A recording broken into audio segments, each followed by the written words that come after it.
Hello, everyone, and peace of Christ, all of you. Please invite your friends and let us have some good time together. As you see in the title, we will talk today about religion and politics, because Islam is nothing but politics, actually, have nothing to do with religion.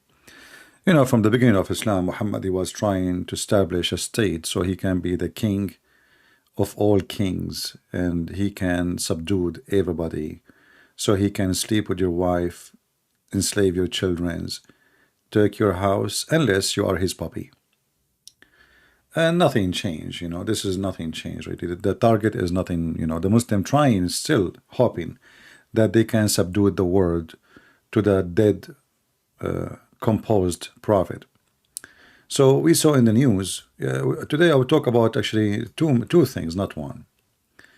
I don't know what the date exactly. A teacher, she was like giving, I don't know, history class or something.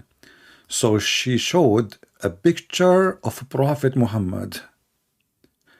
And then the Muslim student, they get so upset. And look at the student who got upset. She have fake lashes, almost reaching the sky. And obviously she is a very conservative Muslim girl. Oh, don't show the picture of my Prophet Muhammad. He's dead. Don't make fun of my dead prophet. And by the way, the women, she did nothing. I mean, it's just picture drawing by Muslims. This is a picture drawing by Muslims. This is not by the infidels. You can see the writing in Arabic around it. So here you see the stupidity of those who they are in charge. So a Muslim student went to the university. They have something called Muslim Association. It's like a gang, a Muslim gang inside the school. So they complain to the dean of whatever you call in the university, and this is her picture in the right. This lady, her name is Helen something. I'm not sure what her name. So what she did, she fired the teacher who did show the picture. Why? Oh, because this is Islamophobia. Brother.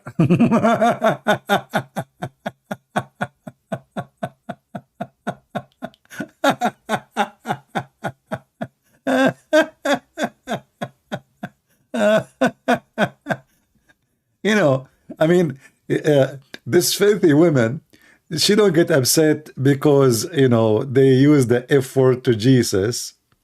She don't get upset because, homosexuality, it must be taken as a course in the school. But, she don't get upset from Muslims. They hate, the Christian, the Jews, the homosexual. They hate everybody. But she is against phobia. And what is the phobia? She is showing a picture of a Prophet Muhammad. Just last week, we heard the news, which is very normal news, about burning a black African. And I say the word black. I hate to say those, words, color, like, white, black. I mean, it's even disgusting, really, to describe in such a way. But what we can say, this is the word today, just to make those fool, maybe they can hear it. Because if you say a Christian is burned, it's okay. But maybe if we say black, maybe Black Lives Matter. No, it does not. Not for them. Black Lives Matter only inside USA for election purpose.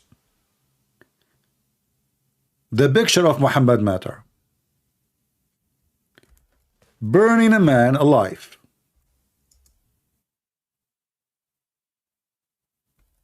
Which is a very normal practice. Just a few months ago, they burned a woman.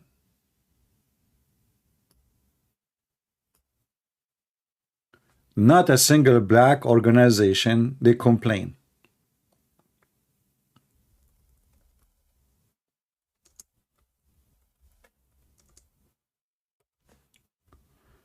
Nobody care. Why nobody care? Well, there is main reason. He is not supported by terrorists, and he is not the head of a terrorist group. So why they shall care? You tell me. He don't have the money of Qatar or the money of Saudi Arabia. He's a poor black African in the middle of Africa. Who care? The world talking about burning a stupid book. It's literally the most stupid book ever. But the world, nobody care, you know. We care for the right of the book, not the human right. The Muslims burn all books. Actually, the first one who burned the Quran was the Muslims. Go read history. Uthman al-Ma'boon, who married his own niece. He is the first one who burned the Quran. So a teacher, she show an image of Muhammad to teach history, but she show image to everybody, not only Muhammad. Why exactly, if you show an image of Muhammad, those people, they get phobia? And why this stupid women, the one in charge of the university, she is so worried about the feeling of Muslims. If you don't like it, this is a free country. You don't like it, here people can do whatever they want. People, they can insult Christianity. People, they can burn the Bible. People, they agree, they disagree. If you don't like this country, leave. If we want to burn the Quran, we will burn the Quran. If we want to show a picture of Muhammad making poo-poo, we can show a picture of Muhammad making poo-poo. And I'm so glad now that this woman, she is losing her job. So she fired the teacher, you know.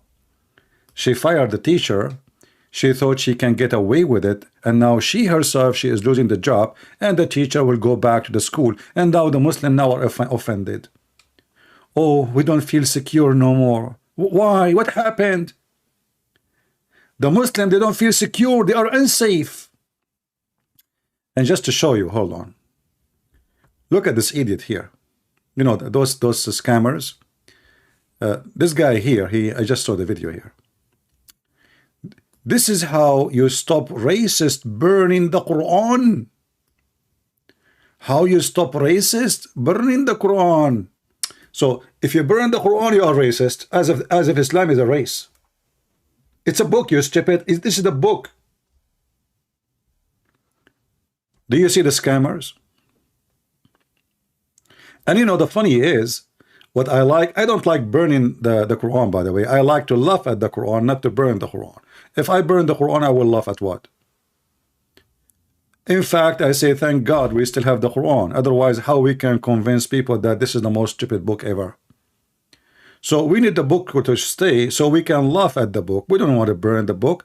If I burn my Quran, which is sadly, if I burn it, I mean, I have it in my head.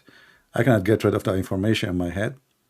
I mean, even if I didn't open the book long time ago, you know, I have it, you know, last time I opened it maybe many years ago. Just to take a picture of page number A. You know, page number A. Do you remember last time we spoke to a Muslim? I forgot which one. I think it was a Muslim lady. You know, and I asked her to open page A in the Quran. You know, and what page A? You know, in the Quran it says this Quran is according to Hafs. And the funny, by the way, the Muslim, they say to you that the Bible written 40 years after Jesus. But Hafs, they don't even have the book of Hafs. They have the recitation of Hafs, but they don't have a recorder. 200 years and more after Muhammad, and Hafs was accused to be a thief and a liar. But today, look at the scammers here. You know, those are the ones who jump for opportunity so they can get a view. How to stop racist burning the Quran. My brother, I have an idea. First, you can use the following method. Buy all the matches and all the lighters. And then this guy, if you want to burn the Quran, how I can burn it? Actually, once a Muslim, he wanted to stop me from, you know, he wanted to destroy my book. So what he threatened me, he said, Christian Prince, we will never allow anyone to read your book. We are going to buy it all from the market. I was so happy to hear this news. I said, God, please, let them buy millions of copies, you know. Tomorrow I will be a millionaire, you know. Thank you, God. I will open a Christian school. So the Muslim, they threat me that my books will not be around, okay? How they want to buy my books and burn it? So they burn, I print. They print, I you know, unbelievable. Super intelligent people. And you know, as long we are talking about phobia and those who do phobia, can we count the phobia Muhammadan they have? They have phobia from the Christian, phobia from the Jews, phobia from the Hindus, phobia from the Buddhists, phobia from the Buddhists, phobia from the homosexual, phobia from pork, phobia even from lizard, black dog. You know, I mean, name one thing they don't have a phobia about. This is the religion of the phobia. This is a phobic religion. And their prophet himself have a phobia.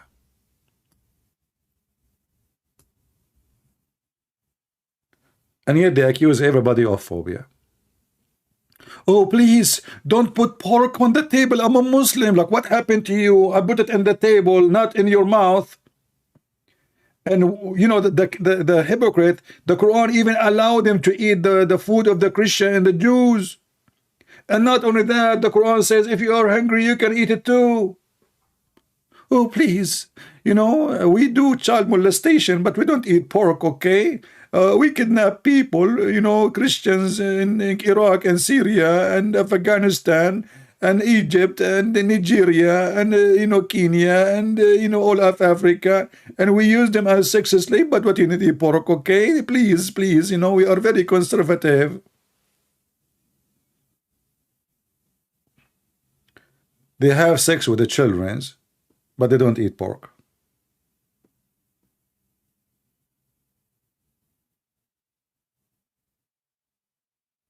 They slaughter people, they burn people alive, but they don't eat pork. And they speak about phobia. And now we have another scumbag, Erdoğan. You know, this Erdoğan is a very unique person. But, you know, this Erdoğan, he is born in the, let us say, in a funny time. All the time, you know, the American, you know, like, you know, when you don't have a leadership around you, even if you are a mosquito, you are a leader. So America now, you know, we have weak leadership. We have weak leadership even in the time of Trump. We have weak leadership in the time of George Bush. All of them, they are potatoes. For all those people, they are just businessmen. They are seeking money and their own personal power.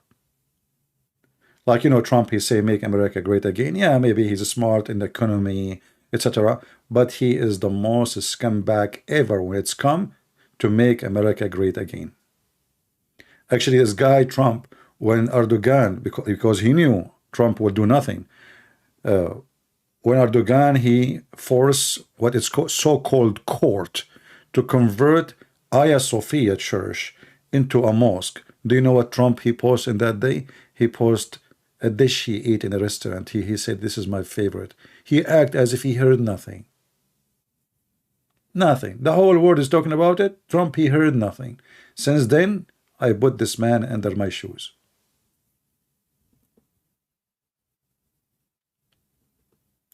Biden is the same. Biden is the same. In fact, I just saw in the news. Let me see, where is the news? Did I close it? Maybe. Yeah, here we go. Huh.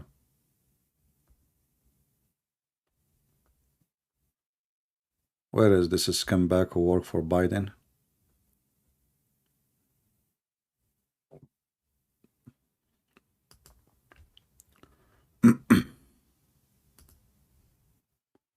Those people, they don't work for us. They work, you know, they are businessmen. Those who may be behind. Yeah. So look at this scumbag. I don't know if the word scumbag will fit. What has taken place in Sweden. Shut up, son of Mut'a. Hold on, where is the video? Those who may be behind Those who may be behind the burning of the Quran, they are trying to sabotage the NATO. I mean, can you believe it? A guy is burning the Quran. He is trying, suddenly now he is a foreign agent sent by Putin. And why? Because he want to sabotage the NATO. This is the scumbag of Biden. But all of us, we knew that Erdogan, he said to the Swedish, you will never get into the NATO unless you give me the Kurdish. I want to burn the Kurdish. I mean, everybody knows. So now Erdogan is using it as an excuse, you know. But we know, I mean, from the day number one, he said, you have to give me my enemies, the Kurdish. So now this scumbag, this evil man, he's saying, he's there trying to sabotage the NATO, as if you have a NATO. Do you have a NATO? I mean, isn't it Turkey is the hub of Iran and Russia? Who is number one doing business in the world with Turkey, with Iran and Russia? And both of them supposedly is your enemy. Anything Putin want to buy from the West, you go to Turkey. Anything the Iranian they want to buy from the West, they go to Turkey. Anything Putin he want to sell to the West, he give it to Turkey. Their oil, their goods, their wheat, even the stolen wheat, which is coming from Ukraine, sold in Turkey. Even the stolen oil from Syria in the time of ISIS, sold to the son-in-law of Erdogan. So since when Turkey really is a member of the NATO? Can you remind me? Can you be a member of the NATO and you are a friend of Putin in the same time? I mean, isn't you trying to get Swedish people into the NATO because there's a threat? It's called Russia. Like Olga from Russia is a threatening Swedish people. So how you are going to stop the threat of Russia when your NATO friend Erdogan, he is number one friend to the Russian? And by the way, this Erdogan, he have no friends. I mean, this guy is a hyena. You know, he feed in dead bodies. You know, like now he is feeding on the dead bodies of the Ukrainian. The more the war continue, actually, the more the Turkish they make money, because now both they, you know, it's very funny. He's a friend for everybody. He's a friend of the Ukrainian. He's a friend of the Russian, and he sell them weapon for both. Hyena. And they are trying to fool us and say to us that burning the Quran is to sabotage the NATO, as Turkey was ever part of the NATO. Turkey never was part of the NATO. Go check how many times they supported the NATO. Just go check. They take just our money. And actually, this is why USA secretly, slowly are moving on arsenal out of Turkey to Crete. They are going to shut down their American base in there soon. It's just a matter of time.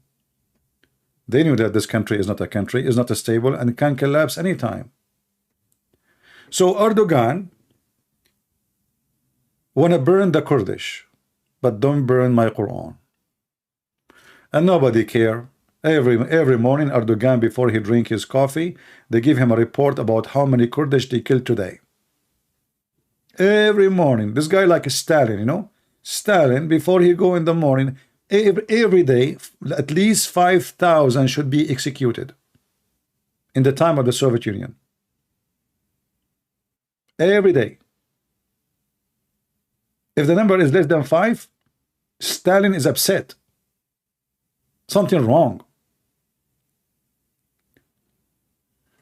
So they are upset about burning a book, but America is not upset that this guy is killing the Kurdish, who they claim that they are their friends.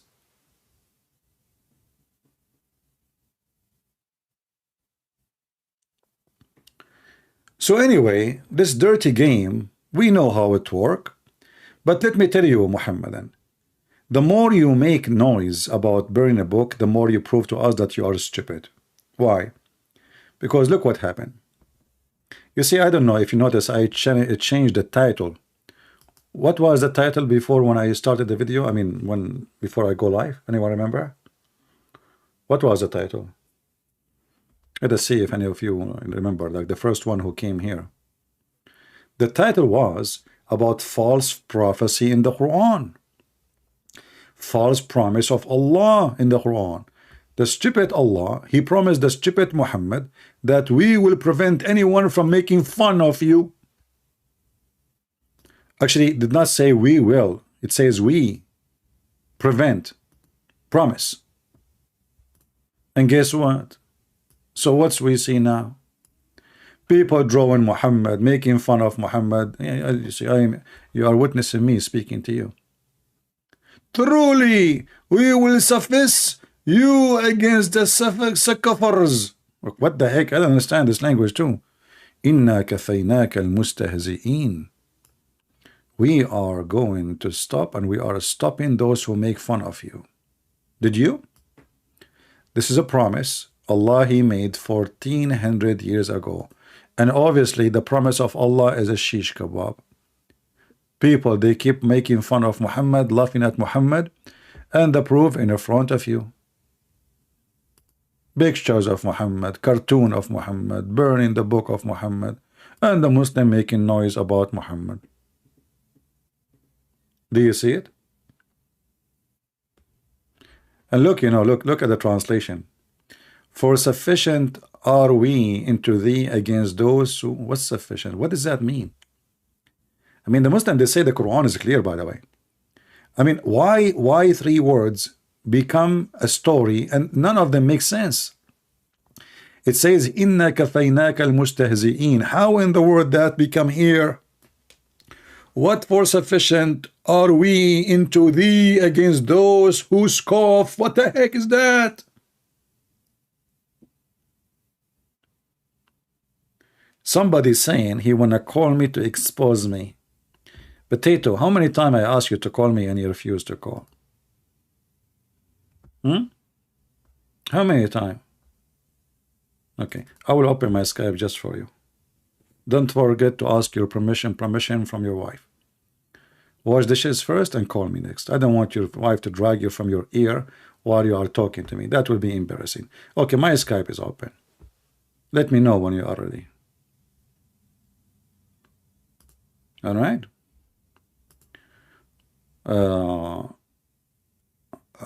Erdoğan do not kill people. Okay, let us see. Let us call this person. I think maybe this is him. I don't know. He sent to me, Erdoğan, don't kill people.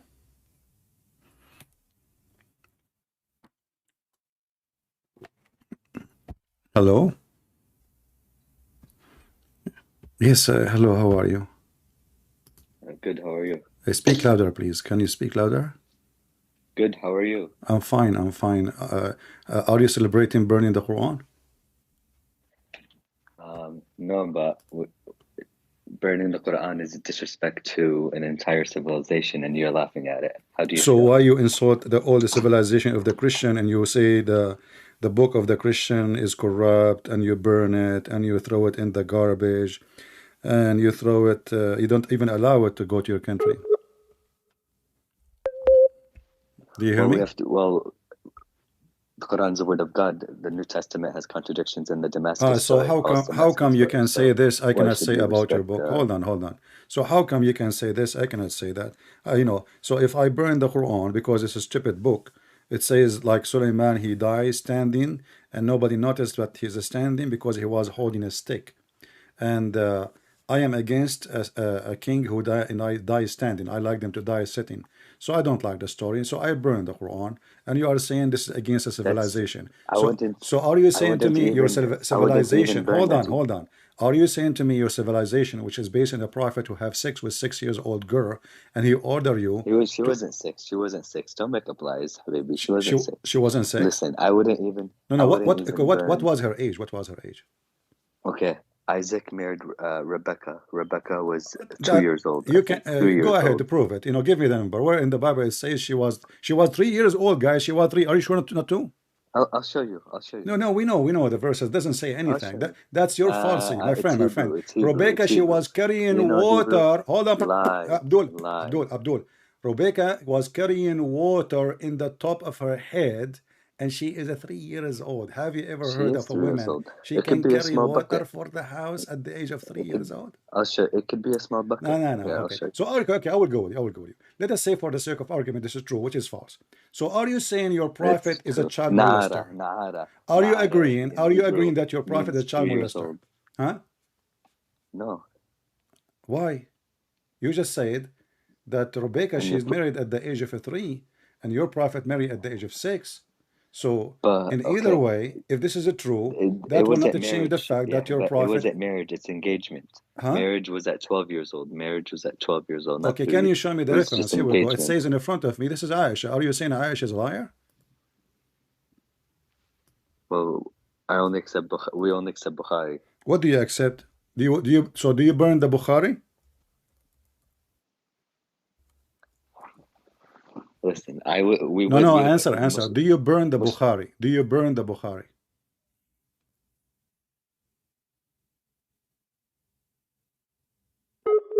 What happened? He's using the internet of the neighbors. Hello? Aisha, she was 12 years old, man. Are you there? Now he is going to burn al-Bukhari. We don't accept al-Bukhari.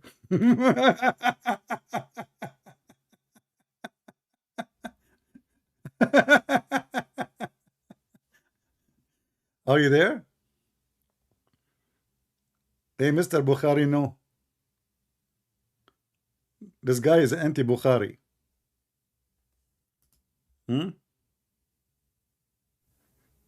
Don't worry about who curse me and insult. It's okay. I mean, what do you expect them to do? Say thank you? He's a Muslim. What do you think? Let us call him back. Do you think really I'm worried about a Muslim insulting me? What do you expect him to do? Hello? Hello, I'm saying Muslims have never burnt a Bible. We're respectful. We don't disrespect other people. You just told me that the Bible is corrupted. You just told me the Bible is corrupted. But we won't burn it. Okay, hold on. We don't want to insult. Okay, so why? Okay, where I can buy the Bible in Saudi Arabia if you don't burn it? In Saudi Arabia? Yeah, where I can buy a Bible in Saudi Arabia or in Afghanistan or any of those nice, friendly Islamic countries. You can prevent sales, but we won't burn it. Oh, but isn't the same? You are preventing the sale. So if you see a book in there, if you see a person, he have a Bible, hold on. So if you see a person have a Bible with him, what do you do to him? No, nothing. Of course. You're a liar. He will be arrested and you burn the Bible. I'm not a liar. You are a liar. Okay, let's go back now to the Al-Bukhari. You said you don't accept. You said you don't accept Al-Bukhari. Listen. Your prophet killed people. Okay, no problem. Okay, no problem. Why do you ignore so now you said you don't accept Al-Bukhari. Should we burn Al-Bukhari? No, I said I accept Bukhari. We only accept Bukhari. You accept Bukhari? But this is Bukhari. Bukhari said Aisha, she said it is 6 and he F her at the age of 9. Yeah, 9 years old is when she hit puberty. Oh, so she was at the age of puberty when she was 9 years old. Oh yeah, for sure. Okay, what if I show you? What if I show you that she was not, and Aisha, she is witnessing that she got her first time. Actually, not only that, after the age of 14, what you would do if I show you that? Show me. Go ahead. Okay, what you would do if I show you? You said if she was 14. 14 is above the age of 9. No. It's not only above the age of 9. At the age of 14, still she do not have her period. Oh, that's a lie. Go ahead, show me. Okay, but if I show you, what you will do? You will burn the Bukhari? Well, I want to see the chain of narration. No, I'm asking you. You want to see it. So now you are the expert in chain of narration. What chain of narration mean? Chain of narration, it's ancient citation. Go ahead, show me. Stop trying to... No. I'm asking you. Beat around the bush. I'm asking you, And I'm asking you, okay, why so is if there I contradiction hold in on, Paul's story for Damascus? Why is there contradiction in Paul's stories of Damascus? hold Why on. is there Paul You talk too much. You talk too much. I want to know contradiction in Damascus? if I You show, don't want to explain it. huh? You don't want to explain the contradiction in Paul's stories in Damascus. There's contradiction. Contradiction in what? In what? Contradiction in Paul's story and his road to Damascus. Jesus said, just because you saw the Messiah doesn't mean you saw me. It could be a devil. That's Paul. Paul saw a devil. Okay, I will go Why with is there you. a contradiction? Are you saying your Quran is written by a scumbag? Because the story in the Quran, the story in the Quran, hold on. Are you saying to me that the story in the Quran is false? What story? What? In the Quran said there's a 3 messengers sent by Allah, aka Jesus, according to the Quran, and one of them is Paul. That's a lie. Okay. Why are you lying? Okay, let's see. Let us see. Here we go. Everybody will see in a second, you know, if this is true or not. Okay. Do you have your Quran with you? Yes, you are. Okay, why won't you show your face? You are fat. Probably. Listen, don't be silly. You know, I am fat like your prophet. I look like him. Yeah, I look like your prophet. He was bald. He lost his teeth. He lost his teeth. I can show description. And not only that, I have a stomach like your prophet, and his belly button was coming out like nipples. So now read with me. Chapter 36, verse number 14. Chapter 36, verse number 14. This verse speaking about who? Is it true? It's about Paul? Let's see. Give me a second.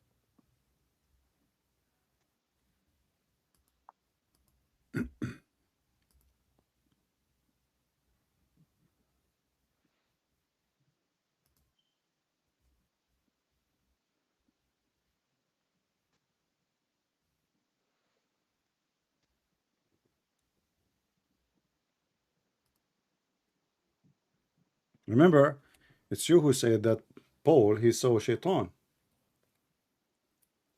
And Paul is a bad person, right? So your stupid prophet is saying Paul is a messenger of Allah.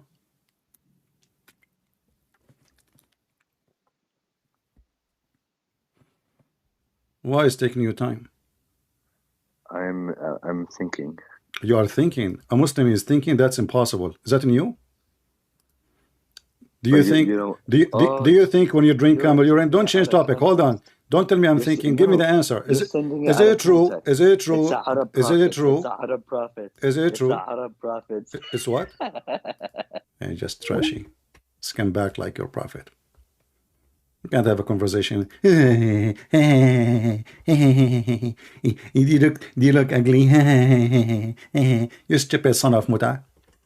Following a Muta prophet, and you are talking about Paul. Here we go. This is your stupid Ibn Kathir, the son of Muta Ibn Kathir, saying that Paul, he saw the angel of God sent to him by Jesus, and he hit his eye and he made him lose his image. And this is his way into Damascus. Who is talking? This is the scumbag Ibn Kathir. He is Ibn Mut'a like you. And here we go. I will use Google Translation. And now what you will do? You will have a diarrhea. The beginning at the end. Ibn Kathir, part number 2, page number 119.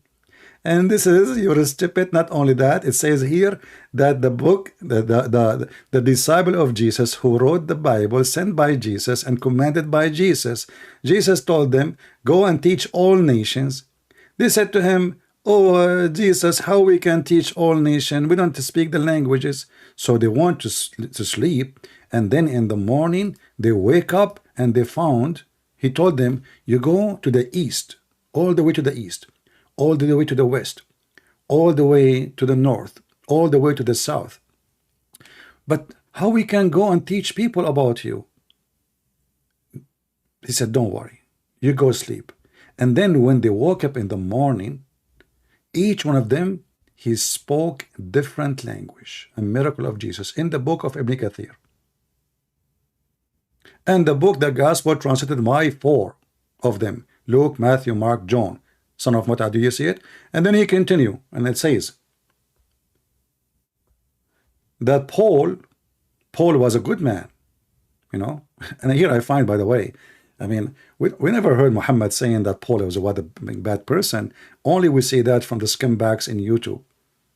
But you will not find their prophet ever saying such a thing. Look like Muhammad, he never heard of him maybe. Maybe he did not know he was bad. But those idiots who they are bully, they knew. They knew everything. So look what it says here. So here Paul, he's a Jew. This is Ibn Kathir, not me. He was unjust and brutal, hating Christ and what he brought. And he had saved, his nephew become a Christian. So he saved the head of his nephew to punish him, which means he's torturing his own even nephew because he became a Christian. And then he punished him, he stoned him until he died. This is the Muslim story. May God have mercy on him. Be my witness. Ibn Kathir saying, may Allah have mercy on the nephew of Paul. Why? Because the nephew of Paul believed in Jesus. And when Paul heard that Christ, peace be upon him, had head toward Damascus, he prepared his mules and he went to kill him. So guys, Paul, he went to Damascus to kill Jesus.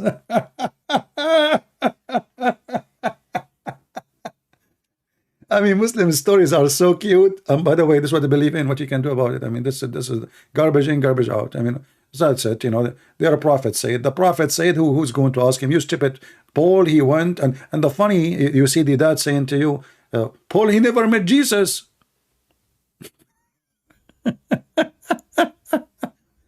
And then he met him. He met him in an area. In the translation is not. It's called Kaukaba. When he faced the companions of Christ, an angel come and struck his face with the tip of his wing. Bling, bling, bling, blinding him. And when he saw that, he fell into his heart, believing in Christ. And those dummies, they call us and they insult Jesus and this insult Paul. And this is their stupid book. Do you see why we laugh at you? Do you see it? We laugh at you. You are not only stupid about our belief, you are stupid about your belief. You are a certified idiot like your prophet. Now go and burn oh, he said okay, hold on.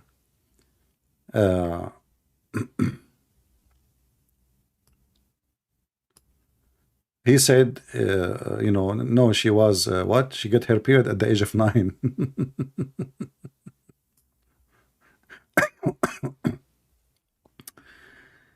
Okay, let's see if we can show the hadith in English. Give me a second.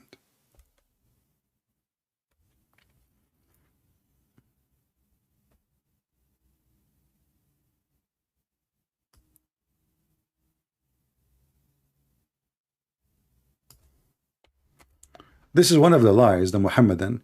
They try to cover the child molester, the duct tape. The duct tape is not going to work, my friend. Okay, let's see differently. This one is not working. Let us see a different one.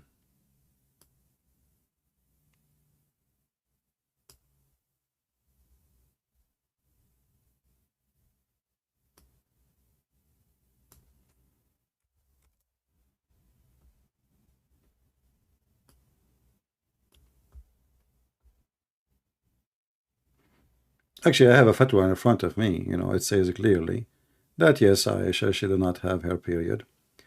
And that's why even she was allowed to play with her dolls. Let us see this one here.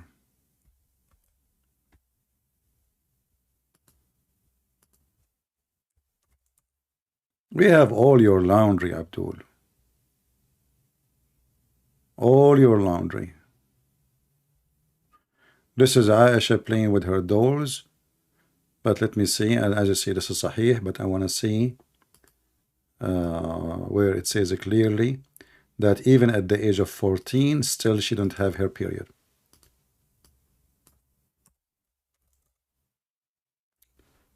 Okay.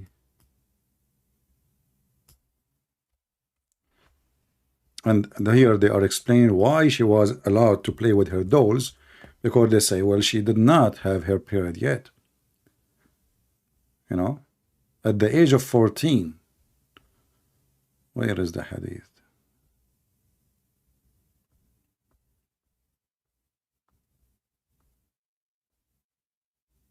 I don't say if hadith is here, but let's see if I will find it.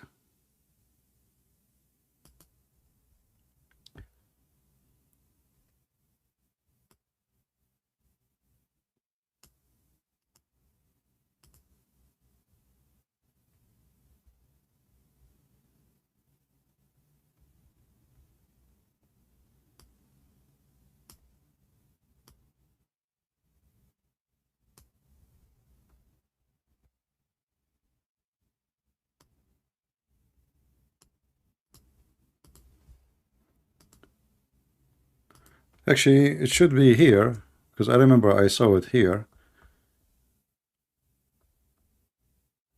But if it's not, we can see it in English here, because maybe I'm searching for the wrong word, but I will show it to you.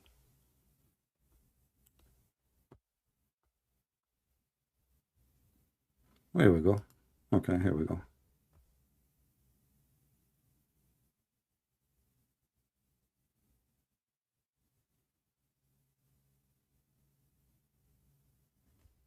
See, this is a fatwa here.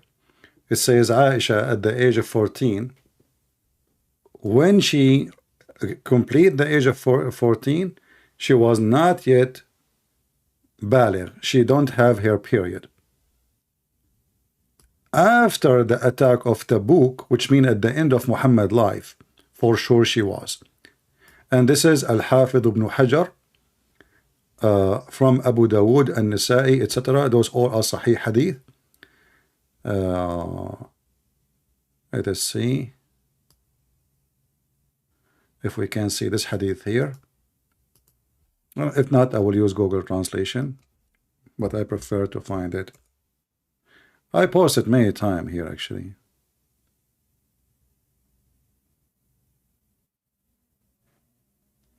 Yeah, I found the hadith, but the rest of it here, it doesn't show. But let us use Google Translation here. I think maybe they took it off, because I remember this hadith was located here in the English page. So here it says, speaking about Aisha, so when she was at the age of 14, at that time, because she was immature. At what age? 14. And then for sure, at the time of the attack of Khaybar, Aisha, she was mature. So this is Aisha, she is 14, playing with the dolls. And this is, you can just calculate the years. The attack of Khaybar. Which year Muhammad, he married her? Which year was the attack of Khaybar? She was playing with her dolls, because simply, this is the Muslim book saying, hadith, because she was immature. This is why she was allowed to play with a doll. Okay? And this is why here, actually, even the question, look at the question. Building the Prophet, this is the false translation, ifing the Prophet to Aisha, and she was playing with her toys, like when he did if her. So I have a question, involve the matter, etc., blah blah blah blah, Prophet, blah blah blah, Maria Aisha, and she was playing, she was a minor, or she was an adult. If she was an adult, then she told us a hadith that she did use to play with her dolls. And then the answer, it says here, it said that the doll incident occurred either in the Battle of Khaybar, and when she was 14 at that time, or at Tabuk, when she was 16 years old. The question, etc., you can read the rest. All right? And you will see the answer. Yes, at the age of 14, she don't have her period. And they are saying for sure, when she was like later, in the time of the attack of Tabuk, which means when he attacked the Roman, and he failed actually, she was in her maturity. She was 16. She was 16. So this is your stupid website, islamweb.net, and the dummy you say it doesn't say that at CP, and people laugh at you. You know, yeah, a woman playing with her dolls, literally. The Muslim believe if a slave girl reach 9 years old, then she is a woman. This does not mean that she reached menstruation and has become an adult, but rather it means that she is fit to be effed. Do you see it? This is the answer. This is not the question. This is the Sheikh is answering now.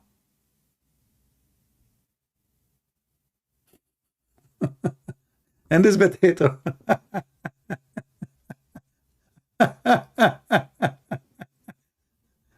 Let me post the link for you. You know. Yeah.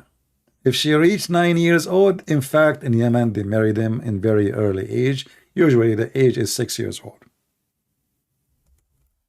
Or sometime even younger, because there's no age in Islam for marriage. It can be even way younger. So when the idiot you deny it, we laugh at you. And this is why we make mockery of Islam, because Islam, if it was a good religion, no Muslim will make a will deny what his prophet did unless it's disgusting. Correct, people? Why anyone will deny what his prophet did unless it is disgusting? You tell me. And as you see how embarrassing it is, we have the proofs, we have the reference in front of your eyes. And I just posted the link. Is that my website? Is that a Christian Prince website? This is the website, by the way, Uthman, the ketchup boy he used.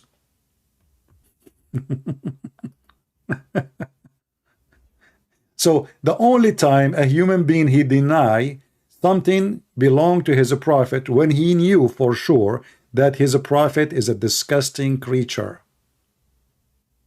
Otherwise, why I will deny it? You know?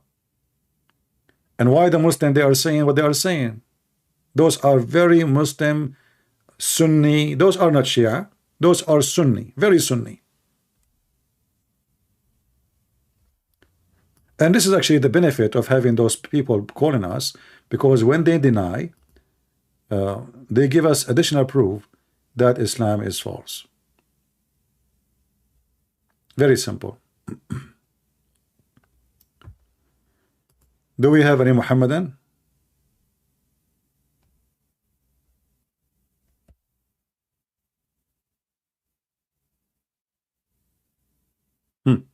Guys, somebody sent me a news.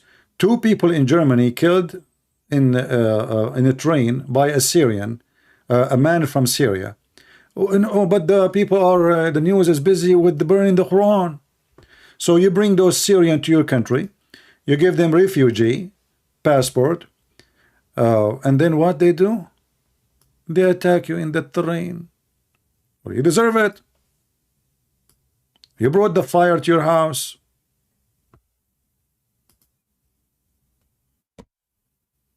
You deserve it, my friend. Sad to say. Who forced you to bring them? You have a stupid woman. She became your chancellor for more than 20 years. She destroyed Germany. So Muslims, how we are going to stop burning the Quran? Anyone have any suggestion for us? What do you think, Muslims? Really, how we can stop burning the Quran? Me, myself, I'm against burning the Quran. I support laughing at the Quran, not burning the Quran. Because that will do 2 things.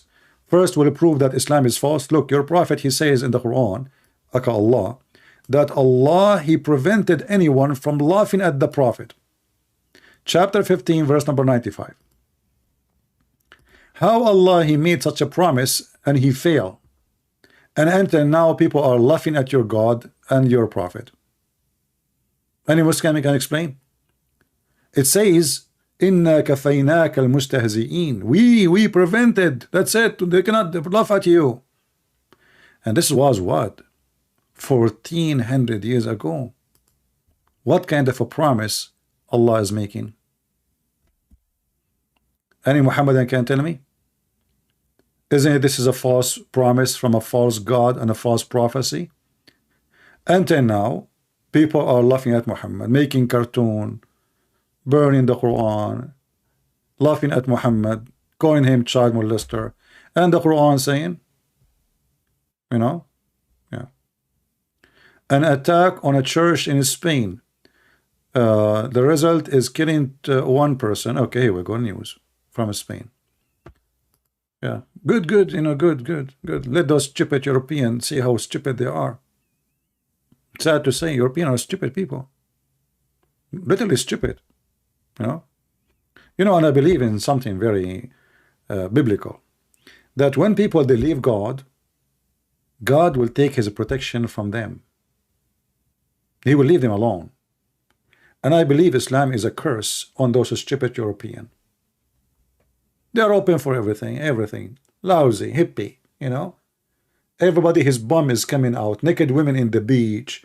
Nobody want to think about God. If a woman, she is a virgin, they laugh at her. And, you know, we are hippie. And they elect a nudist. You know, this, the chancellor of Germany for 20 years. She was a nudist. So what you expect? So when you stay away from God, God will let you exposed, and this is a curse will be upon you. Let them punish them. They punished themselves. They brought the devil to their houses. Everything evil is allowed in Europe.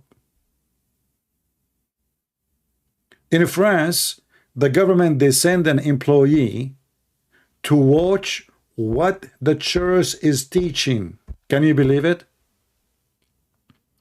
And if the church did not teach something the government agree with, they will shut down the church in France.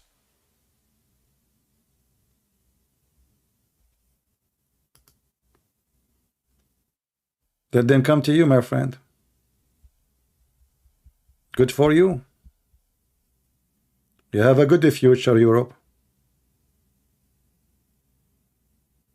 The future is very, very promising. Yeah. Just wait when all of Europe is going to be burned. All of it. Look at this Swedish country. Okay, anyone he have a problem in the Middle East, he jumped to Sweden. Free food, free apartment, free salary, free education, free. And the second something happened, they don't like, they burn your schools and your buses, your trains, why you do that yourself? Swedish became a hotel. I mean, if somebody really in danger, okay, I would say, but don't you know that 99% of those who they are coming as a refugee, they are coming just for sake of free? I mean, shouldn't a Muslim go to a rich country, which is a Muslim country? What about we go to Saudi Arabia? Are they poor? They cannot support Muslims? Is Saudi Arabia a small country? Maybe small, you know, so tiny. Saudi Arabia almost in the size of Europe. Empty, totally empty. Why didn't go there? Because you are stupid. Free food, free education, free health insurance, free. They don't even go to work. When I was in England, I was looking for an apartment to rent. A Muslim refugee, he told me he have an apartment. He will rent it. I said, okay, who is the owner? He said, no, I will rent it. I said, you own it? Aren't you a refugee?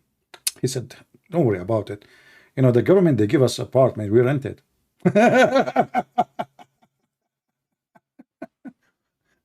So the stupid British government, they gave him a free apartment because he is a refugee. Free electricity, free school, free food, free, everything for free. He go and work as, a taxi driver or whatever, make a lot of money, and you don't pay tax because all of this is not reported. And a free apartment, everything free. So they get rich.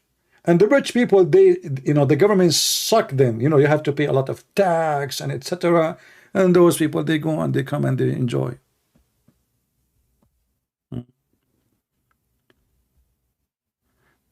And because you have a weird leadership in Europe, they are stupid and they are weak.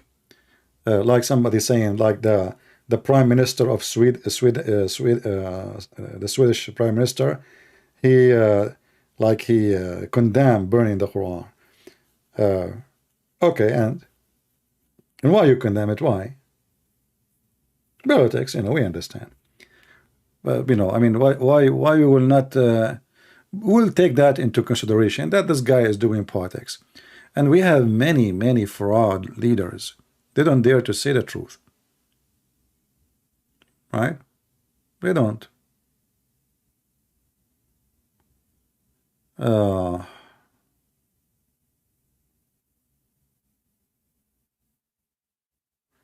Yeah, and this Erdoğan.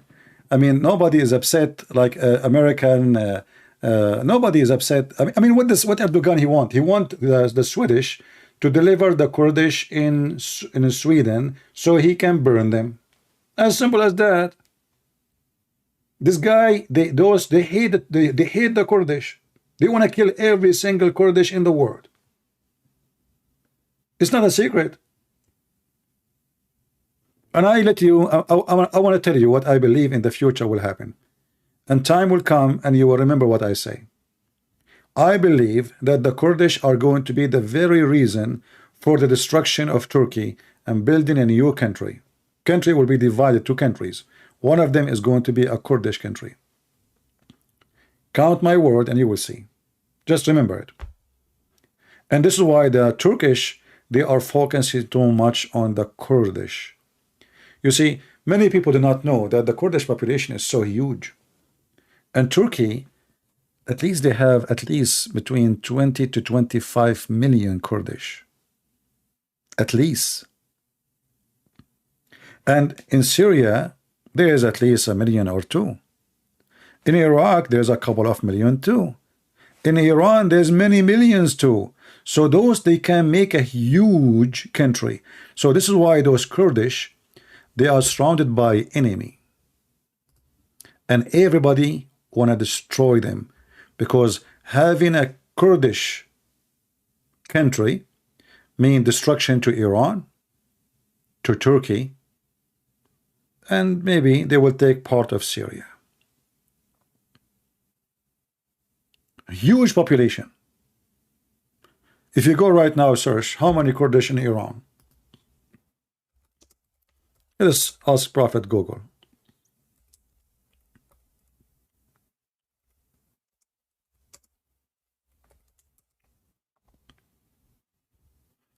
$10 million Kurdish in Iran. Actually, I think maybe more. I don't know. I cannot take Wikipedia, what they are saying, for granted, but this is 2006. So 10% of 84 million, they are Kurdish. This is 2020. All right. So you can imagine, I mean, we can talk 10%. I mean, this is a huge number. Okay, how many Kurdish are in Turkey? Let us see.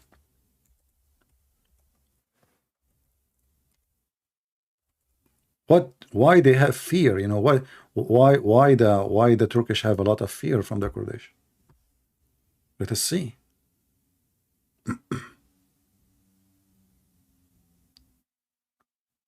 Okay. Well, here they are having. Okay, hold on. Let's see. I don't know. I mean, I can't trust numbers. By the way, I mean, this is internet. You have to check your own. And like if you are want to do a real study about the numbers, so you know, properly between 20 to 30. You know, we know that the Turkish, they try to put the number down so they don't give them any rights.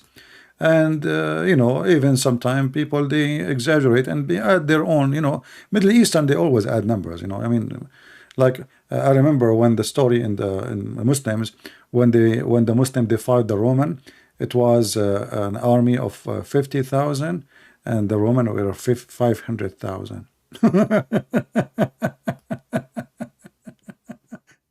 And the Muslim won. True story. Anyway. So simply, you know, the Kurdish, they are a bigger threat, not because they are bad. Well, they want to have their own land. They are from there. They are not coming from the moon. So if they establish their own land in Iraq, in Syria, in Turkey, in Iran, then you have, you know, Turkey is destroyed. What is left?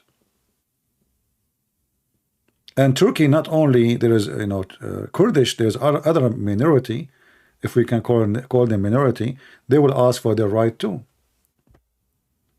So all this drama, when it's come to this filthy Erdogan, is not about the Quran. This is about the Kurdish. Now, if the Swedish people agree to give him, to give those people the one Erdogan is asking for, you know, Erdogan will forget about the Quran. Somebody asking me, do you support Donald Trump? My friend, I support anyone, but I don't support people like Biden. Biden is an antichrist. Trump is not really a good person, but I support him if he go for election again, because Biden is confirmed to be antichrist. It's not maybe. So I will vote for Trump again, not because he's a good man, but because his shoe is better than Biden. But he's bad too. But what we can do in this country, you don't have choices to choose between good and good. You have to choose between bad and bad. This is how the system is.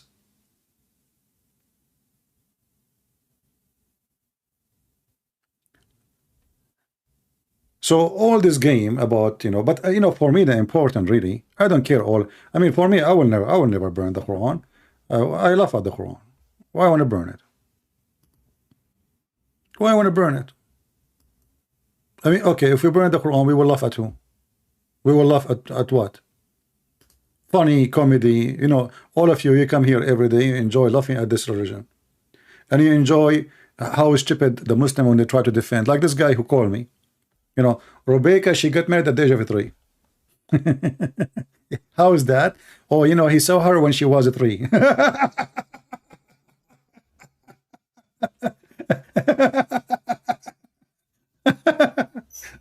So if I saw a girl, she was 3, and then I married her 20 years after, she's still 3, you know, that's it. Yeah, he saw her first time, she was 3. Hello? It says there. Yeah, I mean, they are funny, and they are so desperate trying to find an equalizer. You see, we show them that their prophet is a homosexual. You know, he's a homosexual. He sleep with men. He kiss men. He play with men. They say, oh, you know, they start like, you know, making stories from the Bible. They say, do you know that the daughter of Lot, they slept with their father? Oh, my friend, they are bad. Okay, they are bad. Who said they are good? So what does have to do with this? They are not prophet. Oh, do you know Aaron? He, you know, he did made them worship the cow. He's a bad person. We say he's a bad. But you Muslims, you praise the bad person. This is the difference. So the Muslim, because they try to think, if we find someone equal to Muhammad, he's a scumbag like him, we saved Muhammad. No, you did not. We have 2 scumbags now. You know? You did not solve it. Did you?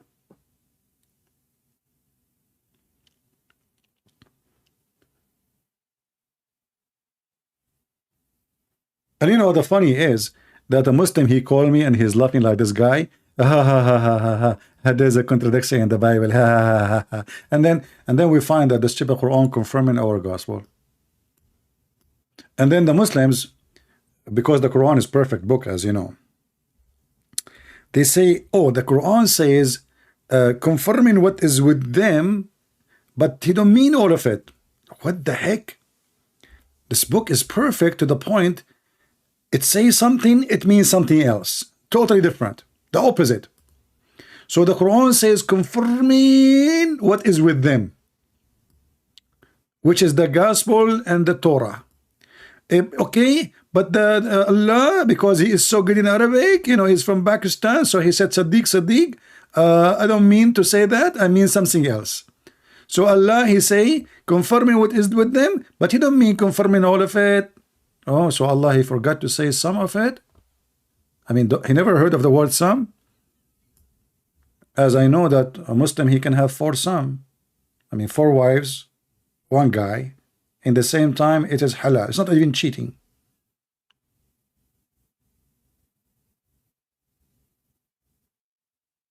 This is the stupid Quran. They have to add words to fix it.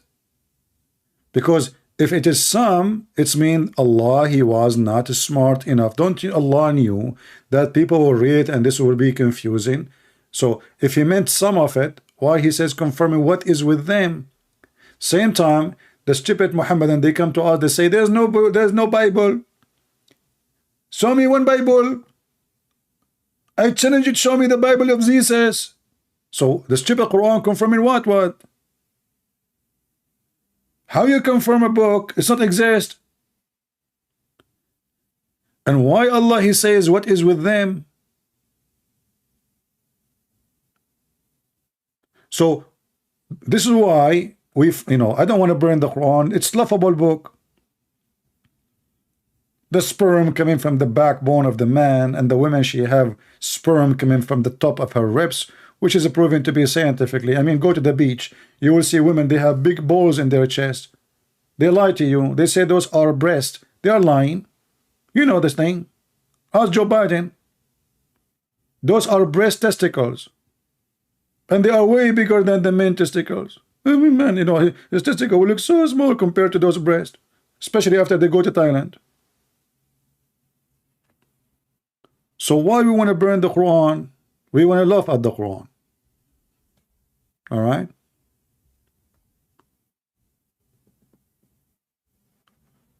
Do we have any Muhammadan? No, I mean, seriously, those women, they lie to us. Look, listen. You know, how many women, they go like wearing those clothes like bikini and stuff like, yeah, you know, and like every one of them, she's like, boing, boing, boing, and they are bouncing in front of your face.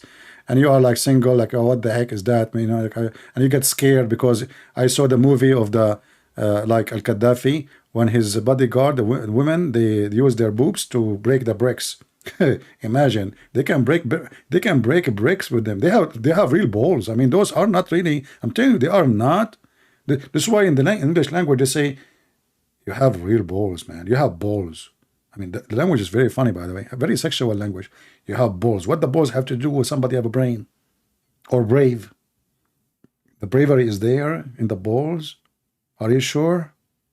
Oh, okay, I see. Look like only brave people have balls, the rest they don't have. Yeah, so you go in the Quran, chapter 86, verse number 6 and 7, and then the Muslim, they will say to you, the Quran is this amazing book, nobody can make like it. Okay, I agree, nobody can make like this book. I mean, you have to be monkey donkey to make such a book. And then they say to you that you are misquoting the Quran. This is out of context. How many times we hear it a day, you know, out of context. This is Ibn Kathir, and this is the interpretation. It says women, they have balls. Women, they have a sperm coming from their ribs. He is created from water gushing forth. Gushing forth, this is the orgasm. Meaning the sexual fluid that come out breasting. The Muslim, he says, no, this is not the breasting. This is a breasting from Palestine, okay? Breasting forth from the man and the women. Oh boy, from the man and the women. Okay. Thus the child is produced from both of them. So the liquid will come out from the man and the women, We mix them together, we put them in the oven, we have a baby. Okay, so now by permission of Allah, don't forget that too, by the way. My program now sponsored by the permission of Allah, in case you do not know, because according to Muslims, everything happened by permission of Allah. So right now, whatever I say is by permission of Allah, which means I'm sponsored by Allah. What do you want more? So if the Quran, by the way, is burned, isn't it the Quran says, وَمَا شِئْتُمْ إِلَّا مَا شَاءَ اللَّهُ, nothing you will except what Allah will. So when the guy he burned the Quran, it was the will of Allah. What's wrong with the Muslims? They believe in destiny. And then here continues saying, meaning, and I love it when the Muslim they say the word mean. The second you hear the word meaning, that's mean you are going to get dizzy and high. Meaning the backbone, or the backbone, you know, there's no lines, of the man and the ribs of the women. MashaAllah, mashallah, mashallah. So now the orgasm of the women is coming from the ribs of the women. In fact, the ribs does not mean really just the ribs. Tara'ib is the last top, like the one connected to the neck. That is the tara'ib, not the whole ribs. So the last bone in your rib connected, in Arabic it says mawqi' al-qilada, which means the location of the necklace. So the top, you know, in the top, like that hole, that is where the sperm is coming from, according to Muhammad, from women, which referring to her chest. Here it says the backbone of the man and the ribs of the women. And now Muhammad, Dr. Muhammad, sorry, he explained to you how women sperm look like. The women's sperm is yellow and fine in texture.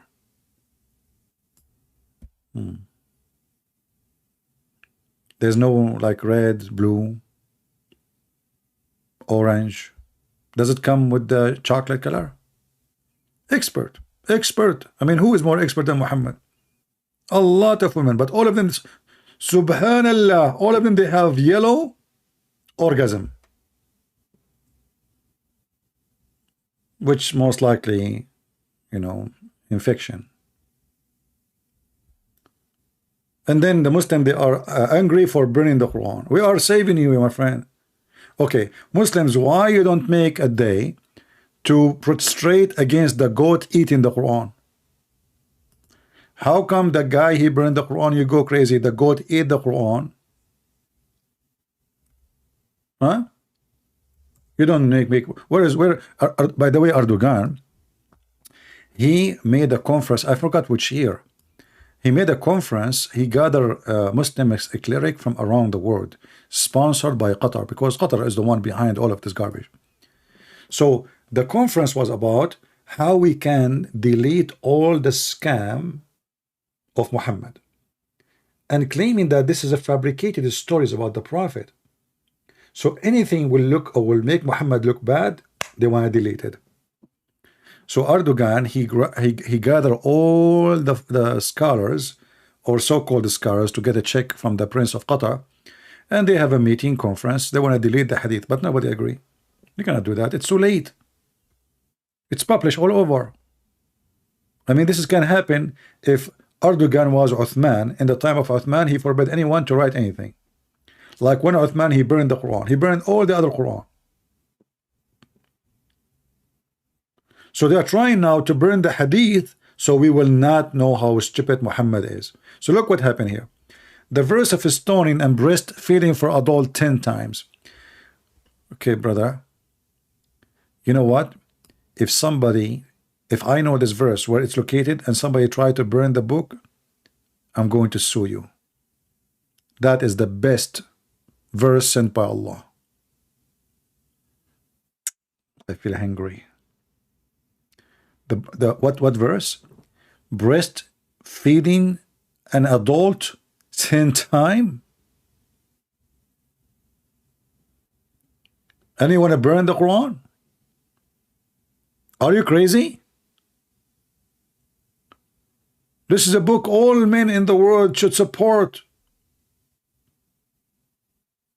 Actually, we should call Joe Biden, you know the thing, and he should make a law with the Democratic Party, because they are the most awkward people in the world, to sponsor Shatallah. You know what? I want to have a breastfeeding for adult in the subway of New York.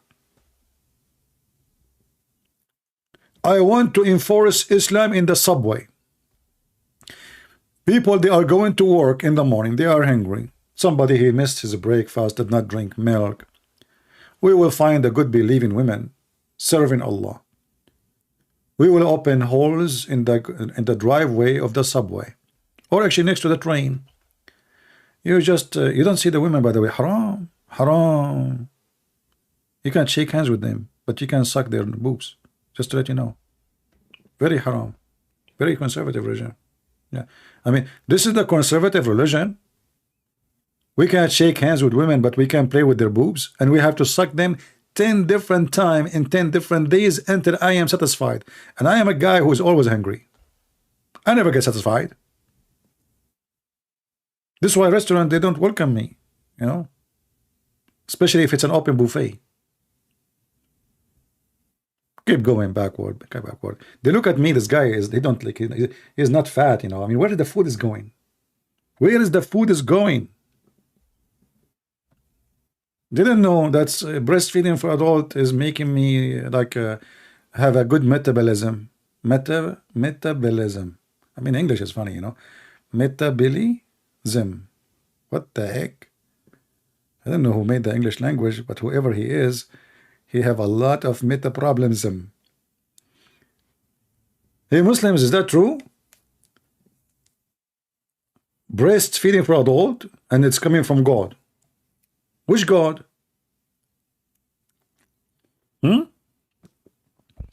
What is the connection between your God and nipples? Yeah, I wanted to do drive-through breastfeeding for adult in Las Vegas, but nobody supported me. I don't have the money. I mentioned I want to do this project long time ago, but nobody. I even contacted Elon Musk. He said I can open that in Mars, you know. So he said, I promise you, when we go to Mars, we will do breastfeeding for adult, okay? I said, but there is nobody there. He said, for the alien. And I was convinced, like, oh yeah, the alien, you're right, you know. I mean, the alien, they will love breastfeeding for adult. Yeah. Do we have any Muhammadan who... I want to see the Muslim reaction for burning the Quran. So when you go crazy, etc., you're actually asking people to do more. As simple as that. And not only that, here we go. The verse in the Quran proving that your prophet is a false prophet. Because the Quran says that Allah prevented people from making fun of Muhammad. Is that true? Surely? When Allah, he says surely, is that sure? I mean, what's wrong with this God? Surely. Surely, Sherlock Holmes. Verily, we shall suffice these against all who now deride this message. Like, what the heck? What message? What it says about Muhammad, you liar? I mean, their translation is like somebody. I don't know what they are using to translate. I heard Yasser Qadhi saying that Yusuf Ali don't even speak Arabic. Only in Islam you can do that. You can translate the Quran without knowing Arabic. I mean, how in the world this guy, he translated the Quran, but he don't speak Arabic? Everything is possible with Allah. We suffice you against those who mock. Yeah, true. Absolutely true. This verse in the Quran proving Islam to be false. Because Allah, he could not stop people from mocking Muhammad. It's in front of you. Is that correct? How many of you took reference of this verse? Chapter 15, verse number 95. Allah, he promised that he will silence anyone who mock Muhammad. Muhammad is dead, and that never happened. And as you see, people are mocking Muhammad and mocking Allah.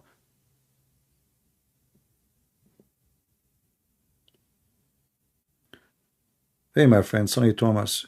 Your name is Sonny Thomas and you live in Toronto. My friend, go and live in a different place. I mean, Toronto, and your name is Sonny Thomas. I can tell you wish to see the sun again. I advise you, listen, I have a free ticket, you know. I give those tickets only for people I care for. One-way trip to Afghanistan. A lot of sun there. So I don't know. If you, Thomas, just let me know, brother. Okay. Do we have any Muhammadan here? How Allah, He promised that Allah will silence anyone who mock Muhammad, and the mocking of Muhammad never stop, including inside your Islamic countries. Anyone? Do we have anyone?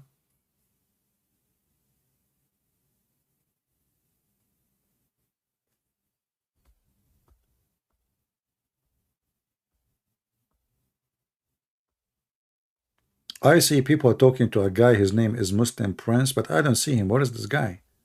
Is he can he be located somewhere? Muslim Prince. Who is a Muslim can call me and tell me why Allah cannot keep his promise? Here we go, they are burning the Quran. I mean, you see, in America, you complain, you don't complain. That will not work, my friend. Who care? You complain. Here we go. You try to kick a woman from her job because she put a picture of Muhammad. Do you know what happened now? The one who kicked her out of the job, she is going to lose her job and she will go back to her work. And look. This is student, brother. She filed a complaint. She went to the dean of the university. The dean of the university, when she saw her fake eyelashes, she said, oh, no, those are arrows. And she is very conservative, so very conservative lady. You know, hey lady, the one you are against a picture of Muhammad, don't you know that the Prophet says that the woman, she take hair from her eyebrows, she go to hell? Do you know?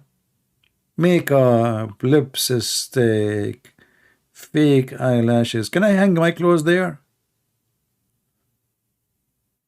I mean, how you can get inside the bus? You might blind somebody with them. And now this conservative Muslim women, she complained. And then the other stupid women, who they are the dean of the university, she fired the teacher. And now guess, the teacher, she will get rich.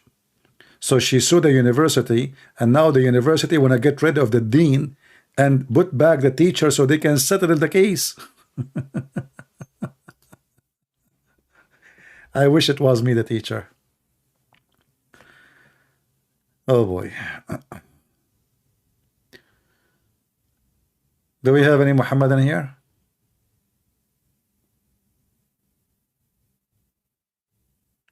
Anyone?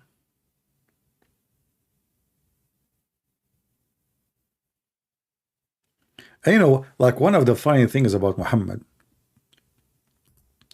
if a woman, she take hair from her face, Muhammad is very upset and Allah is very upset.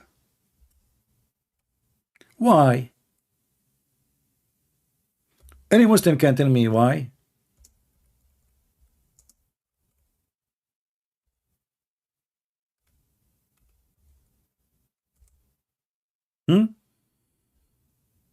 Seriously, why?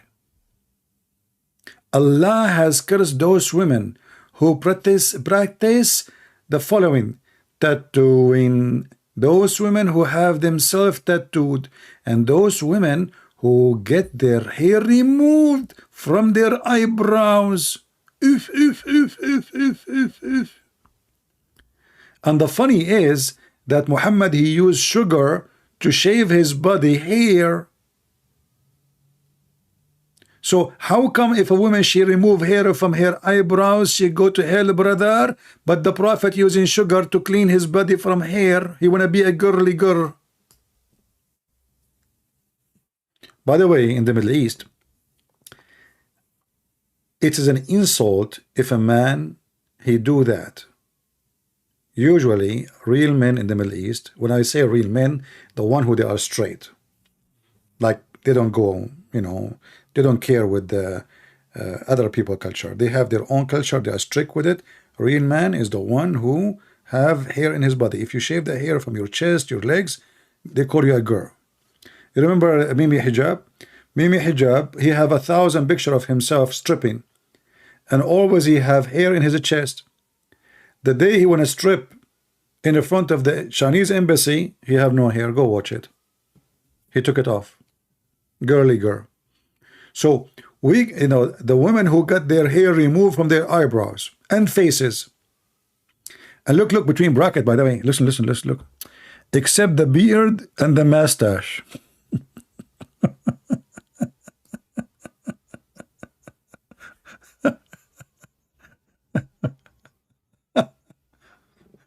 Like this Muslim, he tried to fix it, you know.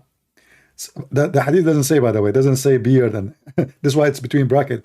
But what do you mean women they are allowed to shave their mustache, brother? What?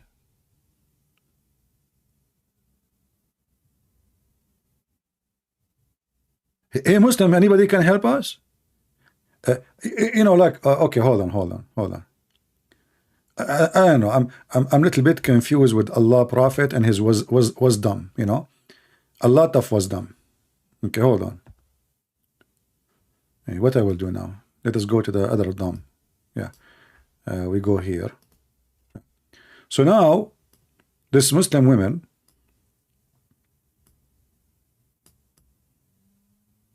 what difference it does make if she is taking hair from here, not from here?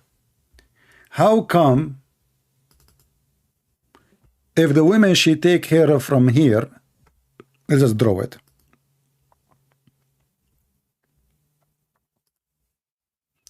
If she take her hair from here, she will go to hell.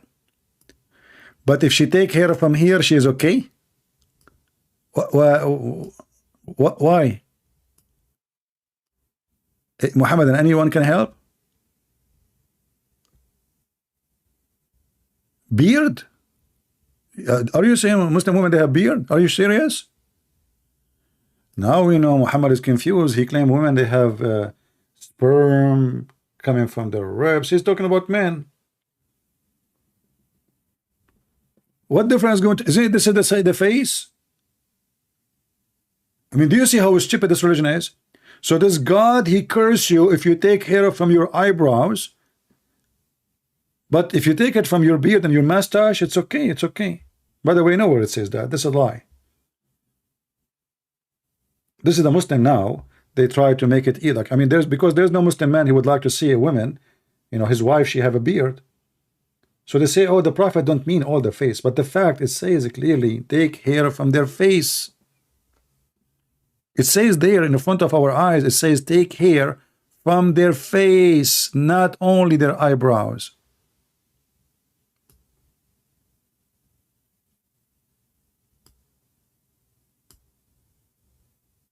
Did you see it, guys? It says, this is their translation, not my translation. The women who remove hair from their eyebrows and faces. So is the mustache, is it part of the face or part of the ass?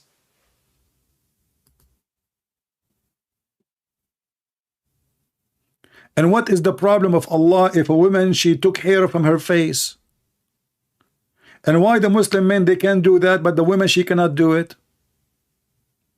Why Allah don't curse the man who take hair from his face?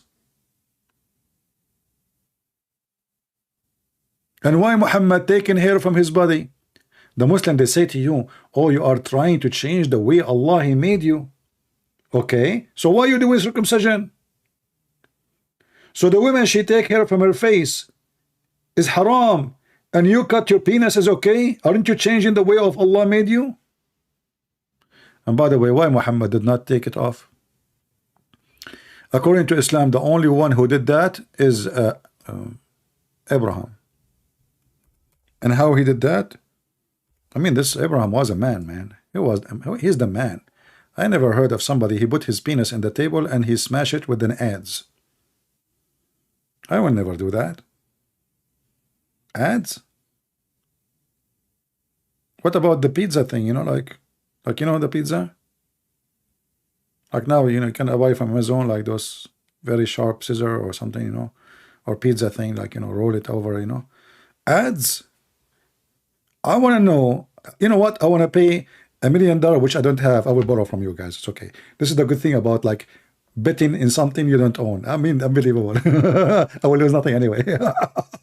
So I want to bet $1 million to tell me how Muhammad, he knew that Abraham, he used an ads to cut his penis.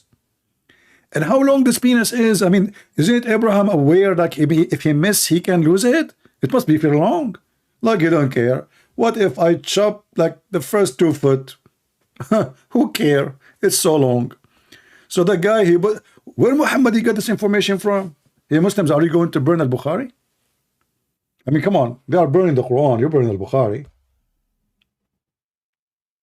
Are you? What the heck is that? And as long Abraham, he did that. Don't you Muslim, you say follow the step of Abraham? Why you Muslim don't use the ads? I want to see one Muslim hospital or a clinic, or those guys who go in the street and they do circumcision for kids in the Middle East illegally, using ads. Like you knock at your door. Assalamu alaikum. Wa alaikum assalam. I have my ads ready. Please unzip. You take it, you put it in the ground, and the guy, Bismillah, Alhamdulillah, he smashed it. Ooh, what? You missed, you missed, you missed. What? I did miss what? You hit my finger, you idiot. Oh, okay, sorry, let me do it again. What happened? You missed, you missed, you missed what? You hit my hand, you idiot. My friend, I don't know, I cannot find yours, it's so small. I mean, what I can do? Okay, wear your glasses. Unbelievable. So Islam is against the way to change the way Allah he made you. But they cut their penis. Muhammad, he used sugar to take care from his body. Muhammad, he color his hair, wanna be redhead. Hey Muslims, what is behind this redhead thing? Huh? Why you wanna be redhead? Seriously. Not only that, Muhammad, he forbid the Muslims to color their hair black. Do you know that? Do you know that? It's forbidden for a Muslim to color his hair black. I'm not joking.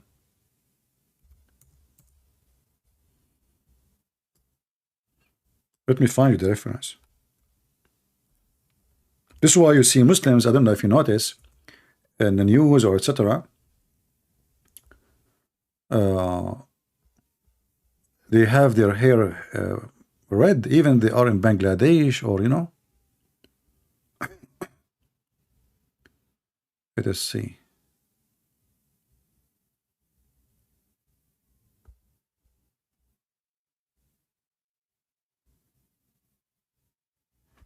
Let us see where I find the hadith. Hold on.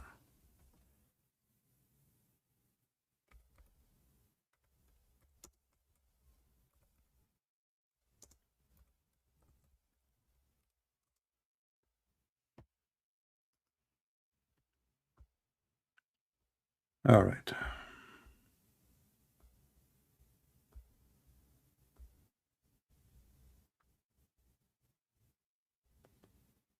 Where is the hadith?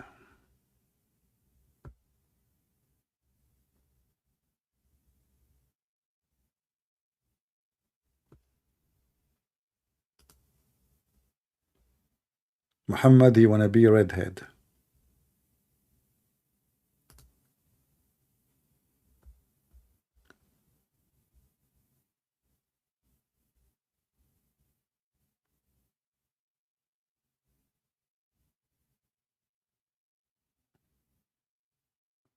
Where is the hadith?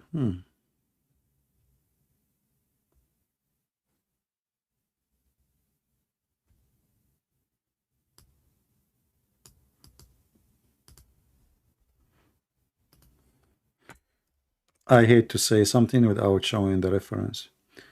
Let us see.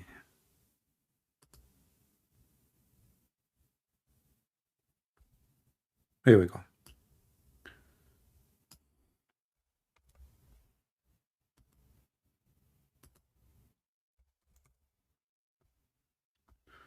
Do you see it?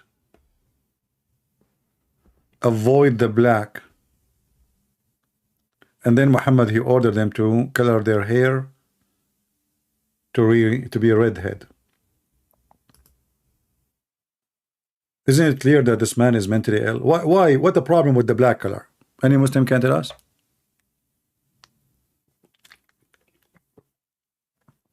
And if you are against changing the way Allah He made you, isn't it Allah He made you having a gray hair? Why you want to change it? Any Muslim can tell me why? I mean, you see how awkward their logic, and those are men. These are men, and Muhammad was coloring his hair blonde, redhead.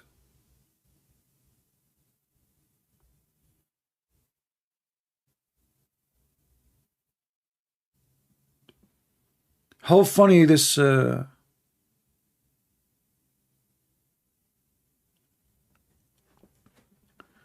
is. Kent Hovind a good guy? Who is Kent Hovind? Who is this guy, Kent Hovind? Is that the one who burned the Quran? Who cares if he's a good guy or not? Are we going to elect him to be a president? Why you are asking us? The question is Muhammad a good guy? You know, hey Christians, is the Kenhead a good guy? What about you call me and you tell me if Muhammad is a good guy? I don't know, maybe he's a good guy.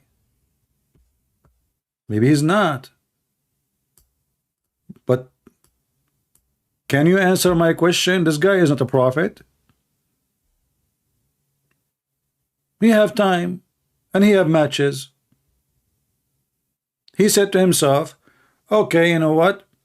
I'm going to burn the Quran. Now, is Muhammad a good guy? Why you didn't answer me? Is Muslims are good people when they go and burn schools and cars and buses because somebody burned a book? Why you don't ask yourself such a question? If Islam is peace, isn't it the Muslim they say Islam is peace? How Islam is peace, and then when somebody burned the Quran and they say to you Islam is tolerant religion?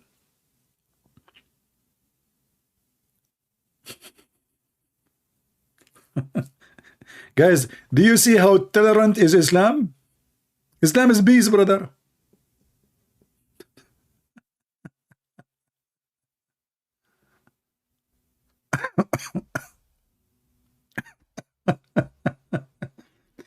You know, so the Muhammadan, they try to make it the opposite.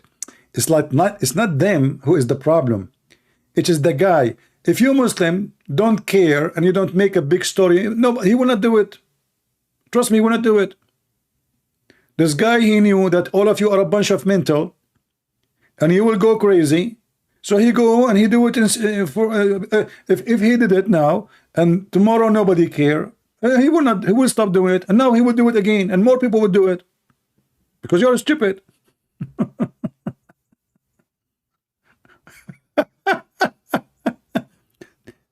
Guys, seriously, if those stupid people don't care and laugh at it, do you think this guy will go tomorrow or anyone else will do it? Nobody. Literally nobody will care. But because now you are making a big drama about it, many people, even the one who is seeking just attention,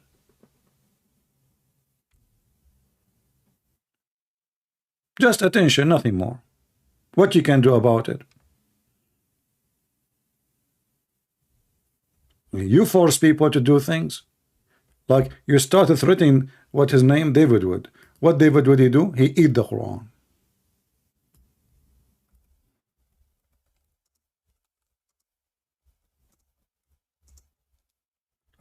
I mean, I don't know even how this guy he can eat the Quran.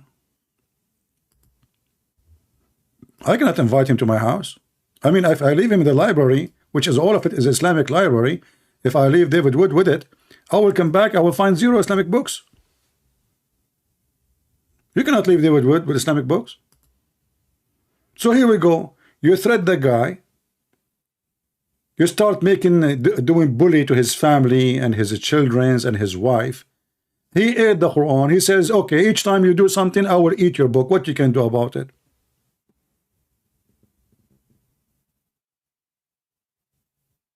And this is the reason I will never invite David Wood to my house. I can't even leave him with my computer. I have a lot of Islamic books.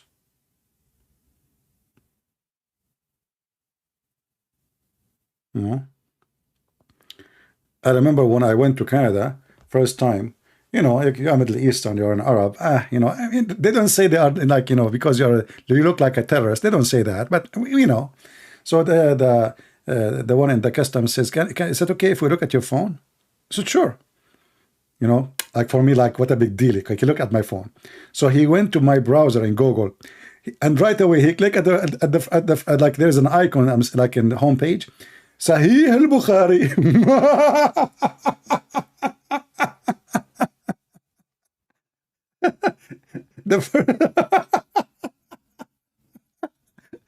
Quran, Sahih al-Bukhari, Quran. And I was looking at that like, man, I mean, I forgot to delete those, you know. I mean, the guy, I was sure. I said, sure, look at my phone. What a big deal. You know, you can say no if you want, but they will not let you get in Canada. So I was sure, like, what a big deal, man. Take my phone. Go ahead. So the guy, he started browsing the history, you know. Sahih al-Bukhari, Quran, fight them or kill them wherever you find them. I'm like, what the heck? And I was looking, oh boy. And he said, can you go with me inside, please? You know, I said, we are inside. He said, no, more inside.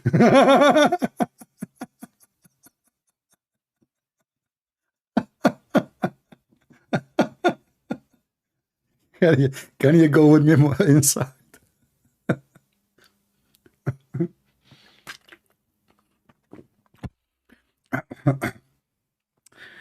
Oh boy. So this is what you do, Muhammadan. You know, you because you go aggressive and you are being stupid, you know, and you claim that you are terrorists. And look what happened. People burn your Quran. People laugh at your prophet, you know. And you go and what you do, you burn Christians. Just how many attacks you did in the last 24 hours, 48 hours? Attack in Spain, in a church. They killed a Christian person in church. Attack in the train in Germany, killing 2 people. Burning a Christian man in Nigeria alive. He's a priest, just a few days ago. And then they claim that they are religion of peace and they have God. You don't have God, you have Satan. You have a demon. His name is Allah.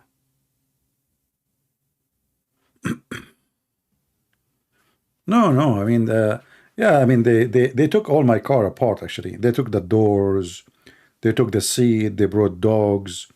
I mean, literally, they took the whole car apart.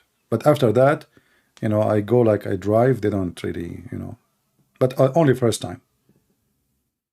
Yeah. Oh boy. Actually, when I went last time, you know, I went to Singapore in the airport. They put my passport on the machine. You know, they have a machine. Beep, like what the heck? There is a red light. She put it again, red light again. Third time, I know something is not right.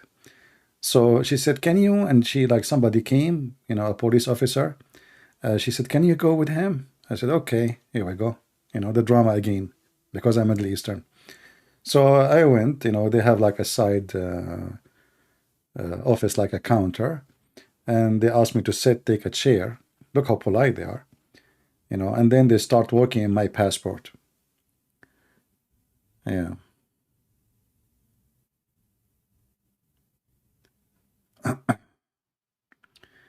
Yeah, but then they let me go, actually. They said there was a problem to process my passport, but they did not tell me what is the problem.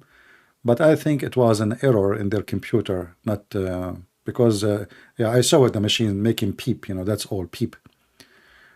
Don't eat the Quran.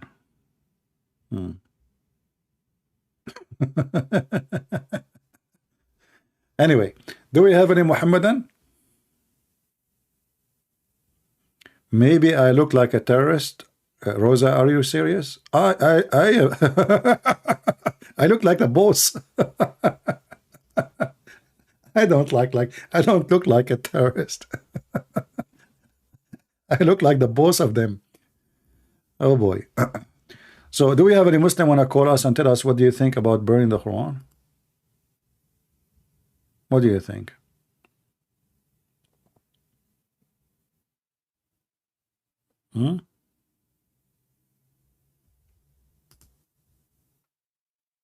Anyone?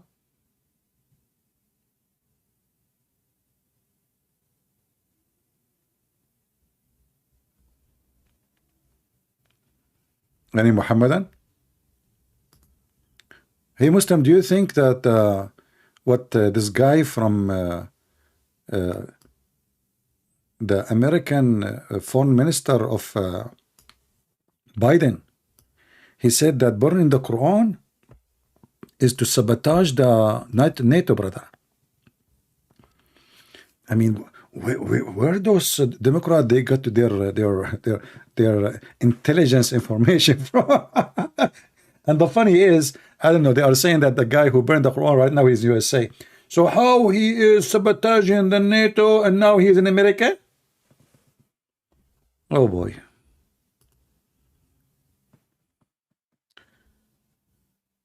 Do we have any Muhammadan? Who is a Muhammadan would like to call us and tell us which one you prefer, Christian prince who laugh at the Quran or this guy who burned the Quran? For me, I'm against burning the Quran because we need it so people will see how stupid it is.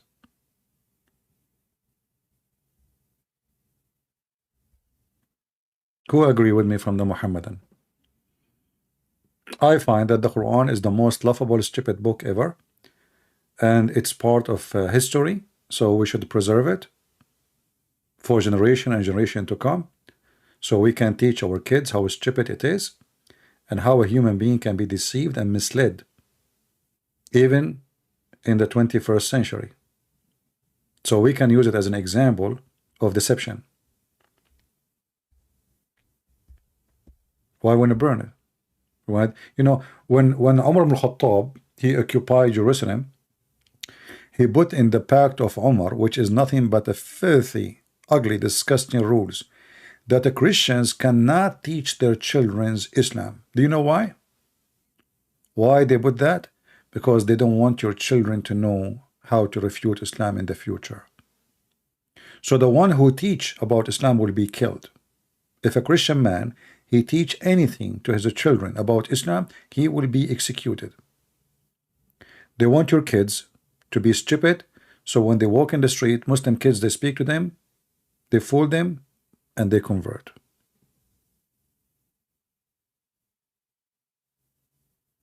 Here we are doing the opposite. You see, the Muslims, they try, supposedly, they want to teach about Islam. This is what they say. The truth, no. The Muslims, they fought Christians not to learn anything about Islam for centuries and centuries. Because that is dangerous. And as you see, it is dangerous. I speak Arabic. Arabic is my first language. I have a degree in Islamic law. And my knowledge is beyond their knowledge. And that is very dangerous.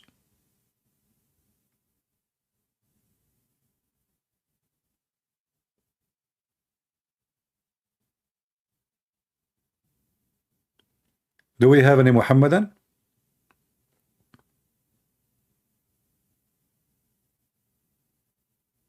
No, honestly, even if I have let us say one day I was able to establish having a country, let us say a Christian country, if we can call it, I will be sure that every Christian school have a textbook and class to study the history of the cult of Muhammad, because we want to learn from the past so we can fight against the devil in the future. So for me, I like to do the smart thing, not the silly stuff like burning books. The smart thing is to teach our kids what is the stupid Quran is. not to teach them how to burn the Quran. So for me, all of this is just, silly. But in the same time, what Muslim does when somebody burns the Quran, it helps us to show the world how filthy this religion is. In one hand, they lie to you and they say Islam means peace. In the second hand, you touch the Quran, they kill you. Islam means peace. Like, if you go right now and search in Google, search behead those who insult the Prophet. And in the same sign, it says Islam is peace.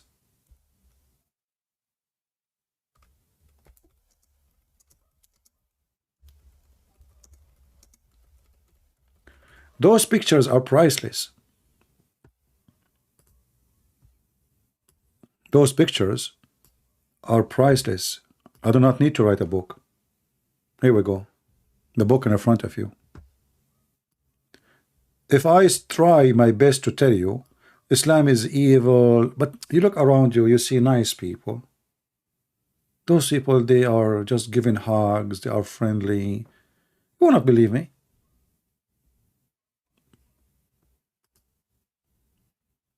Behead those who insult Islam. Massacre those who insult Islam. Do you see it?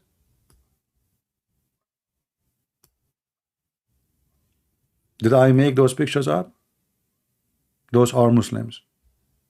Proving to you what Islam is about. This is a Muslim woman. She live in Europe. She live in Europe and she have a baby with her. Infant. And she have a sign, behead those who insult the Prophet.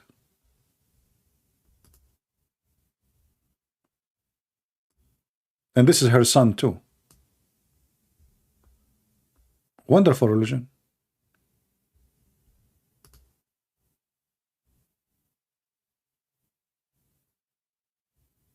And then you will see a scumbags in the West and the East saying to you that Islam is a good religion, like Putin. Putin is not the better, but Putin, the difference between Putin and the Western leaders, Putin is very, he's the evil kind, who use Muslims. Like, he destroyed Chechnya.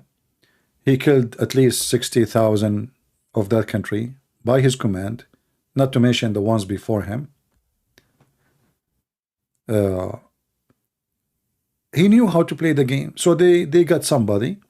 His name is Kadyrov. He's their dog. This is the dog of Putin. We will give you the control, okay?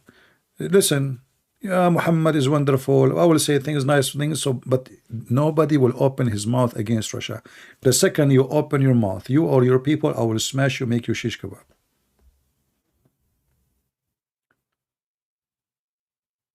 And now those people, they are the one who they are enemy for Russia. They are fighting for Putin, literally for Putin, not for Russia. So Putin, he knew how to use them. The CIA used Muslims for a long time. There's a long history of using Muslims in war. Who is the first one who taught the Muslims how to make bombs in the street? Who is the one who taught them how to do suicide attack? CIA. But doesn't mean that Islam is a good religion. No. CIA, they notice how evil Islam is.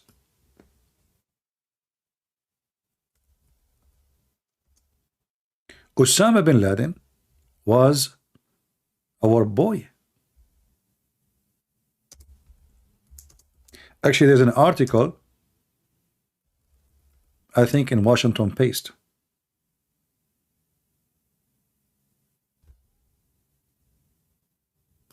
Washington Post, sorry. Let me see if I can find it. Here we go. This is our hero.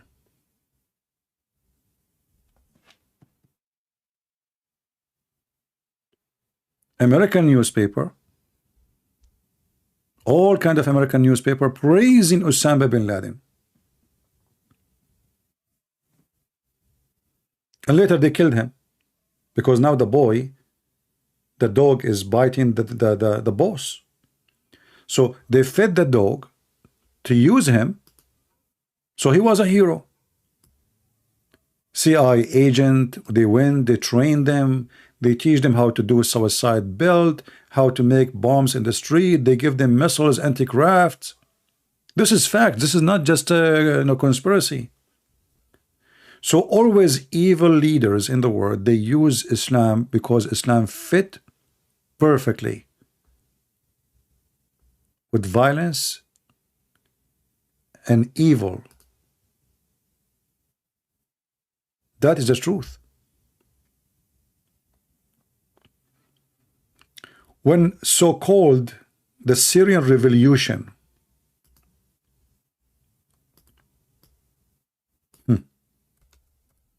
who is the first one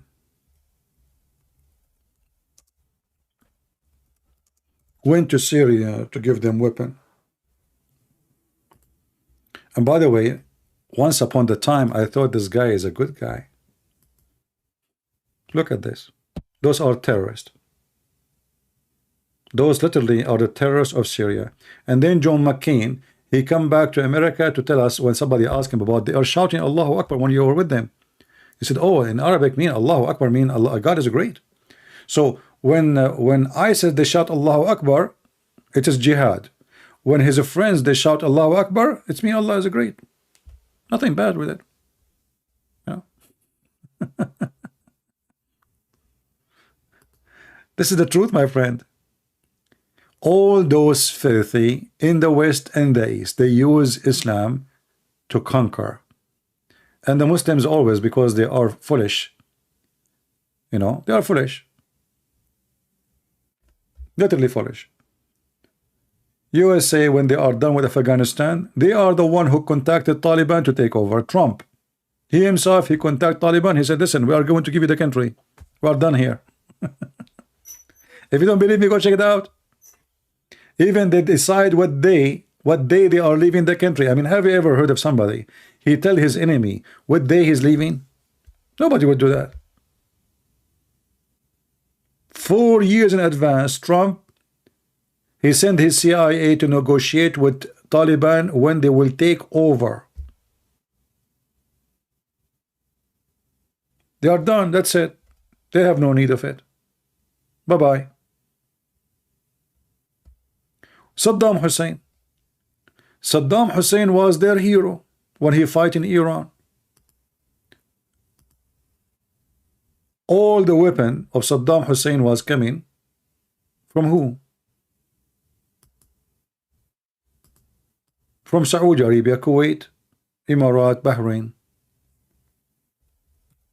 Okay, how, but who, where, from where, whose supply, how it work? America. Why? Why they are supporting him? He's fighting Iran.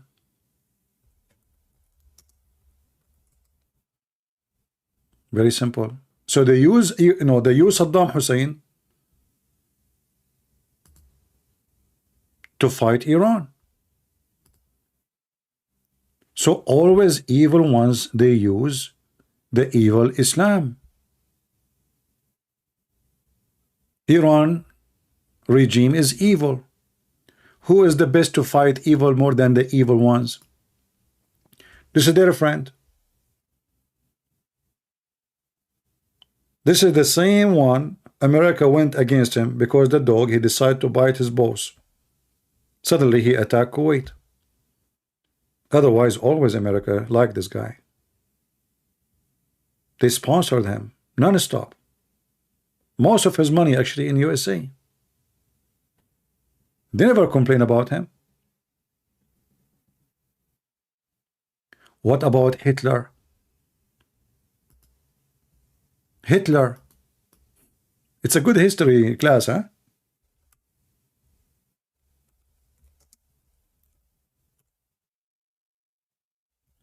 Did Hitler use the Muslims in his war? Hitler, he praised Islam. Actually, he said he is born in the wrong religion. He's born in the wrong religion. He don't like to be born into Christianity. Because Christians are not violent. Those are the army of Hitler. The Muslims. This is the Mufti of Jerusalem.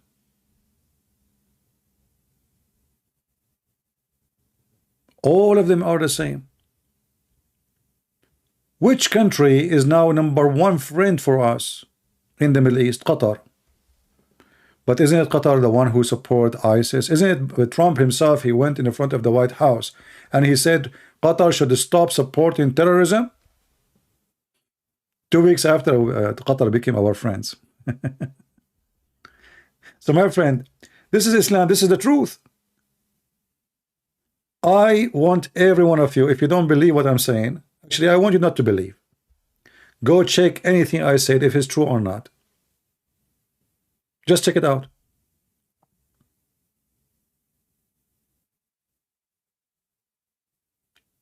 All evil leaders, they use Islam. And this is why we see, I don't want to mention now Andrew Tate because he's the leader of the pimp. At the end of the day, all of them are pimps, you know. Those leaders, all of them, they are pimps. They have no honor, they have no honesty, they have no dignity. Andrew Tate, why he converted to Islam? I mean, this guy is, he don't care. I mean, this guy is just, his business literally is a vagina. Literally. Until now, nothing changed. What he have to do with Islam? How this guy is he a religious guy, really? Well, he's evil. He found that Islam is an evil religion, fit perfectly with his agenda. So he knew that he have problems. He knew he is wanted sooner or later. He knew he need a place where he can seek refuge. He have 7 passport. 7 passport. You know why somebody want to have 7 passport unless he is really, he knew that sooner or later he will be busted, right? And he mentioned that. He said, okay, who can stop me? I have 7 passport.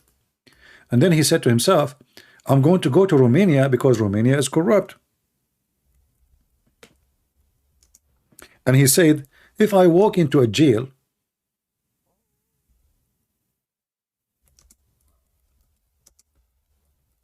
with that much of money, he was in the video, do you think anyone can stop me, arrest me? But they will serve me.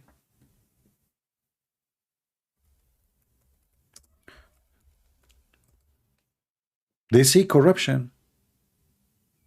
He found that Islam is a corrupt religion, support corruption. So now I'm going to enjoy the corruption. He's a corrupt, they are corrupt. And let us enjoy it.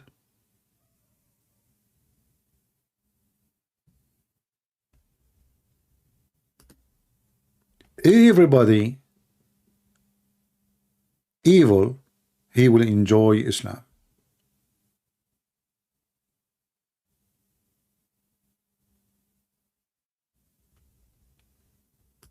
The funny, this guy today he said there's no justice in Romania. Just a few months ago, Romania is the most wonderful place in the world because it's corrupt. So isn't it, this is why you went there? He went there because they are corrupt, which means there's no justice. And now he's saying today they took him out of jail. He said there's no justice in Romania.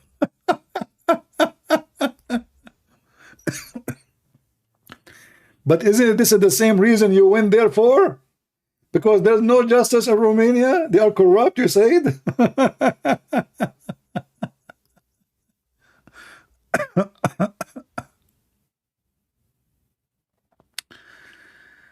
Oh. Anyway, my friend Ginny, don't tell me to go back to the topic. I'm not working for you, my friend. You don't like it, you leave. I mean, some people really are weird. CP, please go back to the topic. Don't you think it's rude even to tell me what to do? Don't you think it's silly that you are coming here to listen to me and now you are telling me I don't like what you say, change it? Do you have a remote control of me, my friend? What about you hit the remote control and that will change? What's wrong with people? No brain. Nobody want to think. I'm a man, I'm talking. You don't like it, you leave.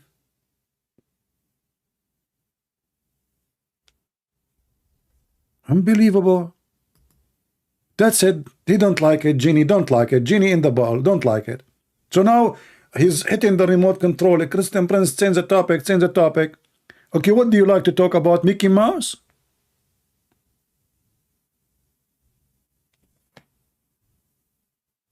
Weirdo. And this is why Andrew Tate now is suffering. You know, a guy, he was his limousine, his car by himself, and now he have God knows who is with him in the jail. Genie. Genie, tell him change the topic. This guy, he never heard somebody saying to him change the topic. And now he have to deal with it.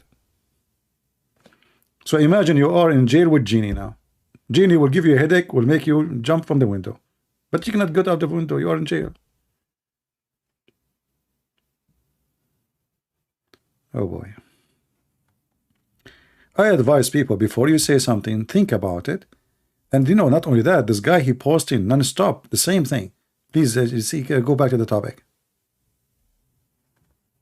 Like not only once.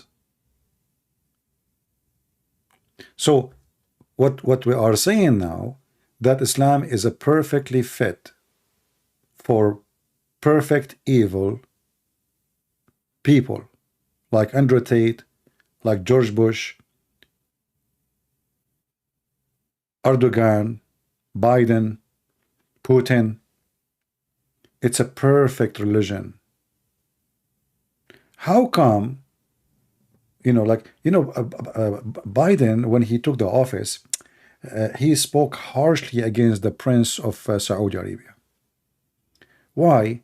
Because the Democrat, they support the Muslim Brotherhood. Obama is a Muslim Brotherhood. He is, you know, Obama, he support two Islamic wings, the Shia, which is Iran, and the Muslim Sunni Muslim Brotherhood.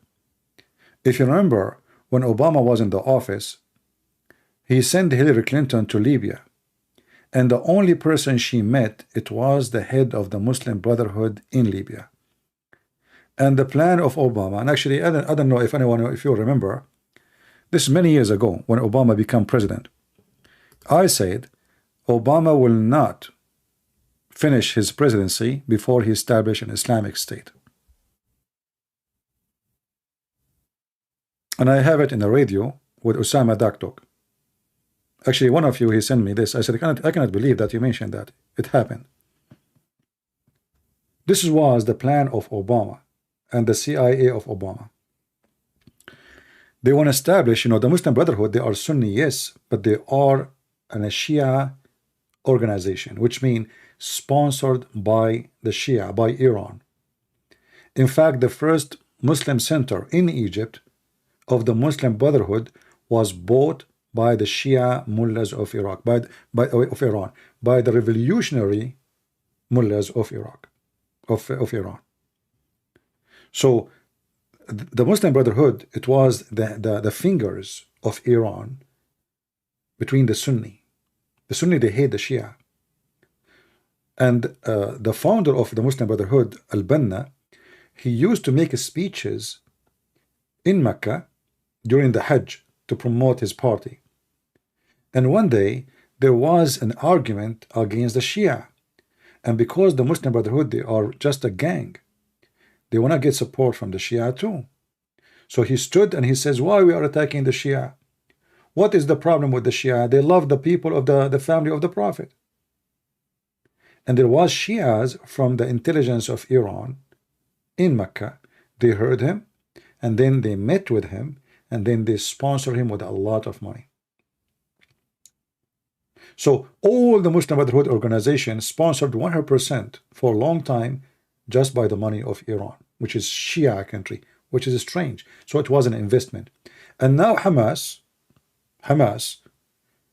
all their weapon, They don't hide it. They say all our weapon, all our money come from Iran.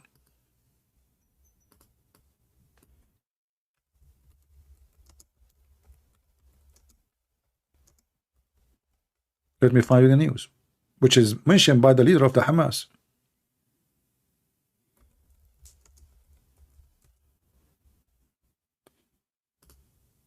Just to show you, how this religion is perfectly fit for evil.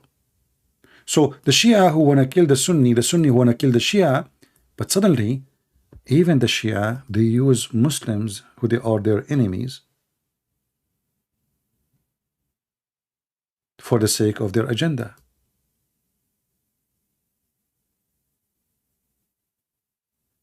Are you following with me? It doesn't make sense. Doesn't make sense. I mean, the Shia, they are supporting Hamas. I mean, those Hamas, I mean, Muslims, Sunni, they hate anything have to do with the Shia. So how in the world Hamas are sponsored by Iran? Not by Saudi Arabia. Do you understand? So the naive ones, they think Hamas is a Sunni, they defend the Sunni. In fact, they are just the sex toys of Iran, the same as Hezbollah.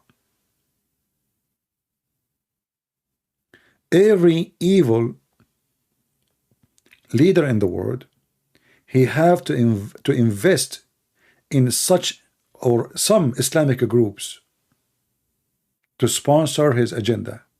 So Putin, he invent with Kadyrov. They brought this kid. His father was a traitor to the Chechenian people. They made him a president. They gave him control. Now the guy, he is living in a palace, very corrupt man, thousands of cars and companies, monies around the world, and he's living like a king, but he's a potato in the front of Putin. And Putin, he considered him like a son, but the fact, this is his puppy. So every one of those leaders in the world, he have to find a dog, and that dog is going to be from the Islamic cult. Hamas, Taliban. Taliban was our friends when we were fighting, Soviet Union. Osama bin Laden was our friend for a long time, and we are the one who trained his men. And the list goes. It's endless list. When so-called revolutionary in Syria happened, USA sent more than $500 million to the terrorist. Why you want to send $500 million? Ooh, those people, they are cutting heads, they are burning churches, they are killing even Muslims. Why you want to do that? It's an investment. Zero ethic. Literally zero ethic. What about Trump? Trump, he became a president. Trump, he have a lot of a property in Turkey.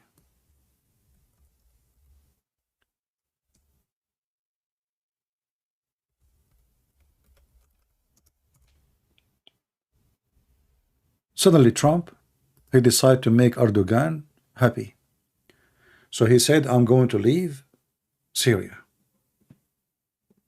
Erdoğan got so excited. Finally, I can kill them all. Finally, I can kill them all. Why you want to leave? What happened? I mean, those are the guys who you invest on them, you arm them, they fight ISIS for you. A lot of them died fighting ISIS. What happened? Well, that's it. We are done with you. You are just a puppy. I'm not going to keep giving you bones. This is a businessman. He want to save money, or we are spending money there. Why we want to stay? Zero ethic. So they use those people, and now they are going to throw them like dogs into Erdoğan. This is the reality. All of them, they invest in the evil ones. Israel. Is anybody left? Even Israel invest with the Muslims. Do you know that most of the weapon of Hamas is coming from Israel? Can you believe it? Do you know that Hezbollah, if not Israel, there's no Hezbollah? Hezbollah was a very small group, and they had an attack on the Marines in Beirut, and they killed in one day by suicide bomb car 200 Marines. What the stupid American they do? They withdraw, literally, and that made Hezbollah look like hero. Oh, American run away. When the American, they can take all of Beirut in two minutes. But at that time, we have a guy, his name is Donald Reagan, and those Christians, they think he's a good guy. This guy's an idiot. So he decided to take his tail and put it between his legs and run away. Why? Because he want to save election. They care only for election. They don't care how many people died. And then Israel came. And Israel, they hired Islamic groups to fight Hezbollah, literally Shia, and some Christians. Israel used them for 20 years. One day, Israel decided to withdraw overnight. And they left their friends to be eaten by the dogs.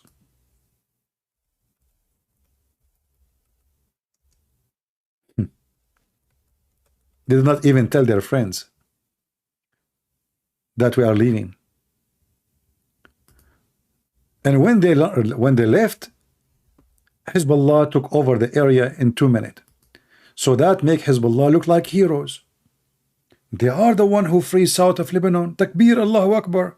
But it was the Israeli who withdrew willingly. So that what make Hezbollah become so big and so powerful. It was the stupid Israeli. It was the stupid American.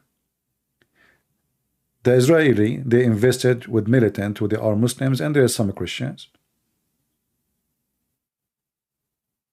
And then they decide to betray them and leave them to Hezbollah. Hezbollah came to south of Lebanon and celebration, victory, and until now they claim that they are the one who freed south of Lebanon. So it was the stupid Israeli who made that happen. They are the one who made Hezbollah grow. Same for Hamas. Same for all Islamic groups. Israel is the one who make it happen, either by planning for it to happen or by being stupid. As an example, who is the founder of Hamas? A sheikh. He was a prisoner of Israel. Israel, they would, they free this guy so he can establish his organization. Actually, already have organization, but it was very tiny, small. But they wanted to establish an organization which can fight, or let us say divide, the Palestinians against Arafat. Against Arafat. And they were successful. They let this guy out.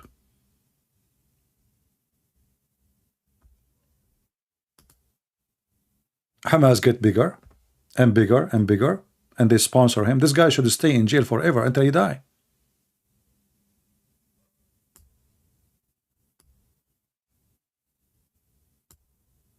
They took him out of jail for very simple reason. So Hamas will grow. Hamas grow, and now Palestinian, they start killing each other. Because they knew the nature of Islam. People, they fight, they kill each other over power. So now, until now, the benefit of the existence of Hamas, that the Palestinians are very divided. Hamas and what they call them, the Palestinian revolutionary, whatever, Yasser Arafat group, they are the enemies #1 to each other. They keep killing each other, assassinate each other. So Israel is the one behind Hamas, for there is a benefit. But Israel, they do not want Hamas to become the major force. So they have to keep them in balance, both of them. So they feed this guy with weapon, and they feed the other guy with some money. And that's what I call it, evil. I know what I'm saying sounds strange, but this is how it is. This is how it is. But most of people do not know. Most of people, they just watch news. They don't know really what is the news is about. Yasser Arafat, he used to kidnap an airplane almost every week in Europe. And you know what the stupid European do? They give him money. European airlines, they give Yasser Arafat money so he will not kidnap their airplanes. Can you believe it? If you don't believe me, go check it out. They pay him before he kidnap it, so he will not kidnap it. So this organization became so powerful, very rich, to the point they occupy the south of Lebanon and they have their own state, to the point that Fidel Castro, he come to Lebanon and he did not even shake hands with the president of Lebanon, which means they control the airport, they control the country, they control everything. Castro is not coming to visit the Lebanese president. He came to visit Yasser Arafat. Who is this guy? This guy is a refugee in the country. Suddenly, thousands of fighters with arms in the airport, and Castro arrive. And the president of Lebanon have no idea. And the police cannot stop it, because the Palestinians are stronger than the Lebanese police, even their army. In fact, the plan is to control Lebanon and to become their land. Actually, almost they took over it, until Israel came out and kicked them out. So everybody invest in somebody, and that somebody is an evil Muslim organization. I mean, we can cover a lot, you know.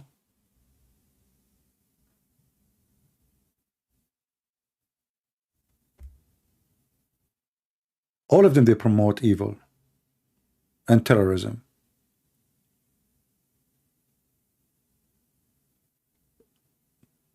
All those who they claim they are fighting, you know, right now Erdoğan, you know, who is protecting. He was protecting ISIS, but then when he noticed ISIS are no way he can protect them, that's it. The American, they decided to take them off. So that's it. He gave up on them because he didn't care really much for ISIS as much he cared for stealing the oil of Syria. He was getting the barrel for $7. And he don't even pay dollars. He give them just exchange, like an emission and a weapon. Very cheap. Turkey was having a very cheap oil from Syria for free. And now Erdogan is protecting Al-Qaeda in the north of Syria. But have you ever heard of Trump when I attack Al-Qaeda in the north of Syria? No. What about Biden? No. What about Obama? No. Okay, what happened? Isn't it this is Al-Qaeda, the same Al-Qaeda? How come now we don't care for Al-Qaeda no more? Very simple, because they are evil. They knew if now we kill all Al-Qaeda in the north of Syria, that will give Russia full control of Syria. So we will leave those dogs to bite the Russian and the Syrian, so they will be busy. Do you see how they think? Do you see how evil they are? So the evil leaders of the world, they use the evil Islamic propaganda and agenda as a tool to conquer, to accomplish their evil.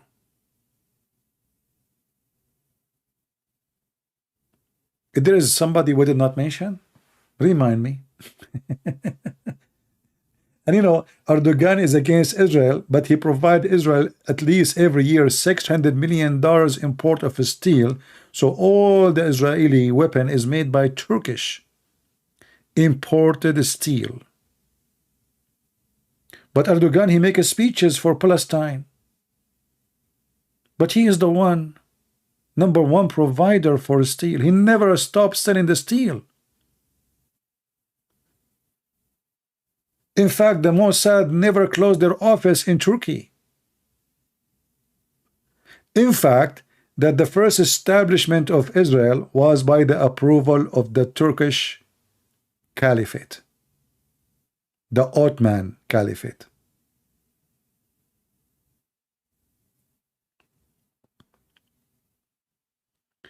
Somebody saying, Mr. Chris saying, CP, doesn't IDF army every day arrest Hamas member?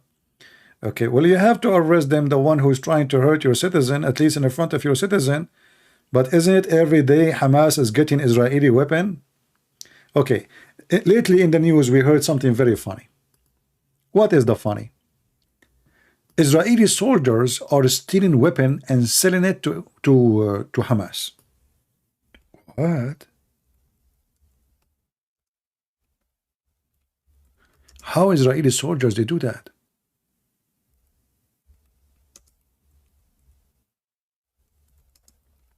And can you really convince me that the Israeli intelligence they did not notice all those years? Really? So you did not see your weapon in their hands? Who would believe in such a garbage? I mean, those guys are using they have 1 million videos with their weapon. And the Israeli intelligence did not see their weapon in the hand of Hamas and did not ask themselves, where they got their weapon from? And the Israeli army did not notice that hundreds and thousands of rifles and weapons are missing? Why? Even if it's a grocery store, you will notice if you have some sardine is missing. My friend, I don't say anything from my head.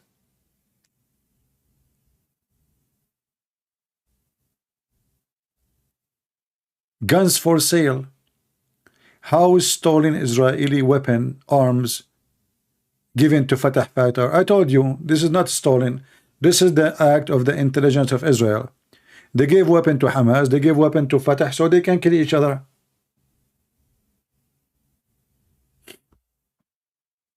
And the naive one, they don't understand what's happening.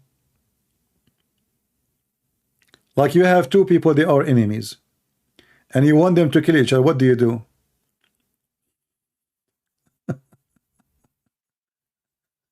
Evil.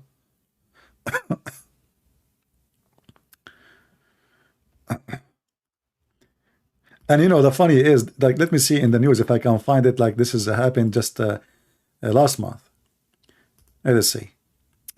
Like, they did not really notice, the Israeli army did not notice that this is really happening? Who want to believe in such a garbage?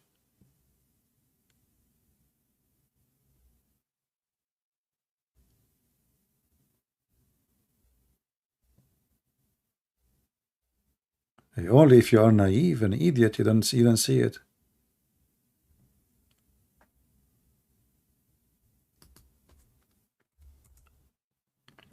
But anyway, most of people these days are idiots.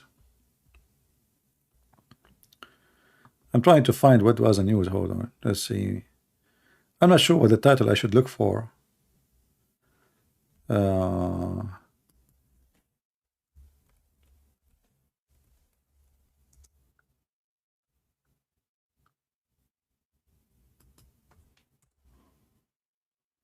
Let us see.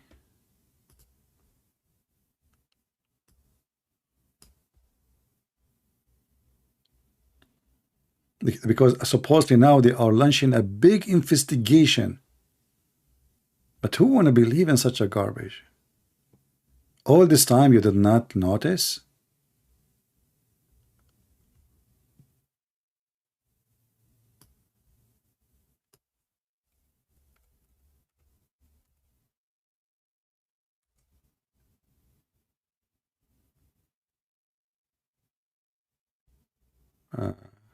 You can search it. You know, I showed you one. But you can search it.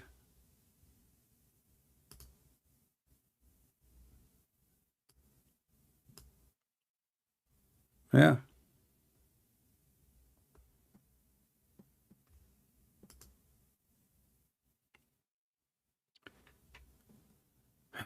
Do you know lying is sin? Look who is talking. Muslim Prince is saying to me, lying is sin. Hey, Muslim Prince, why you don't call me and debate me about it? I thought in Islam is not sin. Isn't it your prophet? He says you can lie to three: your wife lying to her husband, husband lying to his wife, lying to your friend, and lying to your enemy. Who's left? So this Abdul is talking now about sin. I never heard of Muslims having anything called sin. What is sin in Islam? Why you don't call me? My Skype is open.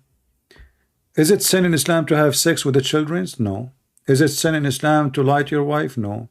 Is it sin in Islam to steal from a Christian or a Jew or a Hindu? No. Is it sin in Islam to steal from a Muslim? Depends. If he's a Shia, it's okay.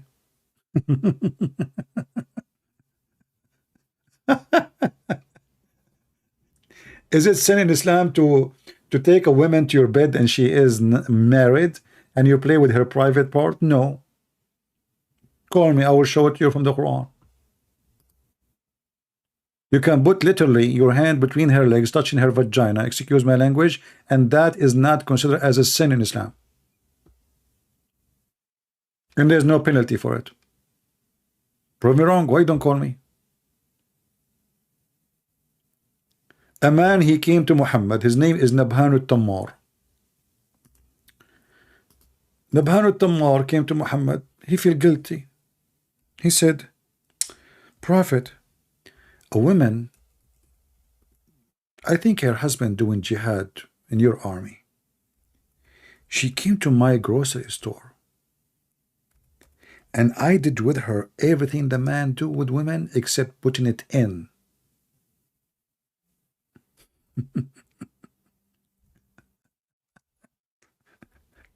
Prophet, he says, so you did not put it in? He said, no. He said, don't worry, this is lamam. What lamam mean?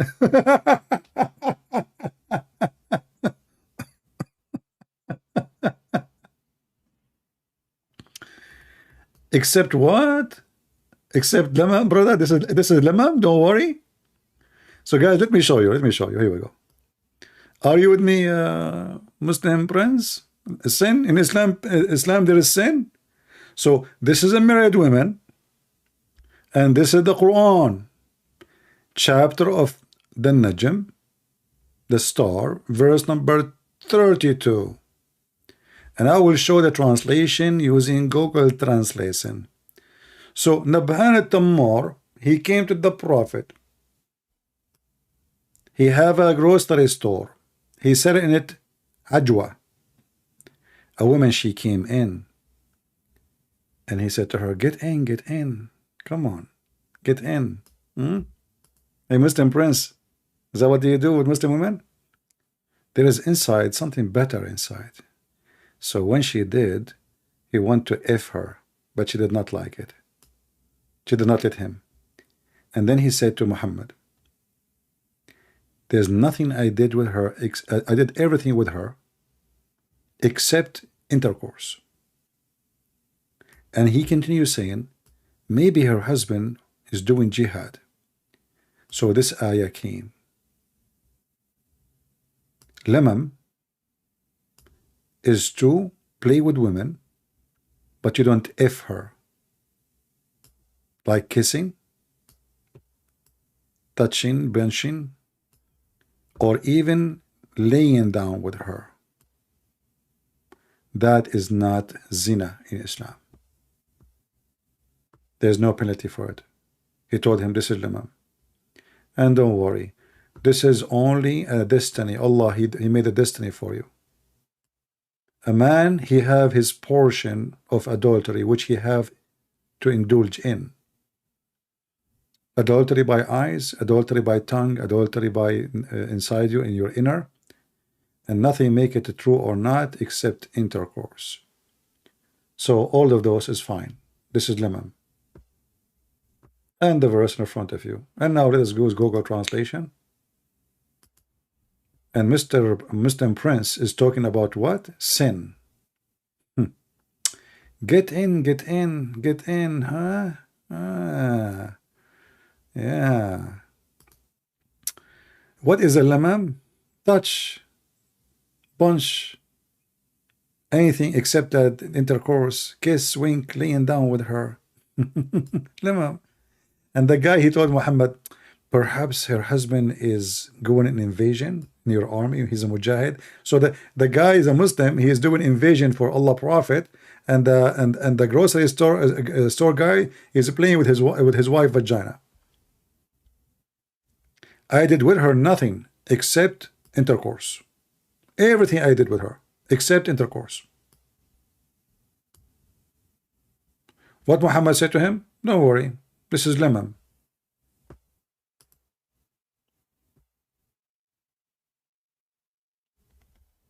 Are you there, Muslim prince? So what is adultery in Islam? Only intercourse. And not only that, even if your wife, she have intercourse, you cannot prove it. You have to have 4 witnesses, and the 4 witnesses, they have to bring, they have to see the penis of the man going in and out. And look, you know, Muslim prince, because he cannot answer me, so what he do? He call me names. You cannot refute me. I'm showing a reference. This is the official government website of the Kingdom of Saudi Arabia, and this is their scholar Al-Qurtubi. So what he said to me, you are a Dajjal, which means there's something in the Muslim legends about the false Messiah. Muhammad is a thief. He's still, you know, he's still. The Messiah said there's many false Messiah, but Muhammad is one of them. He said, you are Dajjal. Let us talk about the Dajjal. You want to talk about it? You will die laughing. Why you're upset? You are the one who mentions sin, and in Islam there is no sin. And not only that, even if you have sex with 1,000 women, she is not lawful for you. You go in the morning, you say Alhamdulillah, Bismillah 100 times, and before you sleep you say the same, all your sin is gone. Even if it is more than the foam of the ocean. So we are upset, because you cannot refute me.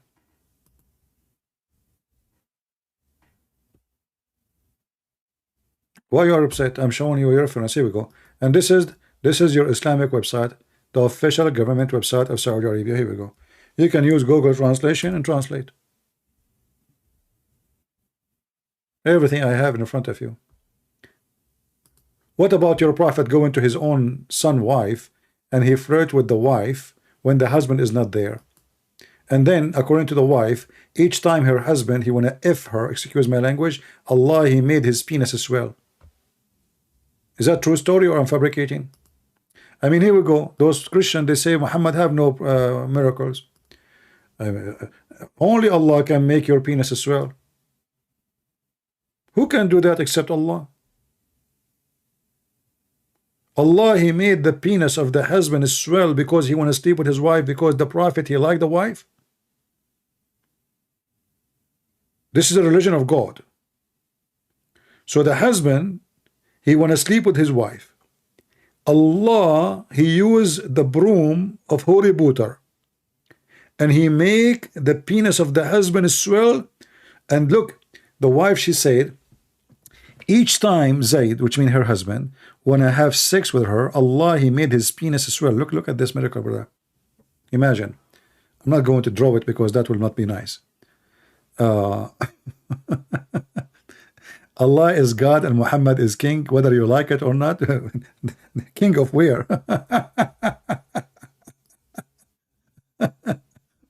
My friend, we have different king now in Saudi Arabia. He's bringing girls to dance and actors, and now they are allowing beer and whiskey in the hotels. Soon it's going to be in the street. Just wait. We have, where is what the king? You know, your king is dead. The only king is alive is Jesus, my friend. He's in heaven. He's the King of Kings. No, I cannot draw it. Anyway, but the miracle is amazing. So let us say, this is Muslim prince. Okay, I will draw Muslim prince. I'm not going to draw the penis. I cannot do that. Come on, haram. Bad boys you guys are. So this is Muslim prince. Okay.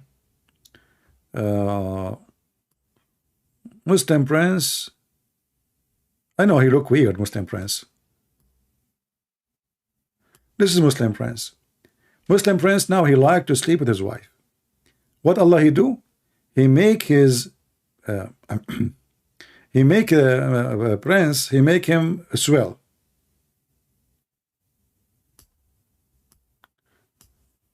And because now it's a swell, you cannot touch it. It's wawa, you know. So like it hurt. So like very wawa, very wawa. You cannot even touch it. Like there is it's red, it's a suffering, it is etc. And this is a miracle of Allah. So this is Muslim prince because the Prophet, he liked his wife, and now the wife, you know, she is reporting the miracle made by Allah. He swell. Okay. Who can do that? Save Allah. I mean, look how the size it changed, and now the guy, he can't even put it in. Subhanallah, subhanallah. What the heck with this religion? This is religion of God. So Muhammad, all his Quran saying he has zero miracle, and now suddenly Allah, he decided to make the guy private part as well. And who? The husband, not Muhammad. You know, isn't it Allah should make Muhammad the penis as well, to punish him for wishing to have sex with the women she's married? And the Muslim prince talking about sin. So Allah, he reward the one who is flirting with the married women, and he make the husband penis as well. And I challenge you, Muslim prince, to call me and say you are a liar in front of everybody. Why you don't do it? Hey Muslim, who wanna call me and say this is a lie? No, you don't dare, because you know it's true.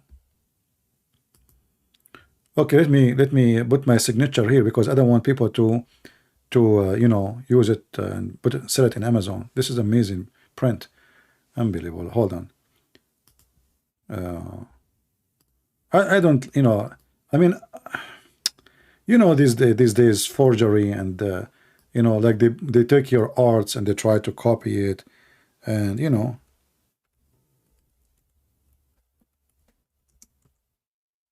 Yeah. So let me put my signature there, so nobody can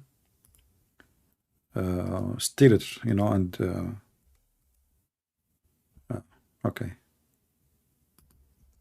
Sheikh Isper.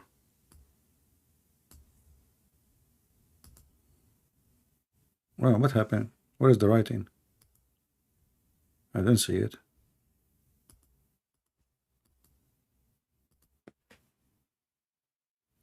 I'm not sure why it doesn't show. Something wrong with the software.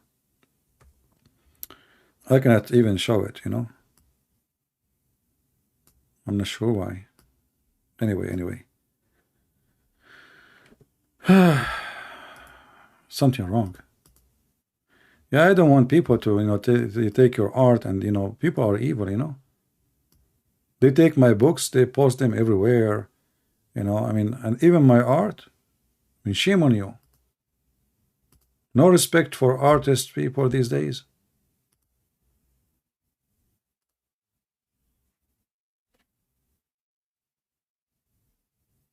You know, you are not seeing the drawing? Yeah, I can show you the details when I was drawing it until it's finished. The art is not done yet. Okay, so this is Muslim prince before. This is Muslim prince before, and this is Muslim prince after. This is here before. This is Muslim prince after. Allah made him swell. What a fantastic religion, man. I mean, Allah, he made the guy. What? Unbelievable. Literally, are you serious? Allah, he made him swell? Why red? It's a swelling, man. What's wrong with you? Imagine you close the door of the van over your... What will happen is going to be what? Either red or blue. Choose one. Don't you know the song, Oh Mommy, Mommy Blue? Oh Mommy.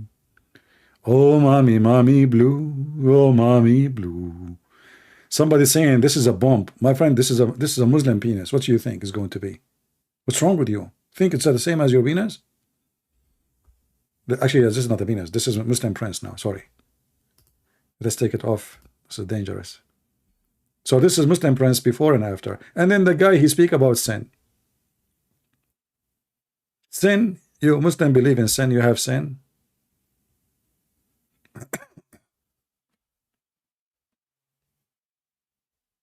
I never heard of religion that the God, he punish the husband by making his penis swell, and he reward the prophet who flirt with the wife of that husband.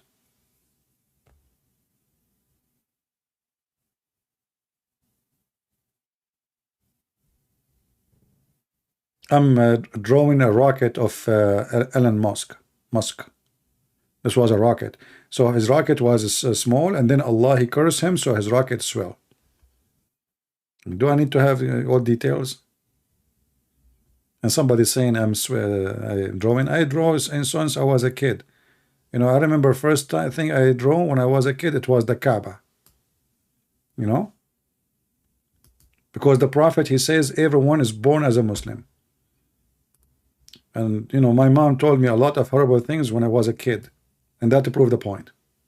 I used to do. Everyone is born as a Muslim.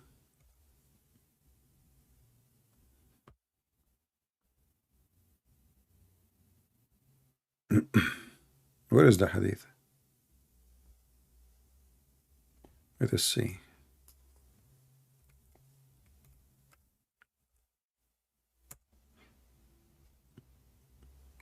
I wonder how Trump used to look like when he was a boy, because he was a Muslim at that time.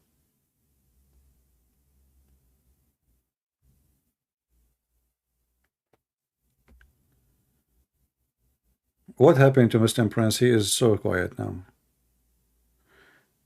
No baby is born but upon fitra. What fitra mean? The Muslim will say by nature you are a Muslim. This is what fitra mean.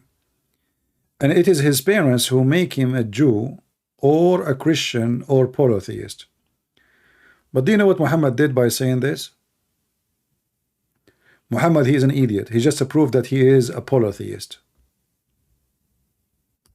Anyone understand why? Because what he said, this has happened to everybody. Everyone is born as a baby as a Muslim. Then what his parents would do? Will make him a Jew or a Christian or polytheist. But isn't it Muhammad parents are polytheist? Are you getting my point? So what Muhammad he confirmed? That he is a polytheist. Stupid. This is why we laugh at Muhammad. His mother and his father, both of them, they are pagan. So what they made him? Pagan. And who said that? Muhammad.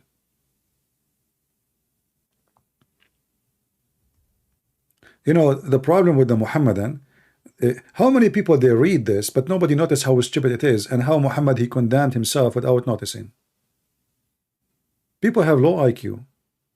I remember a Muslim, he used to come to a chat room in Paltalk, and he go to the microphone and he says to the Christians, and those Christians do not know what to say to him. He say, you are the sons of the devil, you are the seeds of the devil, the children of the devil. You know, why? The Prophet said, you know, if a man he did not pray and say this prayer before he do intercourse with his wife, the shaitan, he will round himself around the penis of the man, and he will be doing the women, and the babies will be his babies, and this is all of you, you are the babies of the devil. So the admin of their chat room, which I use just to go and said, listen, you know, they know me very well. They said, please, can you answer him? You know, we do not know what to say. Each time he come, he say the same thing. So I took the microphone. You know, at that time it was just like one person microphone, not like Skype. It's a Paltalk. I don't know if you're familiar with it. So I took the microphone. I said to him, Abdul, are you sure that this hadith is sahih? He took the microphone again. He says, sure it's sahih. I said, do you swear? I swear Allah it's sahih. I said for the third time, I'm asking you for the third time, are you sure this hadith is sahih? He said, what's wrong with you? It is 1,000,000,000% sahih. Are you stupid or what? I told you it's sahih. Why you keep repeating the question? So I said, I took the microphone again. I said, listen, as long the one who don't say this prayer, he's going to be the baby of the shaitan. That means your prophet is the baby of the shaitan. because your prophet father and his mother both are not Muslims. Therefore, your prophet father did not say this prayer. So who is the one who if the mother of Muhammad? Shaitan. You should see him after that. You can do the mic. May Allah curse you. May Allah destroy you. You are smart like the devil, but you are cursed. May Allah curse you. May Allah destroy you. And he's crying. But he was insisting that the one who don't pray this prayer, Shaitan is going to have sex with the wife. And the baby will be the babies of the Shaitan. So when Muhammad, he mentioned that story, wasn't he stupid or not? He's stupid. And they are stupid, but nobody want to think. Nobody want to use his brain. People, they have little IQ. Think carefully of the words. Muhammad, he just condemned himself. He himself is a son of Shaitan. His father and his mother, both of them, they are not Muslims. They are pagan. And Muhammad, he never heard this prayer before. So Muhammad is a son of Shaitan. That's what Muhammad said. But nobody want to use his brain. Nobody want to think.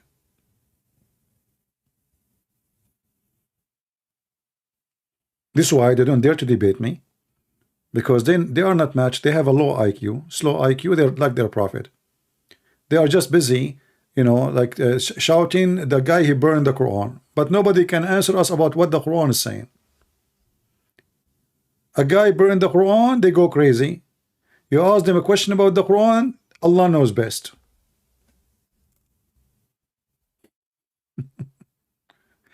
And they say to you that the Quran is made by a clear, like the best God and the best author. But nobody understands what the author is saying.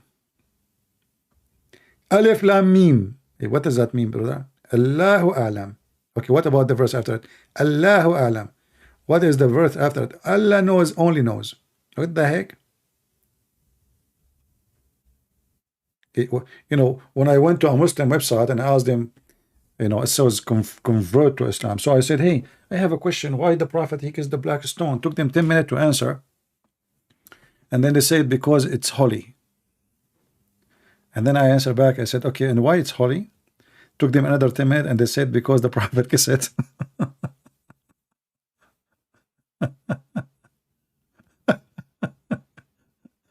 I mean, you see the intelligence. So why the Prophet kissed it? Because it's holy. And why it's holy? Because the Prophet kissed it.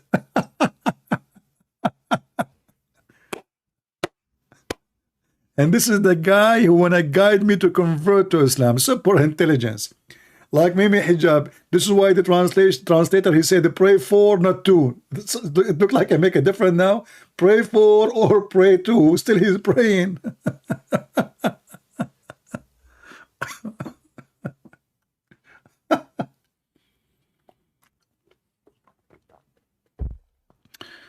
Oh boy. What a stupid religion. Low IQ. Yeah. And you know, if you ask any Muslim, by the way, why you said, he said, oh, this is a stone from heaven. Oh, really? So what? So, okay. How many stones there is in heaven? Remember, they are not pagan. They are not pagan. The Buddhists are pagan, the Hindus are pagan, but Muslims are not. But they kiss stones and they bow down in front of a stone. And not only that, they believe if they touch a stone, it erases their sin. Yes, it erases their sin. A stone erasing sin? Yes, brother. Look at this, look at this. Not only if you say Alhamdulillah, Inshallah, it erases your sin. There's many ways to erase sin. You go around the Kaaba and you touch the black stone, you finger the black stone, and then you finger the Yemeni corner, and then all your sin is erased, brother. Do you see how easy to erase your sin?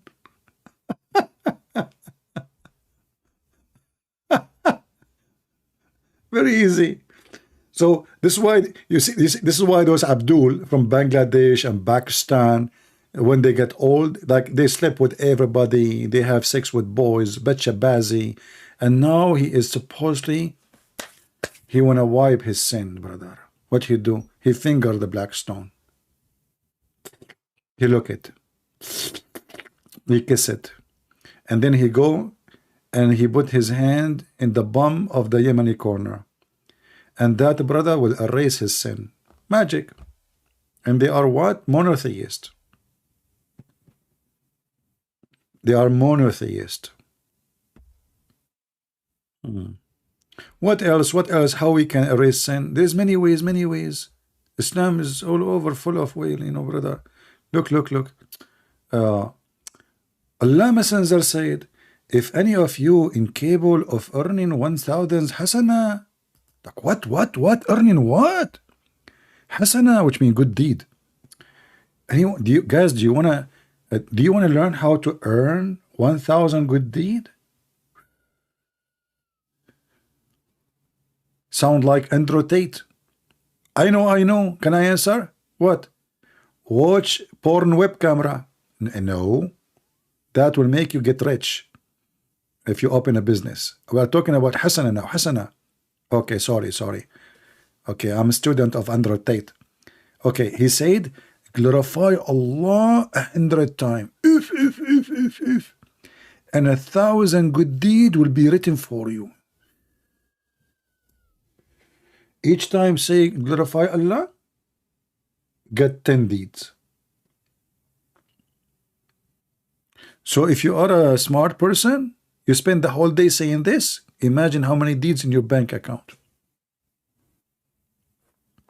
Very easy. Just glorify Allah. 100 times. And what make it even more stupid, you know, I don't know if you heard about Muslim, they have a night, it's called the night of Al-Qadr, which sound like a porn. According to Muhammad, if you pray in that night, is better than 1,000 months of prayer.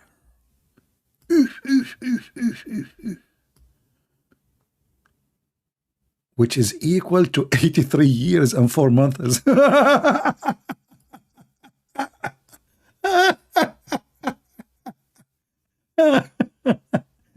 Can you believe it? So why I want to pray all my life? I just pray one night. I might not even live 83 years old. I pray at that night, and I will go, I prayed for 83 years old.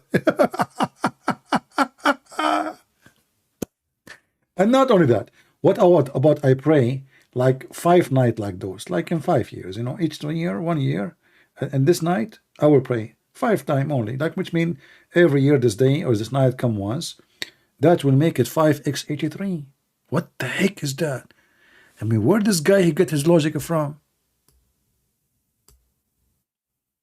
1 night prayer is better than 83 years and 4 months.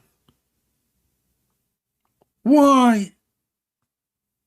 The magical night. Muhammad was making rap. Stupid rap. إنا أنزلناه في ليلة القدر وما أدراك ما ليلة القدر ليلة القدر خير من ألف شهر. So he need a word at the end to fit with it. So he said, okay, this is perfect. I will say ألف شهر. Exaggeration. Just to make a point, which is not really a point, which is stupid, doesn't make sense. And what make it more horrible, not a single Muslim knows which one is the night of Al-Qadr. Once Muhammad, he woke up and he run. He run. He come to the Muslims. Yeah. Hey guys, I remember when the night of Al-Qadr is. They said, really, Prophet? Tell us. Okay. Okay, Prophet, tell us when. Prophet, tell us when the night of Al-Qadr. He said, oh, you know what? I forgot. What the heck? Muslim prince, is that true? The Prophet, he woke up and Allah told him where the night of Al-Qadr, when it happened. And then Muhammad, he ran a mile and he is breathing heavily. And now he arrived to the Muslims to tell them that he remembered it. Allah told him. And when he arrived there, he forgot it again. Are you there, Muslim Prince? If I am lying, call me and get me busted. What's wrong with this guy? I mean, how you remember it? You just run. Did you drop it in the way? The Muslim, they say no. His wives, they have an argument. This is why he forgot it. Look, what the heck? This is the most important night in Islam. How you can forget it?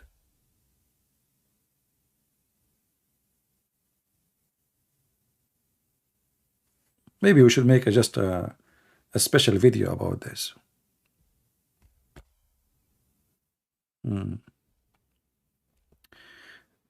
Tate will be free soon.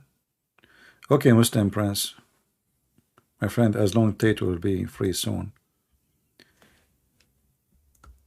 Do you think he will open? I heard that he opened a business in Emirat. Do you think he can hire you? What do you think? I think this is a good job. It's legal, it is halal in Islam to be a pimp. Look what he's trying to change the topic, you know. Tate will be free soon.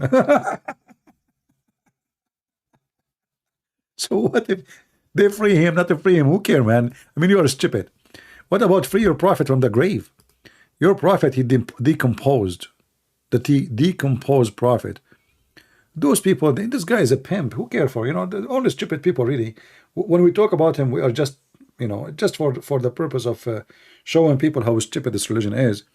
And Islam, if Islam is a good religion, they will not praise such a guy. I will be disgusted if this guy said I'm Christian. I will never let him, you know, I will fight against his claim. Who in the world wanna be proud to have such an evil man convert into his religion? That is a bad thing, my friend. But anyway, I'm happy that it happened. Garbage, go where it belong. You know, when you would go, when you want to do poo-poo, where do you go? Try a seat. Very simple. And he knows where to go. He knows where to go. Anyway. Actually, I pray that every scumbag in the world convert to Islam. That will make us stay filter, good people only, and all the trash and garbage go. And join Muhammad. Honestly. There's many people, they claim to be Christian, they are more damaging in the society than those who, you know, I mean, it's for our benefit if they leave. You know? And you know, we are in a very awkward time where a whore, she is a teacher in Harvard University, or a whore like Andrew Tate, he is have a university, Hustler University. I mean, the guy don't even have high school. Hustler University. Or, you know, I'm so proud of Harvard University inviting Kim Kardashian. Man. To do what? To give a lecture.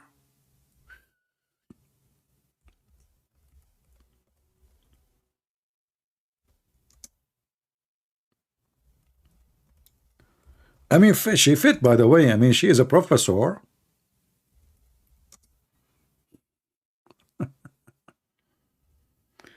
I don't know how to write her name. I'm searching, you know.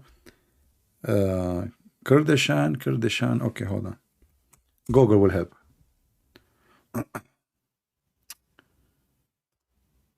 So, brothers and sisters, those are the teachers who will teach your kids. Andrew Tate and Kardashian. Welcome to the new America. Imagine how many people will register in that class. What the heck is that? I remember, you know, we were taking an English class, and there is two Turkish girls. They come to the class. So when they come, our classroom is full of boys. I mean, like, we are not even 7, but when the girls are there, they are like, we are 40. They are wearing a very short, you know, bikini short, literally like they are in the beach. So, brother, Harvard Business School. Do you want to establish a business? Like what? Striptease?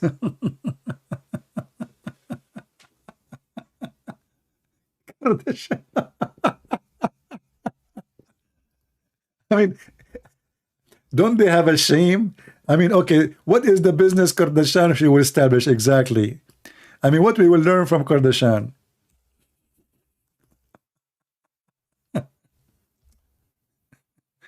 By the way, what this woman she does, all what I know that she have a lot of naked pictures. I don't know what she was doing for a living. What she do for a living?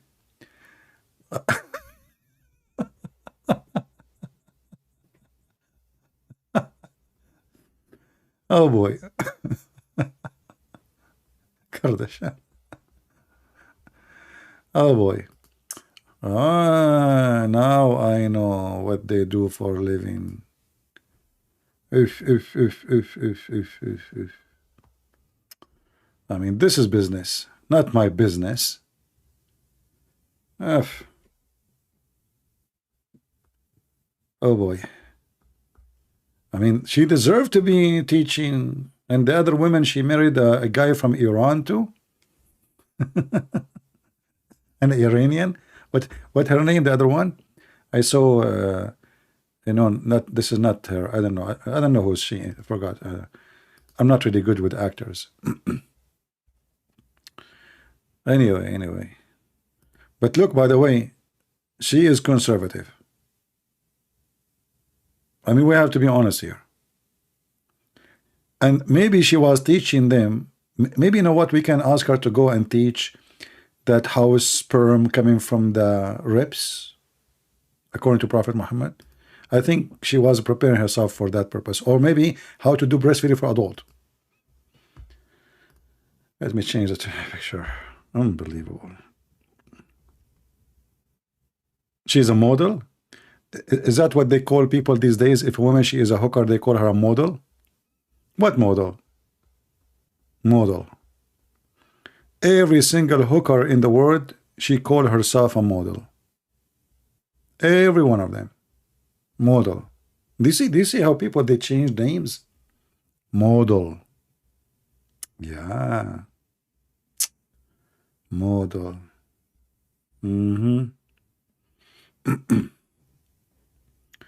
Awkward word. Actually, you know what? All, like you see, we are making fun of this Andrew Tate. He's a pimp, right? But in fact, almost every actor in Hollywood is a pimp.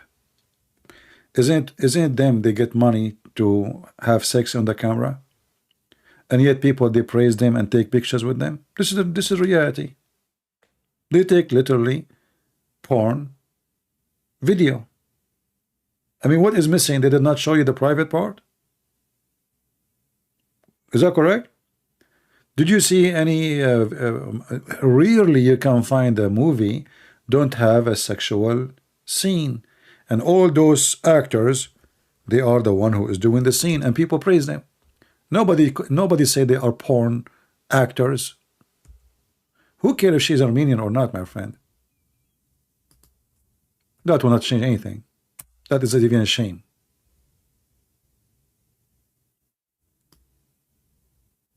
It's a shame for Armenian to say that she is Armenian. If I am an Armenian, I would not say she is. So reality is that all those actors who people worship them and praise them, they are porn actors. But people, they take pictures with them. They go crazy for them. But all of them, they are porn actors. Do you remember any one of them did not have sex on the camera? Any one of them? And you pay them, and you know, people wait, and ceremony, and red carpet, and, you know, this is the truth. They are all of them, they are Andrew Tate. All of them.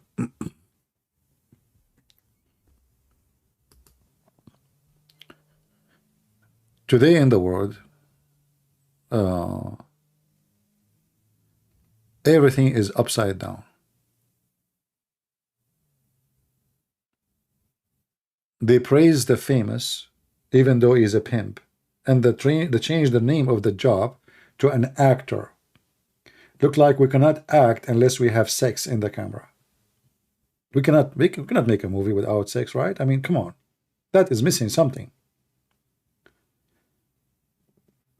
And yet people worship them, praise them. This is what the liberals they want, and this is what they want your kids to believe. They want them to have zero moral. Now those people, they are their stars. Actually, they call them stars, don't they?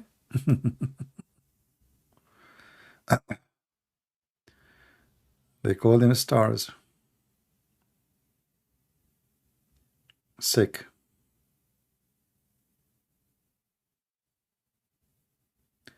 Her dad was a lawyer. So her dad was a lawyer, but her friend, okay, I don't know. I don't know who is O.G. Simpson.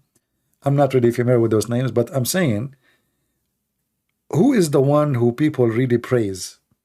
If this woman, Kim Kardashian, don't get naked, do you even know her? Just a question. I mean, what people like about her exactly? Philosophy, logic, intelligence.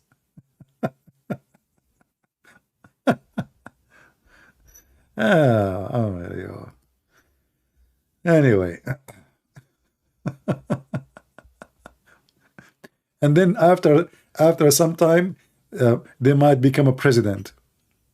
You never know. You know? Yeah.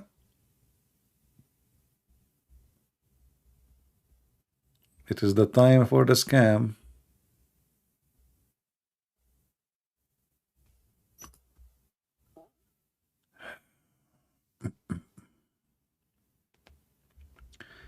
Anyway.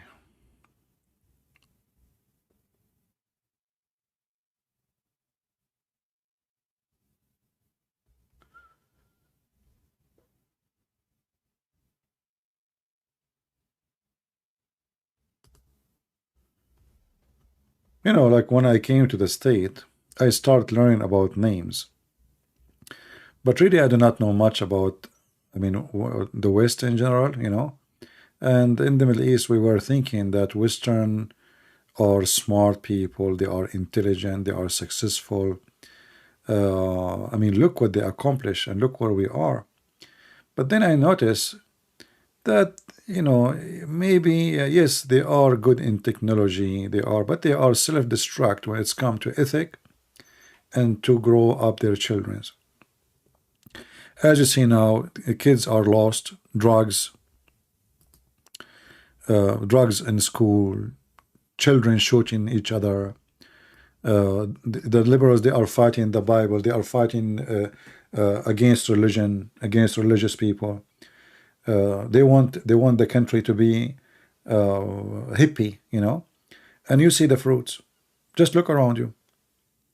See, any state have the majority of it is non-Christians or people who hate Christianity, and see what's happening. Just look around you. Drugs is their food.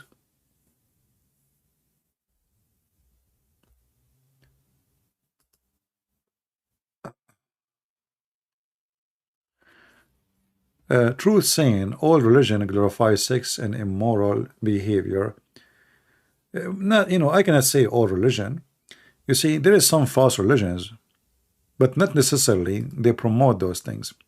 Actually, the most dangerous religions is the one who claim that they are against bad things, because then they can, you know, they can put seeds. Like, you know, the Messiah, he says, there's many false prophets will come to you. And what false prophet they do?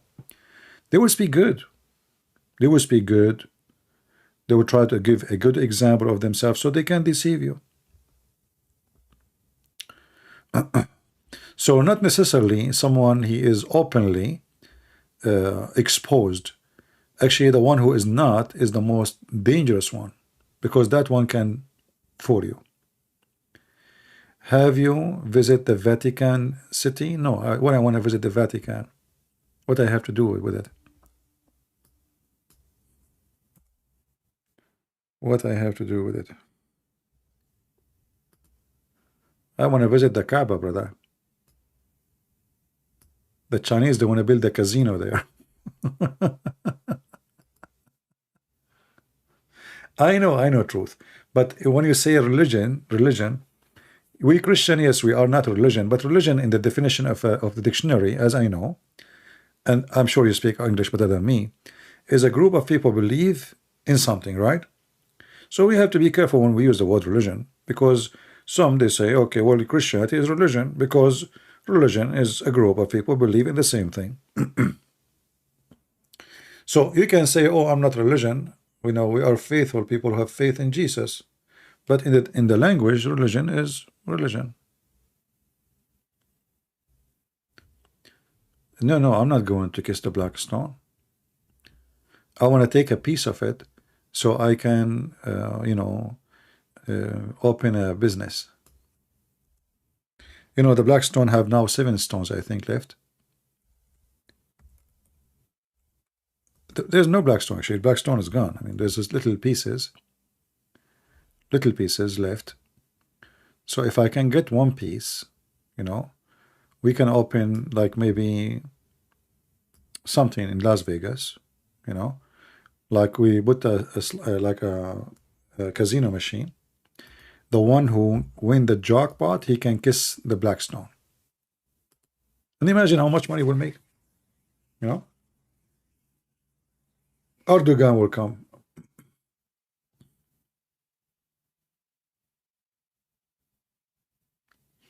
Do you see the stones? You see, in the appearance, it looked like a stone from outside, but the fact that there is only few little tiny stones. And this is additional proof, by the way, that Islam is false, because how Allah could not preserve the big black stone. So now what left is this. Where is the stone is preserved by Allah?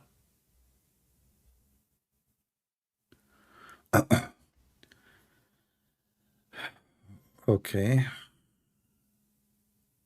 Yeah. We wanted to start the topic about Al-Jassasa, but maybe next time. Actually, I was going to go live, and then something happened. I don't remember what happened, and we changed our mind. I think not many people they came to watch, so I changed the topic and I deleted the event. Maybe soon. Yeah, we as a Christian, when we speak about Christianity, we have to be careful. Christians always they make mistakes, and not mistakes in what they are believing, no, but in the way they present their belief. As an example, you will see a Christian come in when I bring someone as a Muslim to Christ. So what he say? Jesus paid his blood for you. Jesus healed. What easy, man? You could scare the guy. What blood? What is easy? I mean, this is not how you present Jesus to him. Right away with the blood.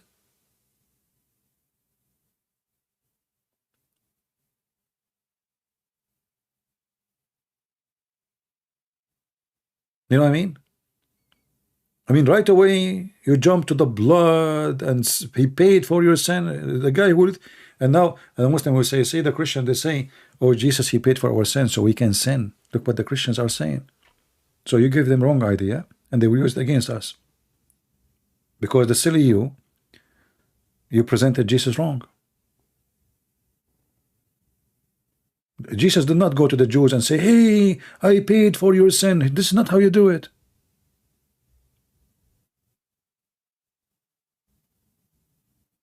The Christian, they want to show the end of the movie before the movie starts. The end, Jesus and the cross. The Christian, they start from the end.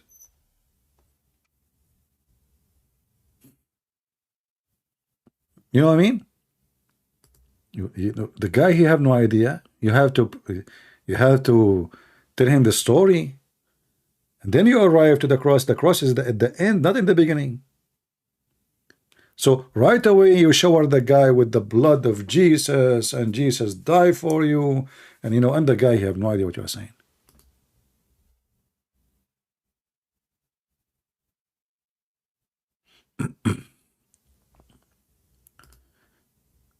So you have always to learn how to introduce Christianity to somebody. The first question is what he believe in. Try to listen to him. What you believe.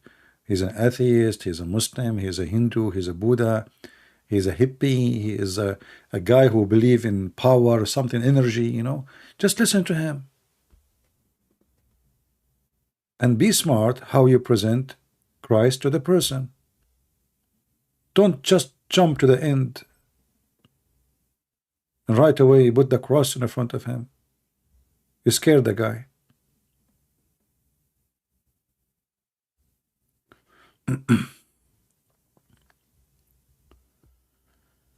When I speak to Muslims, and how many people left Islam and how many accepted Christianity, live on air, you are my witness. I do not need to talk about what I do. I don't present Christianity until I demolish the virus in the head of the person, because now he will listen. Before that moment, he's not listening.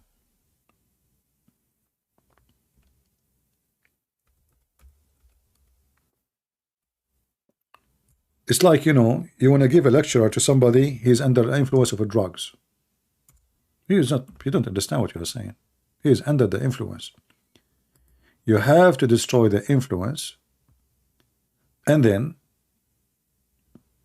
give him the true teaching. Then you share with him. Otherwise, the guy is not awake. He's not even listening. And the Bible said, don't throw the jewels under the feet of a swine. That's what you would do when you throw it. That's why I avoid talking about the Bible when a person is not in that stage yet. Because what he will do then, he will step on it. He will act like a pig. Have you ever led a Bible study group? Yeah, we do sometime. But I find myself that there's many people, they can do good job teaching the Bible, but nobody, not many, can do what I do. You know what I mean? We have a video we made last time in the quality of life channel. I think we made one or two.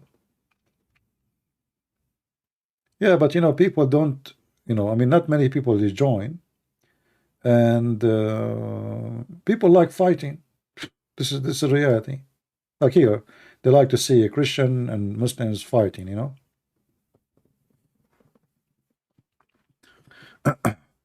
Anyway, there's many good Christians. They can do maybe even better than me when it's come to the Bible, because the Bible is, my English is not really that good to speak about such a deep topic. If I'm going to teach in Arabic, that will be very easy for me. But because the Bible is a very deep topic, I find myself short with words, very short with words. Not like the Quran. The Quran is a stupid book. The topic is way more simple, and Arabic is my first language. And then I correct their translation. In the case of the Bible, it's the opposite. I'm going to read to people in English, and mostly I have to say words I don't even know how to pronounce. So I mean, I'm sure there's many people they can do better than me.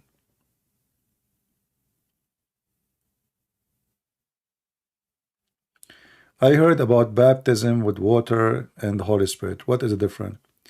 Well, there's no difference, except if you are baptized in the name of Jesus, the water, the baptism of the water, is the same time as baptism of the Holy Spirit.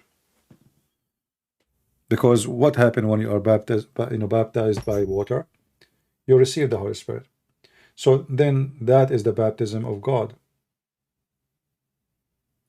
Baptism of God, it's meaning you are born again, Christian. So it's a new life. You decide to change the course of your life.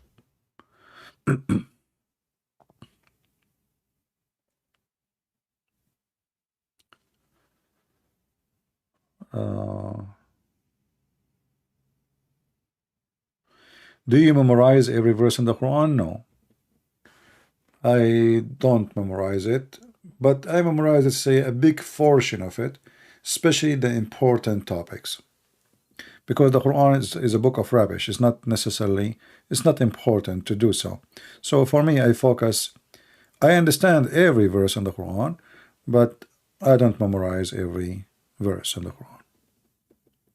But there is some topics, some chapters, I know them. Yeah, I know them. I don't want to say by heart, but I know them. I might if I'm saying it without looking, I might miss a word, or But why I want to memorize? The important is to understand.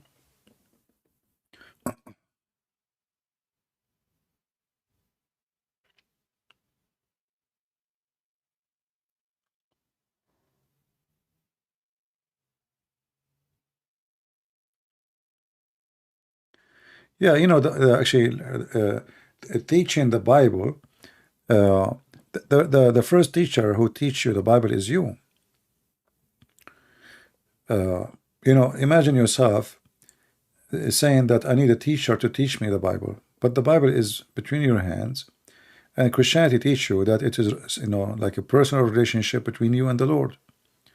So when you are like from all your heart trying to understand and trying to be living the book, you will live the book, you will understand the book, because this is a book of God. God will help you, not a teacher. You are the one who can lead yourself to find the truth. You need to learn how to read, and learn how to read not about how to say A, B, C, is about how to live the story, so we can understand the story. This is why you see that Messiah, he was teaching using parables. Why? So you might understand. So Jesus, he made it so simple for you. Go check every one of his parables, and you will see he is telling you a story about yourself, not about somebody else. Any one of the examples in the Bible, see them. You will see you are there. It's about you. Even though this is something been said 2,000 years ago, every story there is about you. You yourself. You will see yourself there. So try not to read, try to live the story. Like if we go in the Bible now, if we open any chapter, actually this is open already, so I do not know what we have here. Oh, this is Matthew. Okay, look, unbelievable. Honest to God, I don't even know. I just click at the page, it was open from before. Look what we see in front of us.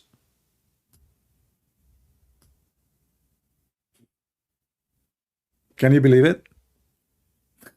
Isn't it amazing? So I was talking about, and just I click in the top in the banner, I have the icon of the Bible. I don't even know what verse. And look, again Yeshua answered in parable, and he said, the kingdom of heaven is compared to a man who was a king, and who made a wedding feast for his son. And he sent his servants to call those invited to the wedding feast, and they chose not to come. That is you and me, and the rest of the world. And it's amazing. I'm talking about how the Lord is speaking parable. I click at the page, and here we go. I don't even know what I'm going to read.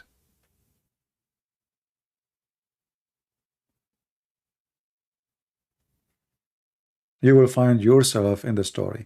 Just to try to think about it, and try to think about who is the one really is invited, and who is the king, and who is the son of the king.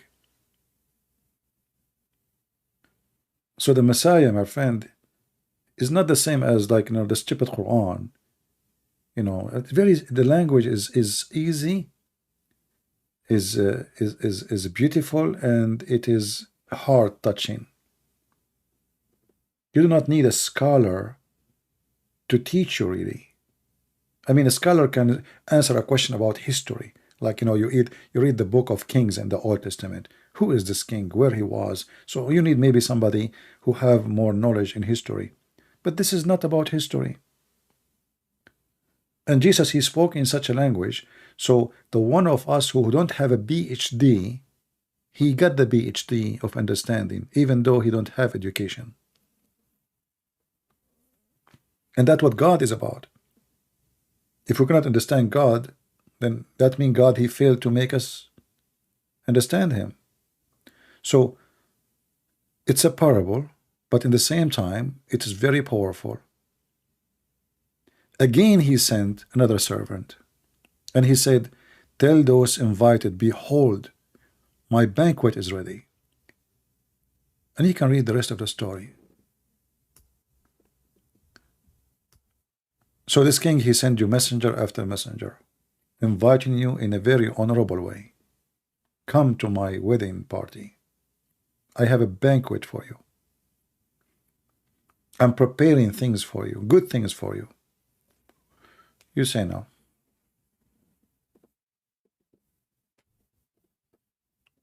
And this is what we do every day, even the good one of us.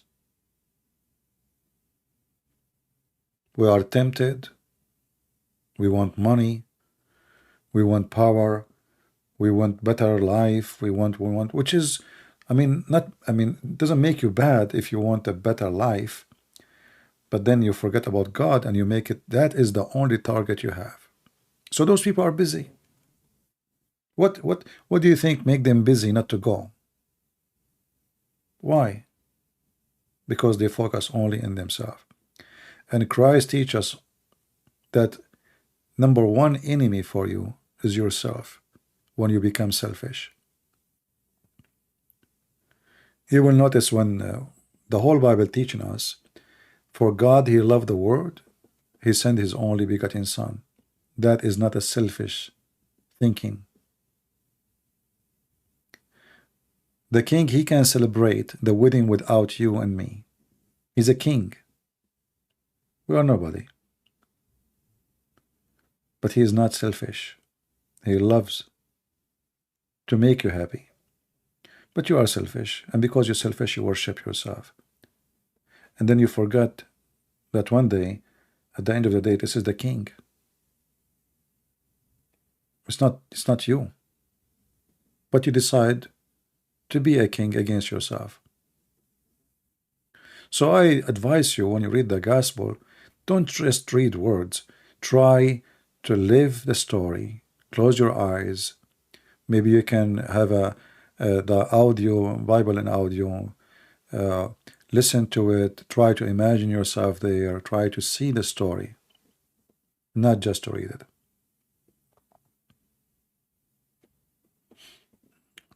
And this is what people do when they read books. They read words. Those are not words. This is not a word, my friend. This is God.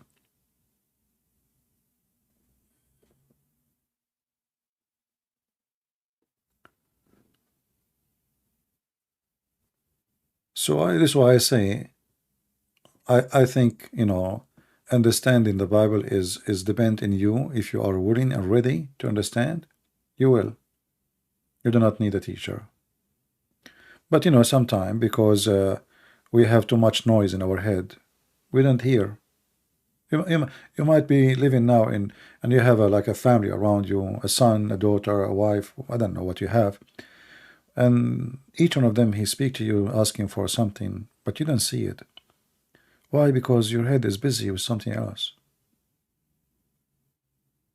Maybe your son is taking drugs now, but you don't know because you're busy. You think you are doing your part, you just put food on the table. The house is warm. Your son is dressed, and he go to school. You're busy. You think you did your job. You don't see. You're blind.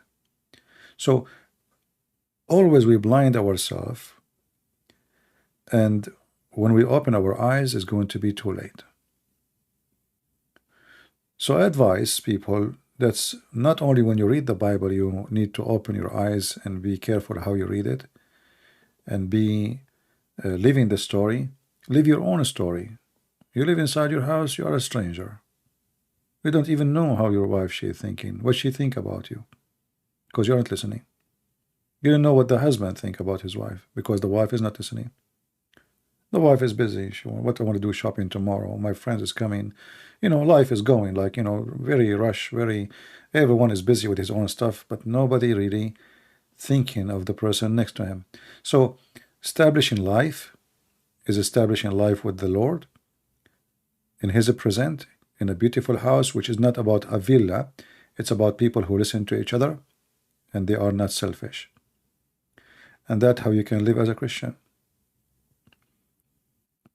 If you teach your son how he think about his father, what he do to bring money, what my father does to feed me, how I get my bicycle. You need somebody to teach the child since an early age how he appreciate his father. His father is the same as this king. He work hard to help you. He invite you, and then you kick his table. You have a spoiled child. You don't appreciate the sandwich he eat. You don't appreciate what you buy him because he's spoiled. So don't spoil yourself. Don't spoil your children. Don't destroy them. Learn how to appreciate, for appreciation is the key of happiness. Appreciate the Lord who gave you what you have, even if it's nothing. I appreciate the Lord when I have nothing and when I have. When I came to the state, I went through a lot of things, especially financial stuff. Very little income, very horrible. But I never changed. And I never said, oh God, why you are doing this to me? Do I deserve it? I was very thankful. When I eat my bread, I say, thank you, Lord. Thank you for the bread. I don't have a heat. Thank you, Lord. I'm alive. I'm healthy. So when you are a person who learn how to appreciate, you learn how to live and how to enjoy life. And if you appreciate, appreciation starts from the one who gave you what you have, even if it is nothing in your eyes, because nothing is a lot, by the way. Yes, nothing is a lot. You don't know how lucky you are to have eyes until you see someone is blind. Oh, I'm poor, I have nothing. No, you have a lot. You don't know what you have until you lose it. You don't know how precious to have feet until you see somebody can't walk. You don't feel it. What a big deal to have feet. There's people, they die to walk. There's people, they pay everything they have just to see. Appreciation, my friend. Appreciation is what makes you human. Not a wolf who want to bite and eat, and then his belly is full and he sleep. And second day he look for a prey to bite again. So we need to learn how to be disciplined, and how to fight ourselves, and how to fight all the shiny stuff around us, and how to appreciate, and then you will be happy. You have a small house. Thank God you have a house. There's people don't have a house. I wonderfully appreciate what I have. Go and see how people around the world live. There's many people, they wish to have what you have.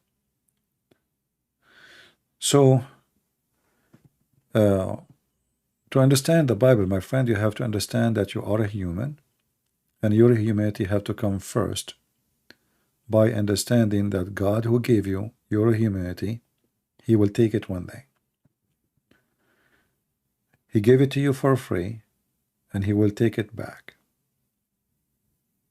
So either he will take it back and he will still give it to you still, which means you and whatever he gave you, you are welcome to his kingdom, or he will send you where you deserve to go, for you are selfish, you don't belong to his kingdom.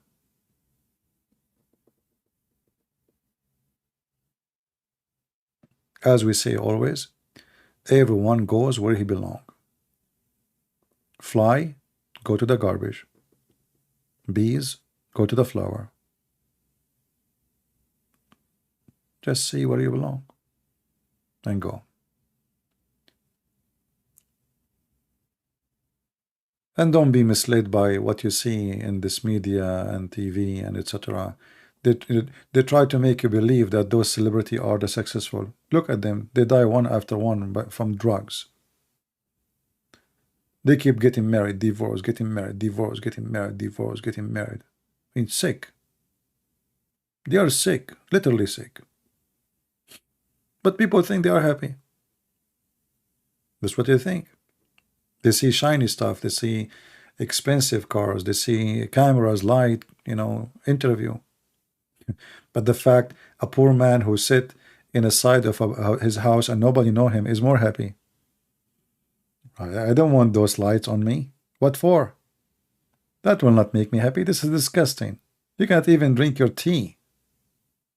You can't even sit under with your kid just to play around or to have fun like a normal human being. So those people, they lost. They sold themselves to the devil, to the money, and they bought their fame, and the price was very heavy. How many actors they die because of drugs? You notice that a human being, the more he gets famous, he thinks that he is God, powerful. Like this guy, Stupid Tate, he called himself Top G. He's Top G. I don't know even how a man, he said to him, you are my Top G. That you must be mentally ill. So when a man he become rich, and now I'm healthy, he think he's a king. He think he is the one in control of this world. But the fact you are the same as a rabbit. Little virus can kill you. The same virus can kill the rabbit. Today you are big and healthy. Tomorrow you are a piece of plastic. Even piece of plastic will stay longer than you. Will take long time for a piece of plastic to be demolished. It doesn't rust. It's not really even composed or decomposed. But few days you will be composed. So when a human being he go to stupidity mood, he think he is powerful, and then one day he will notice how weak he is, how stupid he is. Literally. What all the money in the world can do to me if I cannot be happy, and this money, those who try, like this guy when he buy cars, car after car after car, and the whole point is to show them in the videos. Did you ask yourself, really, this guy is mentally ill? What's the problem? A person, he won the lotto. Suddenly he start buying cars, collection cars. Okay, why? Oh, they are beautiful. Why? Okay, beautiful. What is exactly? What happened to you?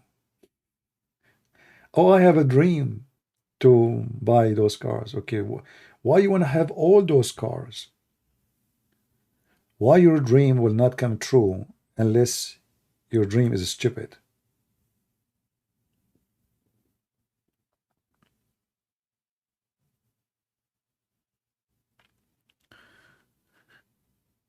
I believe that money and fame, they are the enemy of a human being.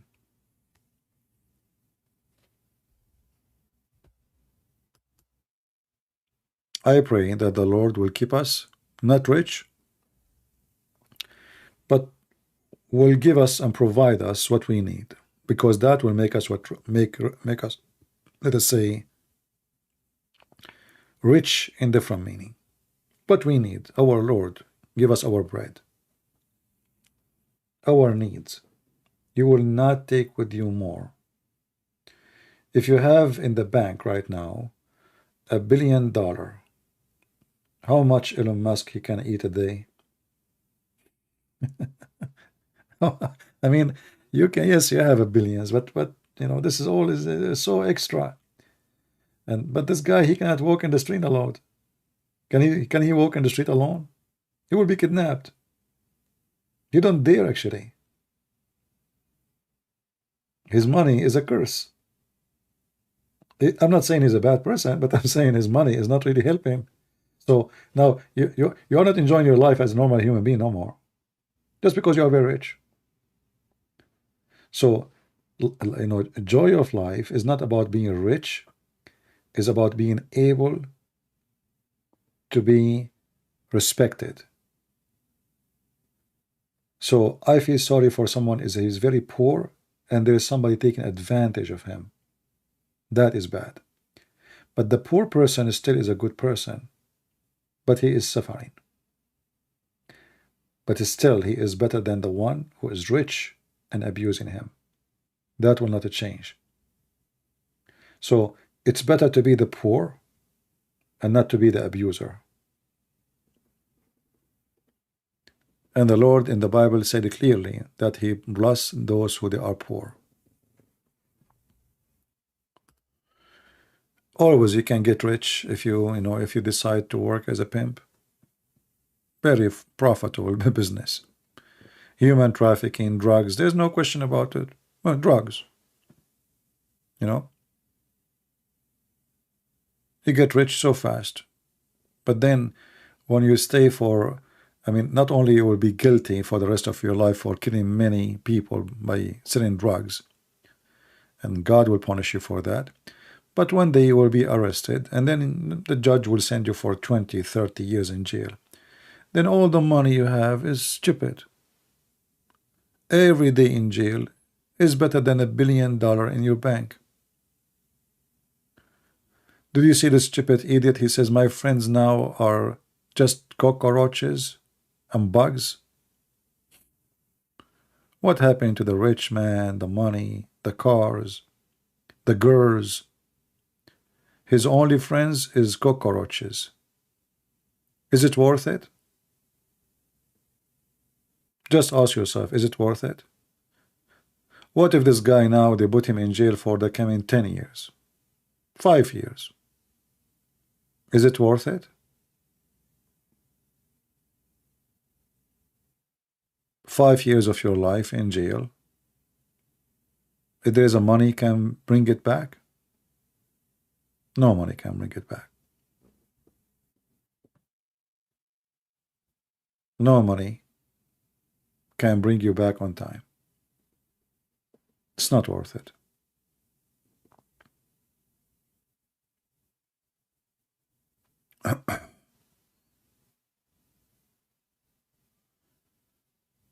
Anyway, everybody have his own philosophy in life, but for us as a Christians, we have a Messiah. We don't have a philosophy. And the Messiah, you know, he gave us a very simple way to learn how to appreciate and to learn how to be with him. Very simple way. Don't be selfish. Be giving, be loving, and be truthful. Don't be politically correct. You know, many Christians these days, those are fake Christians. They try to teach you that Christianity is about giving hugs. That's not true. Oh, you cannot insult people. No, that's not true. I'm not insulting people because I like to insult them. I insult by saying the truth. The truth is an insult. When you say to somebody you're a liar, you're insulting. But if he's a liar, you have to say it. So there's a fake, you know, wave of people who claim to be Christians. They're trying to practice Islam on us. So we play taqiyya, protection statement. Like, we cannot say those things. Oh, we are in the year 2023. You cannot say those things.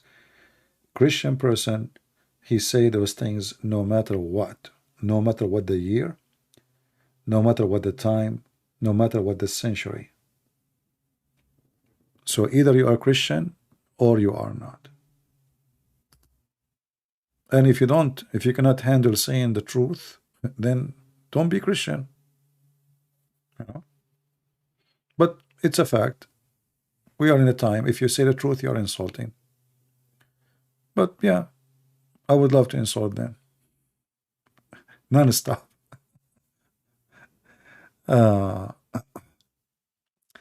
Money is the root of evil. Actually, this is not your mom. This is coming from the Bible. But it's not what the Bible meant. The Bible doesn't mean that the money is the problem. The roots of evil is you. What money is about? What money? Money is just a form of exchange. Like in the time of Adam and Eve, there was no money, but Adam commits sin. Is that correct? There's no money. They have no dollar. They have no bank account. Still, Adam and his children, they commit sin. So what was the problem? Money is just a form of exchange. Exchange of what? Benefit, authority, service. So in the old days, I used to give you some wheat, you give me a watermelon. Okay, that is our money now. But man, because he wants more of his own to be spoiled, so he wants more of this exchange. Otherwise, the money is just a way of exchange. A person, he come to fix my, let us say, laundry machine. What I will give him? Oh, Christian Prince, what do you do? I teach about the Bible. Oh, I do not need that. I need money. So I can go to the market, and so it's just a form of, so the money is not the problem. The problem is when you live for the sake of money. When the money become your target, then you are not alive actually. You are just slave of money. You know, people who have dogs, how many of you have dogs here? How many of you have dogs here? Give me one if you have a dog. And I don't want people to get upset from me speaking about those who have dogs. I love dogs. But you will notice that somebody, he have an obsession with dogs somehow. I love my dog. Oh, he's my baby. Okay, cool, wonderful, no problem. I'm not against you, by the way, to be good to animals. Be nice with them. But sometime you find you are not loving the dog. If you think carefully, you are not in love with the dog. You are in love with yourself. You are lonely. You need a companion. So what do? You bring a dog. And then you spoil the dog.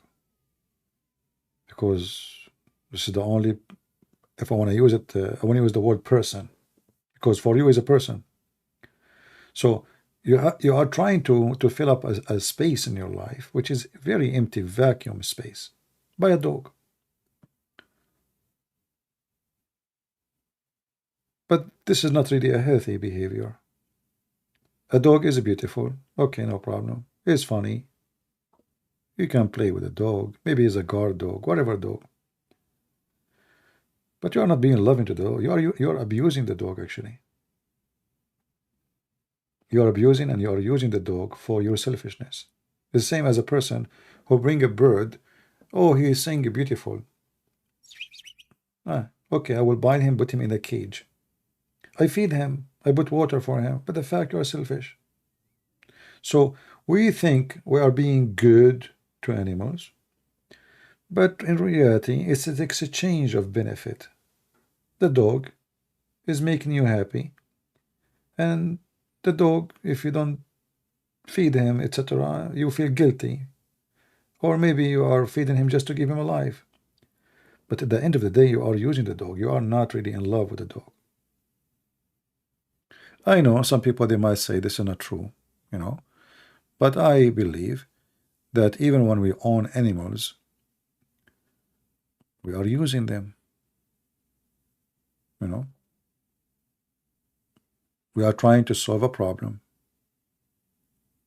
And again, I'm not speaking against dogs. Yeah, dogs are good animals, you know, not all of them for sure, but generally speaking. But when you have obsession with dogs, most likely you have a problem, you know. Yeah. Dog is more loyal than your boyfriend. Well, here we go. This is an example. So you'll see, you are exchanging a boyfriend with the dog now.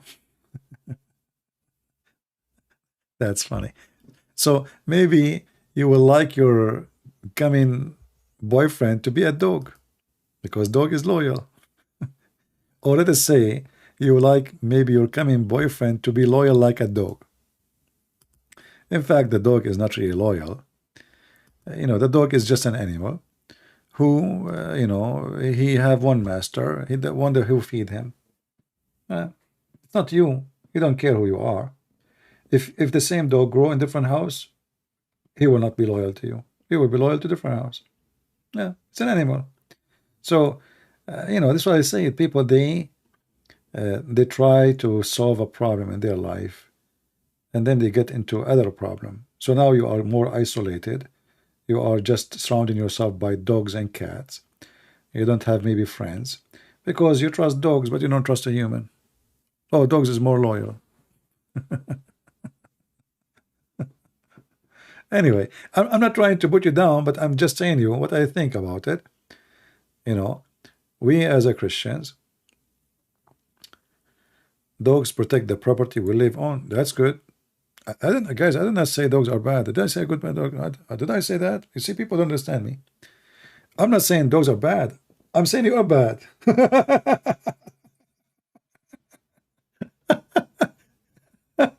I'm not speaking against the dogs.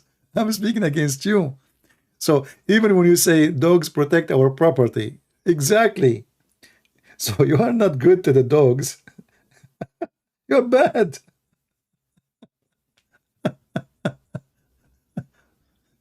You see, I don't know. Sometimes I try to avoid to speak about deep topic because that will make people upset.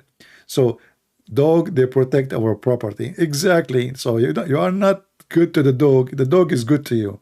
You know, so he's better maybe than you. I'm not insulting you, by the way. I'm just telling you what exactly the exchange benefit between you and the dog. So you feed him, he protect my property. So he's my employee for little cheap money. Give him a bone from the lunch I have. You know? But in your mind, you convince yourself that you are in love with the dog and you are caring for the dog and you like the dog and you are a wonderful person with animals. You know, that's not true. You are using the animal. You know, if you care for a bird in the cage, you let the bird go. You don't put him in a cage. What about I put you in a cage or a chain around your neck and I spoil you with bones and chicken? And I say, hey, protect my property. So anyway, you know, I have my way of thinking. You might not like it, you know. Yeah, chocolate. You never thought about this before. Exactly. That's why I'm. This is why I am who I am. Actually, most of relationship of a human being, even with a human being, we do it wrong. You know, when you meet a person, it doesn't matter what the purpose of this meeting. What is the first thing you want? You know, let us say even you met somebody in the park, a conversation. Simply, you are looking for maybe a company, open a conversation, chat, have fun. And the person who's talking to you too, he's looking for exchange. So a human being, relationship between a human being is an exchange of benefit. We call it social. But reality is, I share some, you share some.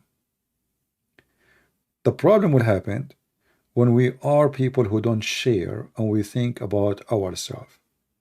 So when I become interested to know you just for the sake of me, that is the problem. When I am interested to own you for the sake of me, that is the problem. And most of people today, they live this way. Me, not you. Everything I do with you is for the sake of me. I don't know if I am making it clear.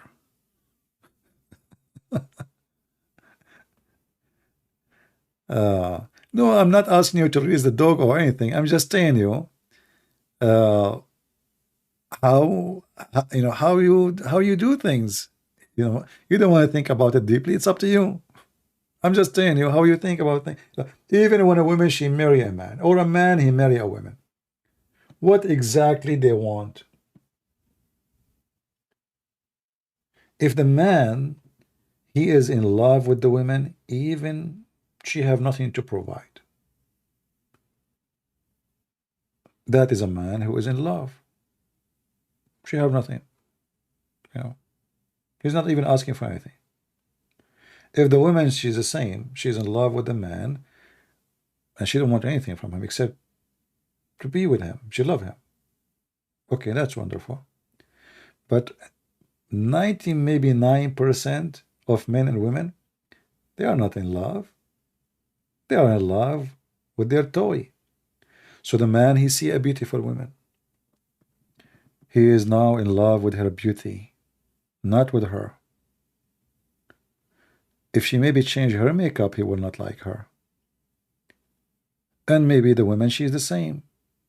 She look at the man, oh, he's handsome. Oh, he's funny. Oh, he's cute. Oh, he would fit to go with me when in front of my friends. Or later, maybe I should marry him. So we end with a failure relationship where the husband and wife, they don't fit and they don't match because every one of them, he was thinking about how to find a Barbie.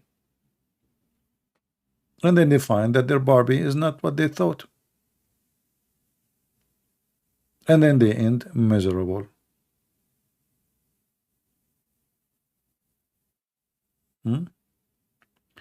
Sylvester Stallone wife, she wanted to divorce him because he got a new dog.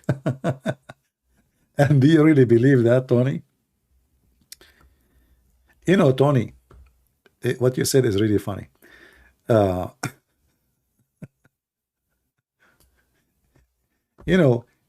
If a woman, she hate you, or a man, if he hate his wife, then he will look for any reason to divorce. What dog, my friend? Do you really believe in that?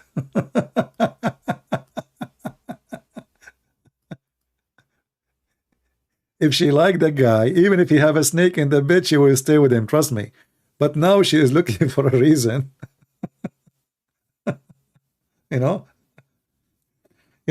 Like a mother, you ask her about her son. Oh, her son is the most wonderful kid in the world. He's the smartest. He is the most handsome. But maybe her son look like me, like a monkey. So, but the mother, she see something you don't see. So even you are really horrible, maybe, but your mother, she see you like the best in the world. This is what the women, she would do with the husband.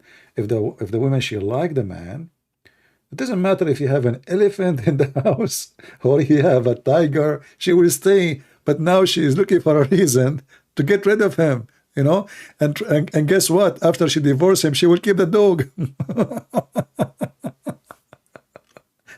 Like, I hate you to have a dog here. She divorced him. She asked him, can I keep the dog? Just wait. So,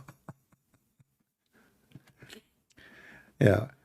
I remember once there was a guy, he had a fight with his wife. He asked me and his wife, they asked me to be involved.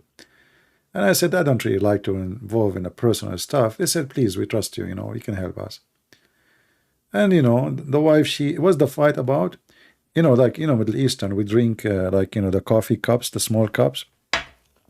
I have one here, actually. So this wife, she is fighting with the guy because she told him 100 times not to leave the coffee cup on the table.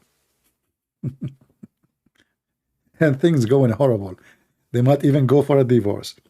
So, I said to them, I said, do you want to convince me that all of this drama is because the guy, he let his coffee cup on the table?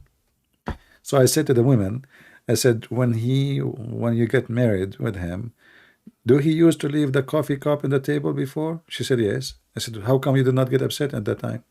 The husband got upset. He got excited. He said, yes, Yes, why? How come? So don't talk. So what happened?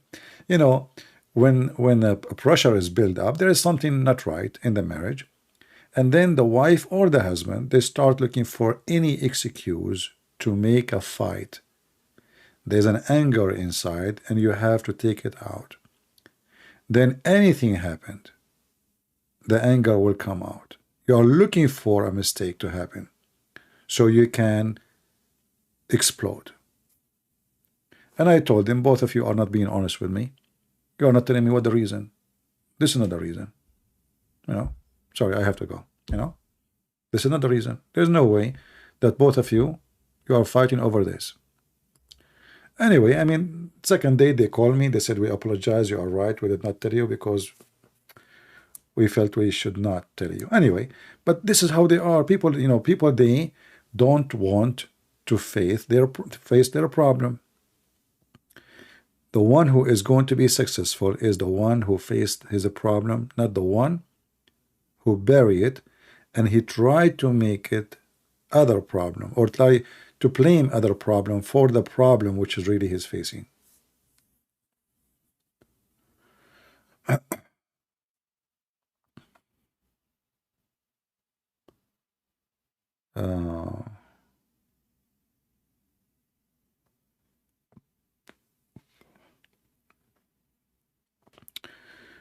Sumaya, can you give us the reference? There's many caravan.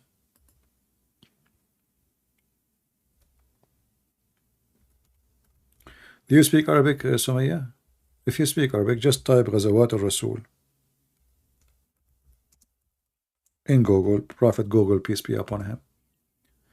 The Muslim, they have a big list for you.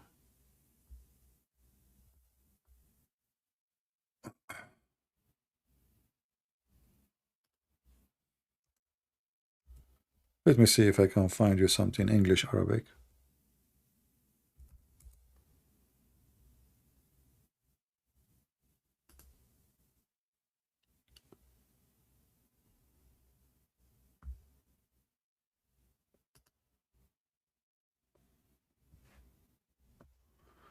Okay, give me a second.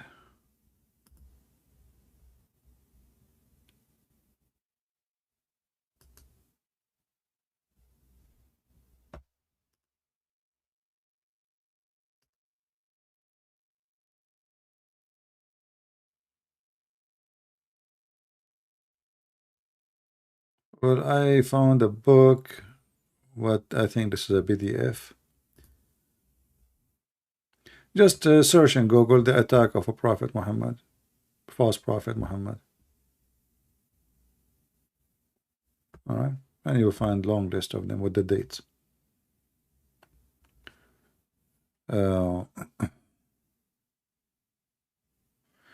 Did you work as a detective before? How you know? Yeah.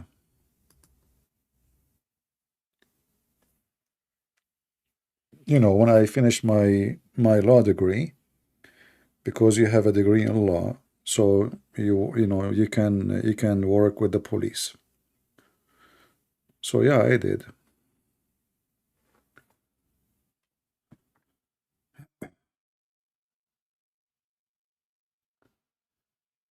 Uh,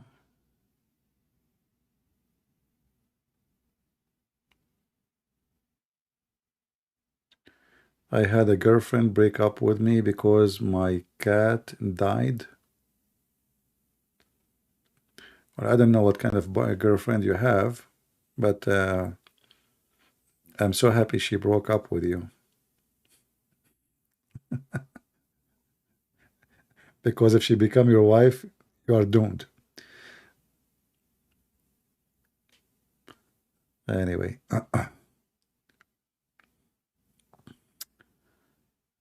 let's see.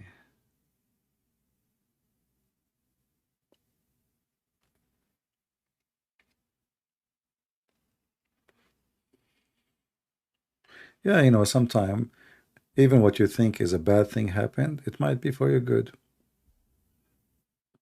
right? I am so mean. Why am so mean? No, actually, I'm saying good for him.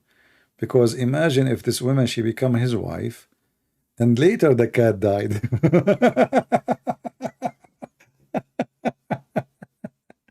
At least now she is not your wife.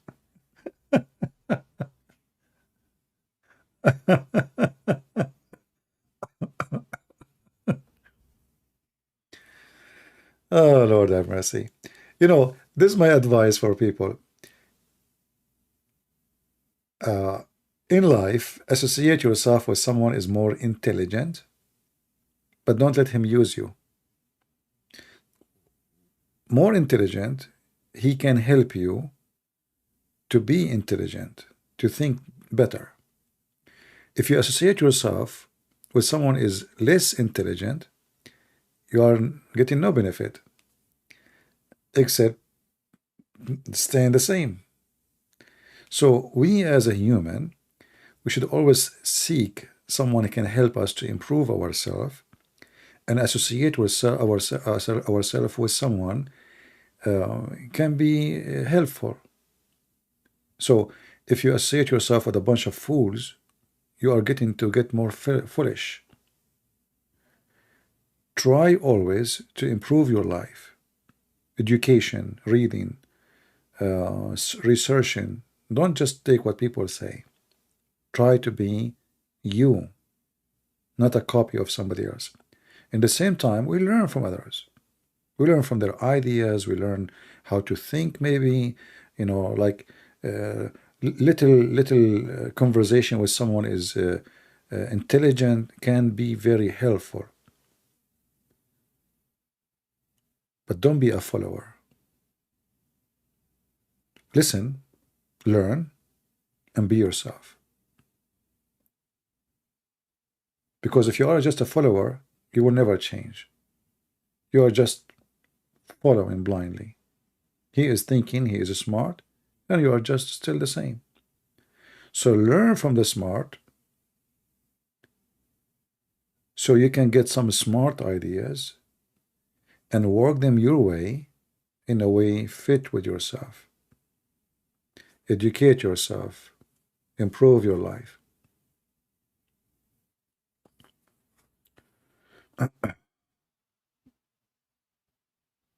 And this is goes for marriage. So if you are a person, you know, like I know that people, they look for a match, right? They call it match. So you look for your match, but what is your match? You want to look. So let us say you are dumb. Sorry, I don't want to insult you, but we exist. The dumb one of us is exist. So should you look for someone is dumb like you? Then you are dumb, she is dumb. What will happen with the children? They will be dummies. So you should, even if you're in your marriage, you have to find someone she can support what is missing on you. Let us say you are not organized. If you get a woman, she is not organized too, now the house is messed up.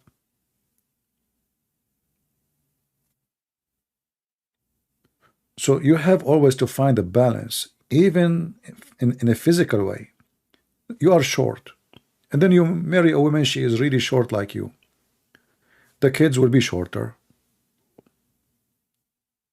So you have to balance.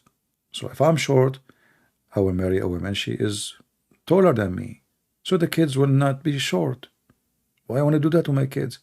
If I am very much overweight, why I want to go and marry someone she is very much overweight? So my kids will not be comfortable in their life. Why I want to do that to them?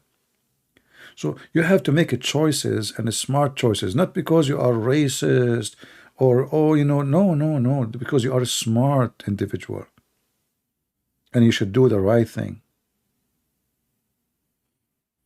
There's things you can fix before they happened. After they happen, you cannot fix them.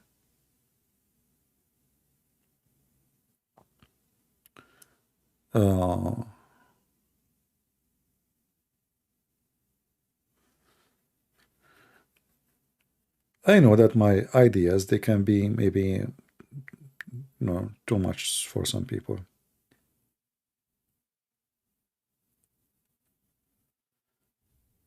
a church apologetics class. I mean, you are apologetic class and you have doubt about a problem with Christianity. Take a hike, my friend.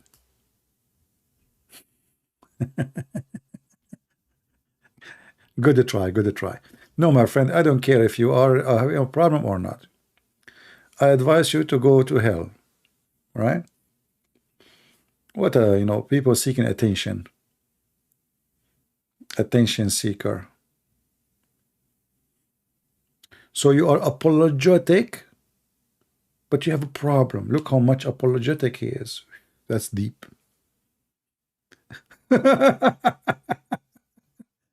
Like the apologetic himself having a problem. Like, I work as a mechanic. Can I call you? I have a problem with my car. What a silly, stupid name.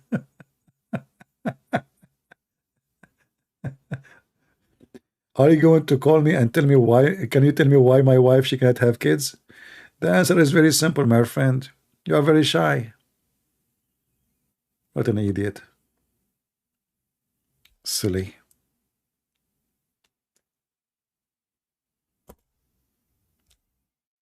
When the Chinese, they said, he left as a donkey, he never came back as a horse. They are talking about who? There's a lot of them. Attention seekers.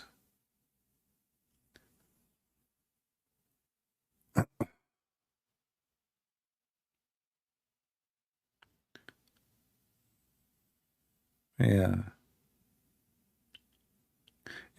For us as people of faith, the door is always open for people to leave or to come.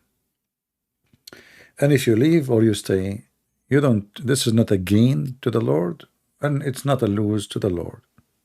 It's your gain or you're lost. So get lost.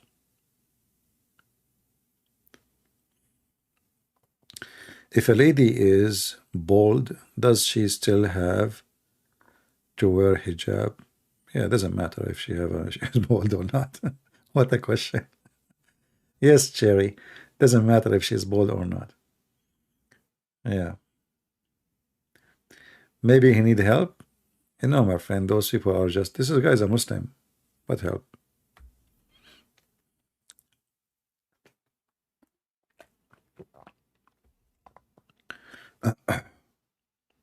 Those are Muslims. Be smart, be smart. I smell them.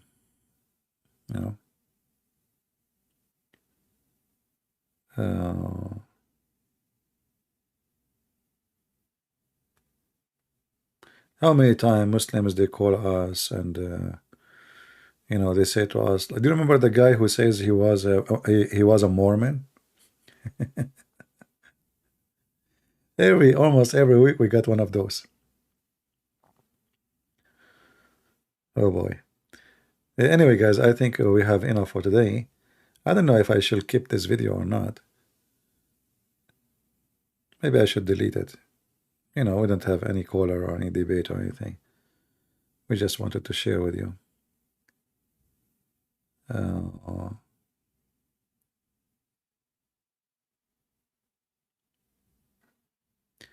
Does the ex-Muslim you had converted ever come back to Islam again? Well, there is some of them, they are confused. As an example, the guy Jihad, the guy from Palestine. You remember him? If you remember, I think Jihad, he, I don't know how long time ago, I don't know, maybe 8 months, 9 months, or a year, I'm not sure. He called me and he left Islam, right? And then lately he called me and he sounded like defending Islam, but he himself is not sure what he is now, There is, people, they struggle. This guy is struggling. And I can't tell, I mean, until now he is not really. Just to listen to the last conversation he had with me, so you can get an idea.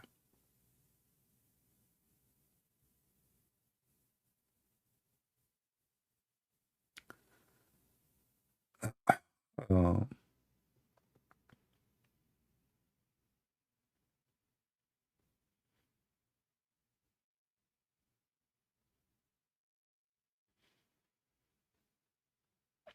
And you know, we need to understand that every human being, he have his own some people, they are not capable of making decision easy because simply they don't have the same intelligence. You see, people get upset because if you use the word stupid, but the word stupid, you know, it just describe who you are compared to somebody else.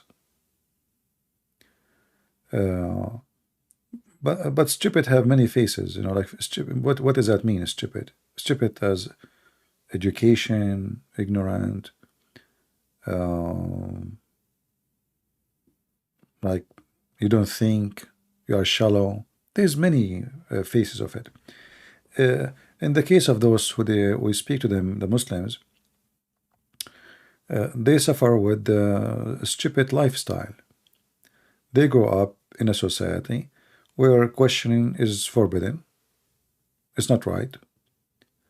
You can ask questions as long they are not about the question, which is useless. Like, you know, can I shave under my arm? That is a question. But why the Prophet have sex with a child, say 6 years old? We should not ask this question. So, because they grow up in such a society which is teaching them stupid lifestyle, they end up growing as a stupid men and women. Not because they are stupid by birth, no. But the society made you stupid.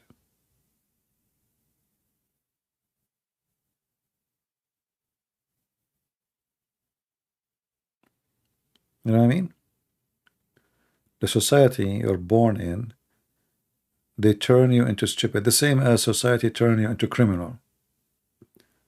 Same society turn the women into a hooker. Most of the time, everything, you know, have to do with our childhood. How our childhood was. I believe strongly it's very hard for a girl she grow up in a house where the parents take care of their child and they are educated. And educated doesn't mean have a degree, no. You know, they teach their children what wrong and what is right, and they are not falsely liberated, you know, like the liberals, the Democratic Party in USA, or the liberals in Europe. She will not end in a prostitution or in a web camera business, because her value she grew up with cannot be demolished that easy. But a girl she grew up, the mother she keeps saying to her, yeah, I hope you will find a guy who is rich. Oh, maybe you should date a guy who is rich. So the mother, she is encouraging her to be a whore. This is a form of prostitution. Looking for a guy just because he's rich to sleep with him. So what's the difference between a webcam or a woman standing in the street seeking a customer and a girl she looking for a guy who's rich to date him? It's the same. So the mother, she pushed the daughter, she put her influence, evil influence, and the daughter, she grew in such an influence, and then she end what she end. Same for a boy whose parents take drugs in front of him, who say filthy language, who beat each other. What do you expect from the boy? Just a question. The mother, she is a single mother. Every few days she have a new husband, let us say new boyfriend. The son, he keeps saying, you men go into the bedroom and he hear noises. What do you expect from him? What do you expect him to be? So, you know, a human being is the same as little plant. You put him in the wrong soil, he will grow in wrong direction. The soil have to be healthy, the water have to be right, and the light have to be there. And that will make you a healthy plant. We are the same as a plant. Plant, they eat food, they need light, they get infected by diseases, and cold affect them, heat affect them, storms affect them. The human is the same.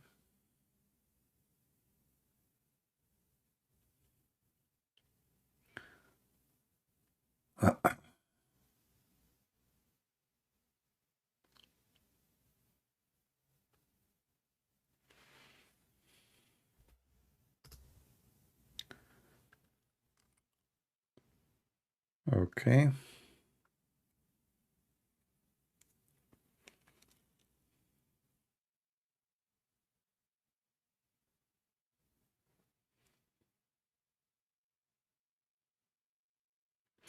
All right, guys, I think we are done for today. I will keep maybe the video for some time so people can watch it, maybe a few hours, and maybe later I'm going to delete it. I want to say thank you all for being here. I hope we had a good time. I don't know. Maybe I can keep the end of the video because I don't like the topic from the beginning. You know, there's politics and the filthy Erdoğan and the garbage of American government and CIA, Taliban, and all the terrorists who they support them. Filthy Putin. I mean, garbage everywhere. So we as a Christian, we are fighting in every direction. There's no good leaders. All are bad. And the second you do politics, you are just doing bad. Because politics is about how much you lie and how much you gain from your lies. Not about how much truthful. If you are truthful, you will lose election in 2 days. If you are truthful, maybe even you come to war. Truth is a problem in this earth for many.